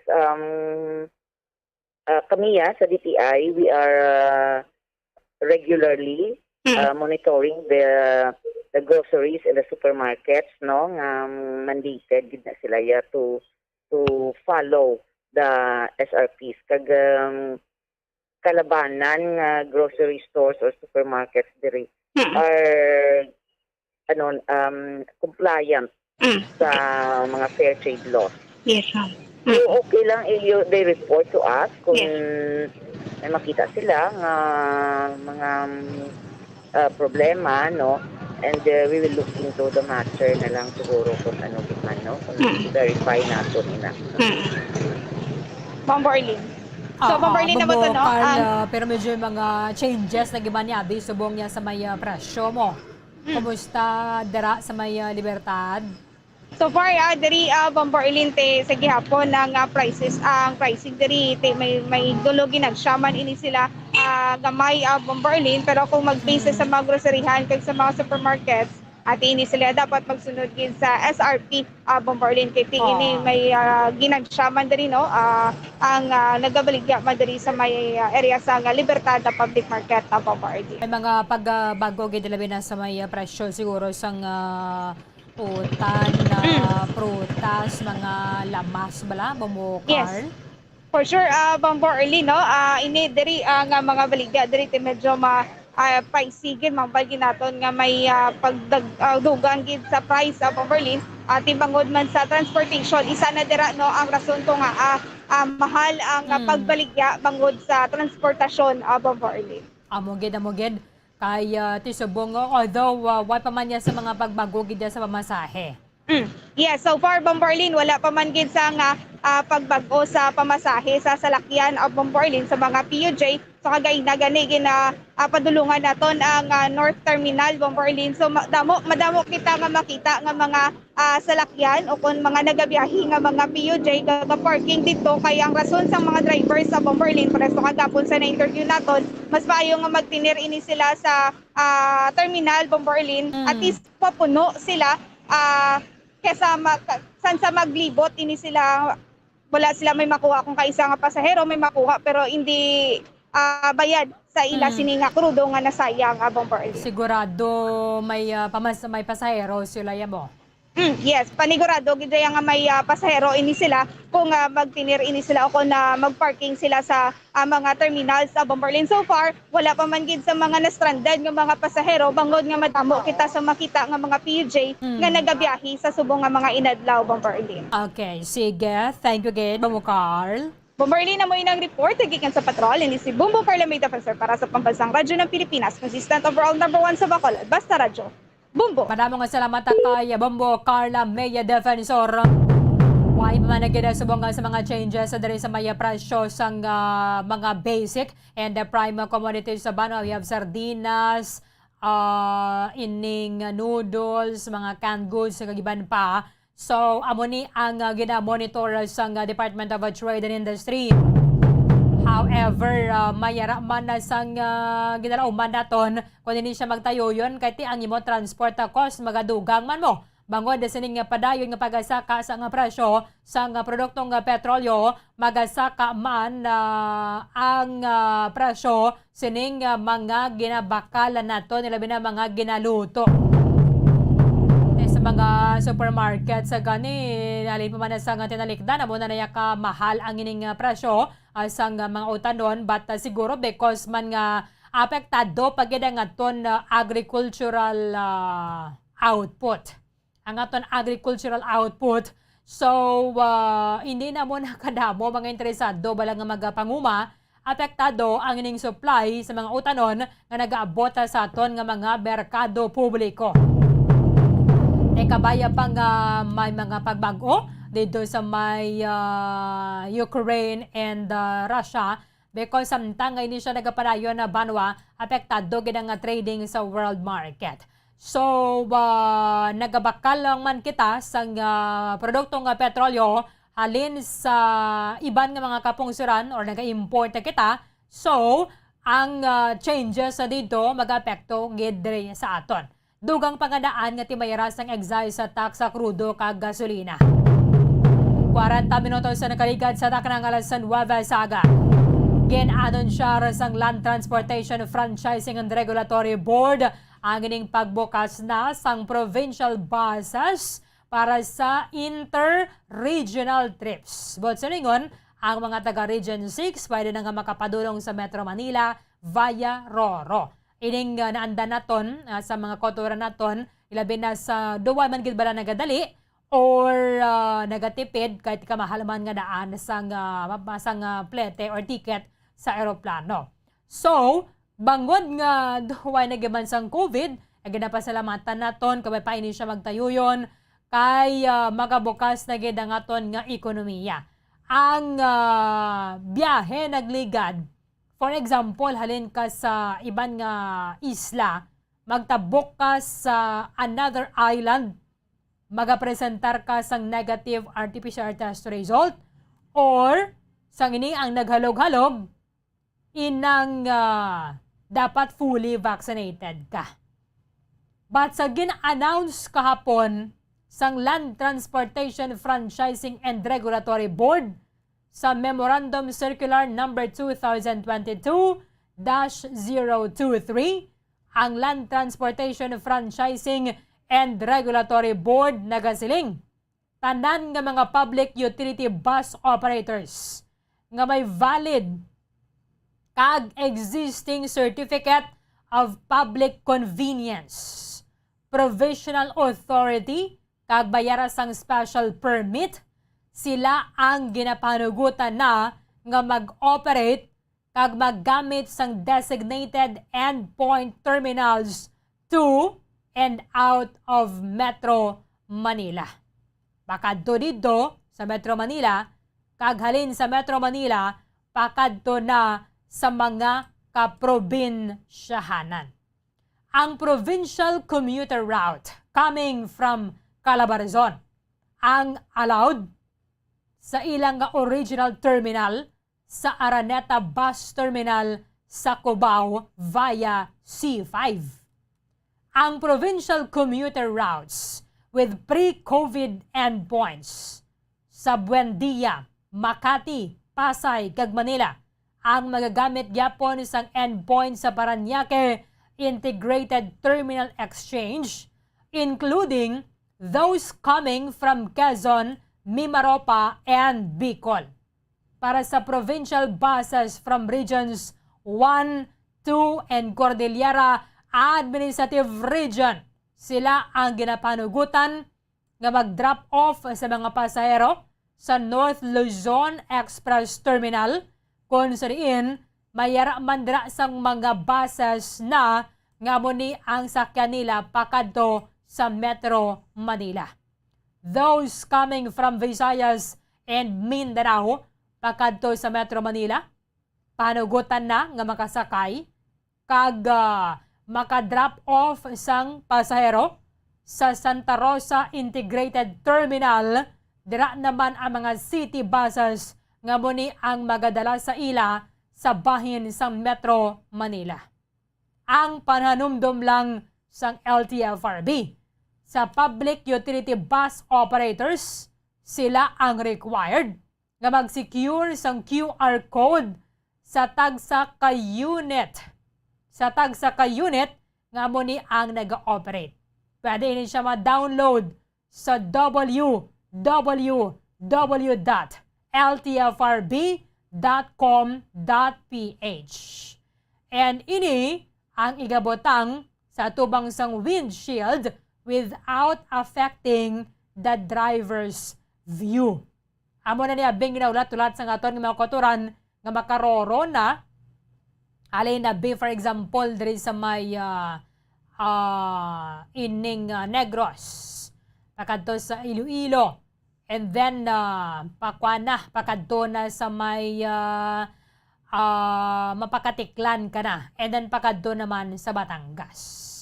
So amo na ni ang panibag-o or ang bag-o nga ginpagwa nga advisory sang Department sang Land Transportation, Franchising and Regulatory Board. Kabay pang hindi lagi magsakang mabasahe, kaya subong amo gining ginaagunto sang mga drivers ang padayon nga pagsaka sang presyo sang produktong petrolyo. Sa bahin sang Baliacar Transit Incorporated, kaya mo ning isamana sa mga ginaulat-ulat ang pagbukas na sang interregional travel. Bomo Franz Andrew Burgos sa report. Kamin. Namatamat na naton, no? O kung nagagamatat na mismo ang gobyerno sa pagpahalog sa pilanik ng mga sektor diri sa aton sa Pusod Pilipinas, especially bumberli sa sektor sa transportasyon, no? Because nakapaidalom ng kalabanan sa pila ka mga probinsyanan diri sa Pusod sa Alert Level 1. So ang biyahe sa buong Bumberlin, so ang restrictions ginamath-hamat lift, no? May mga pagbago na subong sa makalikay nga duha ka tuig Bumberlin. So for example, amo na ni subong, no? Ang pagpahanugot na bala sa mga interregional travels sa mga buses kung din sila makatabok Bumberlin nga mga rehiyon, makapatulong sa ibang mga probinsyahanan paagi sa pagsakay sa mga buses Bumberlin. Dili naton gipakigangutan ang Baliacar Transit, bino naman Bumberlin nga muni ang pinakamadako nga bus company, no, especially diri sa aton sa Negros Occidental kag sa bahin sang Region 6 man Bumberlin, no. So ang suno mismo sa kay Ma'am Jade Sibalios, ang Media Relations Officer, since pagsulod sa Marso Bumberlin, nag-start na ini ang pagbiyahe, no. So para sa ila nangin maayo gid ang pagsulod sa Marso, because nga ang pila ka mga restrictions before nga nangin mabudlay man para sa ila, so nangin okay na gid Bumberlin kay because ang pila ka mga buses nga maka-travel outside Negros Occidental makapatulong sa ibang rehiyon, nangin mahapos na kay may pagpahanugot na Bumberlin sa Land Transportation, Franchising and Regulatory Board o kung ng LTFRB Region 6, no. So nagasiling din si Ma'am Jade Bumberlin nga bisan tuod nga muna niyang sahi sang ilaning lakat sang sistema diri subong o kanang operation sa Baliacar Transit nga gamat-amat man balik sa normal, but still ang ilan gid man nga reminders nga hindi pa gid nato gyapon Bumberlin makumbiyansahan ang nasiling ni nga COVID-19 pandemic. Even though nga nagasaka ng porsyento sa mga pasahero nga pwede makasakay sa mga buses, padayon na gini nila gina-remind, tagaan gid mismo sa nga o kung ginatutukan Bumberlin ang ato nga mga simple lang gid bala mga restrictions kangay sa pagsuksok sang face mask, pag-observe sang social distancing man, kag syempre iti ang sanitizing gid Bumberlin sa palibot, no. So ang number diri suong sang mga buses dire, para siya hindi pagid Bumberlin matumod kung bala nga pilagin ka percent ang operational, but hindi pa ni Bomberlin 100% fully operational ang sabahin sang sining nga biyahe, no? Ang ko nang amuning interregional travels sang Baliacar Transit Incorporated, Bomberlin. Okay, so nakasugod na ba mo, Andrew, or managsugod pa lang? Actually, nag-start ako ng Bomberlin sunod kay Ma'am Jade, no? Pagsulod sang March sa pagpaidalong gisaton sa alert level 1 tidugin sapol sila guro sa nga LTFRB. Kaya ang LTFRB Bomberlin tiduay man sila guro nagakakulang man when comes bala sa pag tipon sa mga bus owner companies bala, no? Nga para madugangan ang siling nibing nga mga biyahe o kung may pagpag-una sa lakat ng biyahe sa mga bus companies. So pagsulod sa Marso Bomberlin, no? Do nakasugod na. Dugin man duwa na mismo sa LTFRB nga mag-start na ang munibing nga mga saisang travels o kunang interregional travels sa pilani ka mga bus companies Bomberlin. Kaya nagsiling mandaan ng Baliacar Transit, mas prefer sa aton nga mga riding public, especially sa mga magbiyahe through land bala, pagsakay sa muning nga mga buses Bomberlin, kag naging mas mahapos kag very convenient sa tanan, no? Kung amuning nga mga say sa mga travels ang ilang pagpilion Bomberlin padulo sa ilang mga palakad katuan nga mga probinsya o kung mga rehiyon Bomberlin. Okay. Yes, Bomberlin, may pahayag diri sa aton ang Media Relations Officer sa Baliacar Transit Incorporated nga si Ma'am Jade Sibalios. Yes, guys, so nilibiyahin kita sa buwa kung nag-guest accidental, kasi man siya nito, no? So we are happy to announce that sa riding public, we have been sa nga mo na biyahe. But as for now, no, kasi hindi pa man gigdiriya sa Bacolod City level 1 na kita, no? So far, wala na kita sa problema. Pero as sa gihapon, gina-implement tayo ang physical distancing sa sulod sang tanan na units namon, no? Ang necessary nga mga protocols na dapat i-implement harap siya sa gihapon. So ang sa aton nga sa mga interregional, we are implementing the same policy man, no? So ang physical distancing harap din na siya sa gihapon. Pag I think na March, so may ara na kita sa the moment na nag-announce na bilang dito sa particular na mga area, nag-level 1 na, so automatic na may ara na kita dato ng service sa riding public, no? So kita nagpapabalo kita sa mga pinalangga ng riding public na kung gusto nila magbiyahe na Cebu. Actually, so before nara na, no, pero tumod daw ka effecto pa bala, tumod ara pa kita sa level 3 that time. So, buto subong niya, okay, nag-give, no, except lang sa Japon, patigayon talaga Japon ang physical distancing sa sulod sa bus kasi hindi pa kita makasalod sa Japon niya. Actually, as of now, hindi pa kami fully operational, no, kasi why pa man magklaro ang tanan lang, hindi pa kita, we are not COVID-free pa. So, may mga number of units na kami naging allow sa LTFRB kasi na ang mga particular nga mga ruta, no, nga amo nang magbiyahe.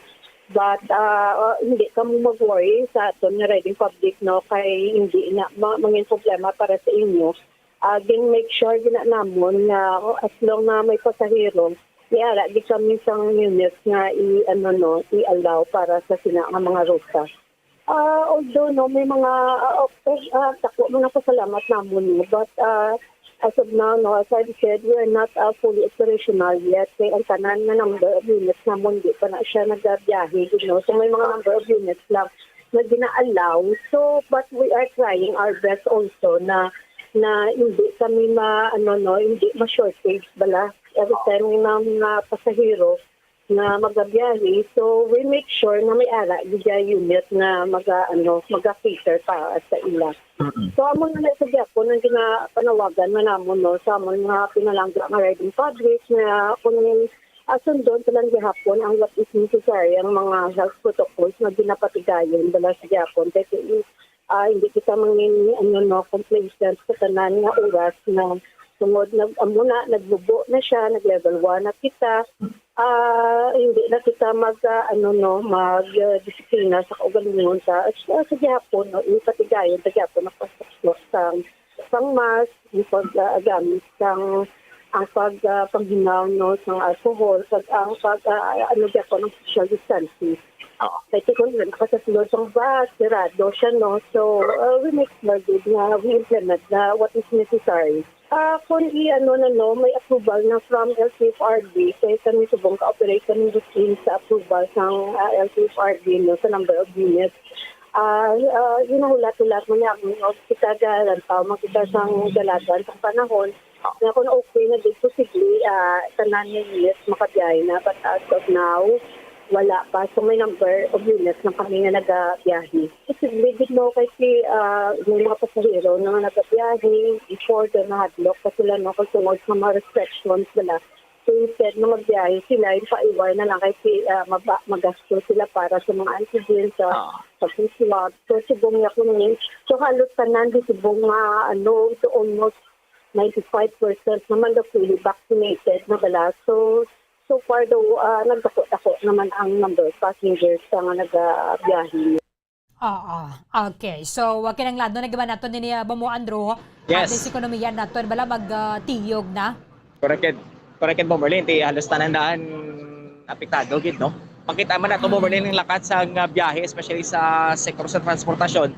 Kagang mga reaksyon sa mga drivers plus pagin subong mo Merlin kung magsigi na ginibisa ka ang presyo sang gatong. Makita man natin subong nga dason semana doon din maglayo sa 13 pesos kaga 9 pesos ni ang increase sa mga gatong. Mugid. So dugang naman niyang kureet sa aton nga mga drivers ini no kaga may man boberli niya nga Balicar Transit hindi man sila affected gid when comes sa pagsaka sa presyo sa gatong no. So maintain lang gid yang ilan nga plitihanay sa mga buses. So concern naman Bomborlin ang mga jeepneys din. But ang ining mga sa isang biyahe subong kaga operation sa mga big bus companies Bomborlin, magmatamat na balik sa normal, di ba? Si pa lang no, pagi sini do dalahiganay naman lang ni Bomborlin no kaga makamatamat na kita bangon sa nadula naton o kung mabalik na naton ang mga nagkaladula sa nagliligad nga duha ka tuig Bomborlin. Okay. Sige, thank you gid Bamo Andrew. Yes, Bomberlin, no, kag-live dere sa South Terminal, no, ini si Bombo Franz Andrew Burgos para sa Pambansang Radyo ng Pilipinas, consistent overall number 1 sa Bacolod, Basta Radyo. Bombo. Maraming salamat kay Bombo Franz Andrew Burgos. So at least matamat na magabalik ang aton sa ekonomiya because tuman na gid kadako ang ining negative impact sa nagligad sa COVID-19 pandemic. Subong okay na kita kay importante na masuksok lang kita face mask and kung time na nga magpabakuna. Pwede kaya gusto nga magpabakuna tigin na respeto tanang imo nga desisyon. So ang importante subong ang ato na sining gobyerno nagpatuman na sining do exit plan na bala aphalin sa may COVID-19 sa may pandemic stage to endemic na lang. Ay temo na siling why na kita sa iban nga mahimo but magbangabuhi o po dang ining virus. 4 minutos ang garabilin antes ang alas 10 sa aga. Kolabos na ang ato nga tiyempo diri sa pagpangalagad sa palatuntunan Bomboharay Big Time. Iban nga mga impormasyon ka mga balita bantayan na ninyo sa Bomboharay Saudo. Dili damang sa matudtod nga numero 1. Og na nagkatabwas sa muwan sa gihapon nga oras. Sa katapusan ng inyong walagad, si Bomborlin Bayonita para sa Pambansang Radyo ng Pilipinas. Consistent overall number 1 sa Bacolod, Basta Radyo. Bombo! Bombo Radyo Bacolod. Basta Radio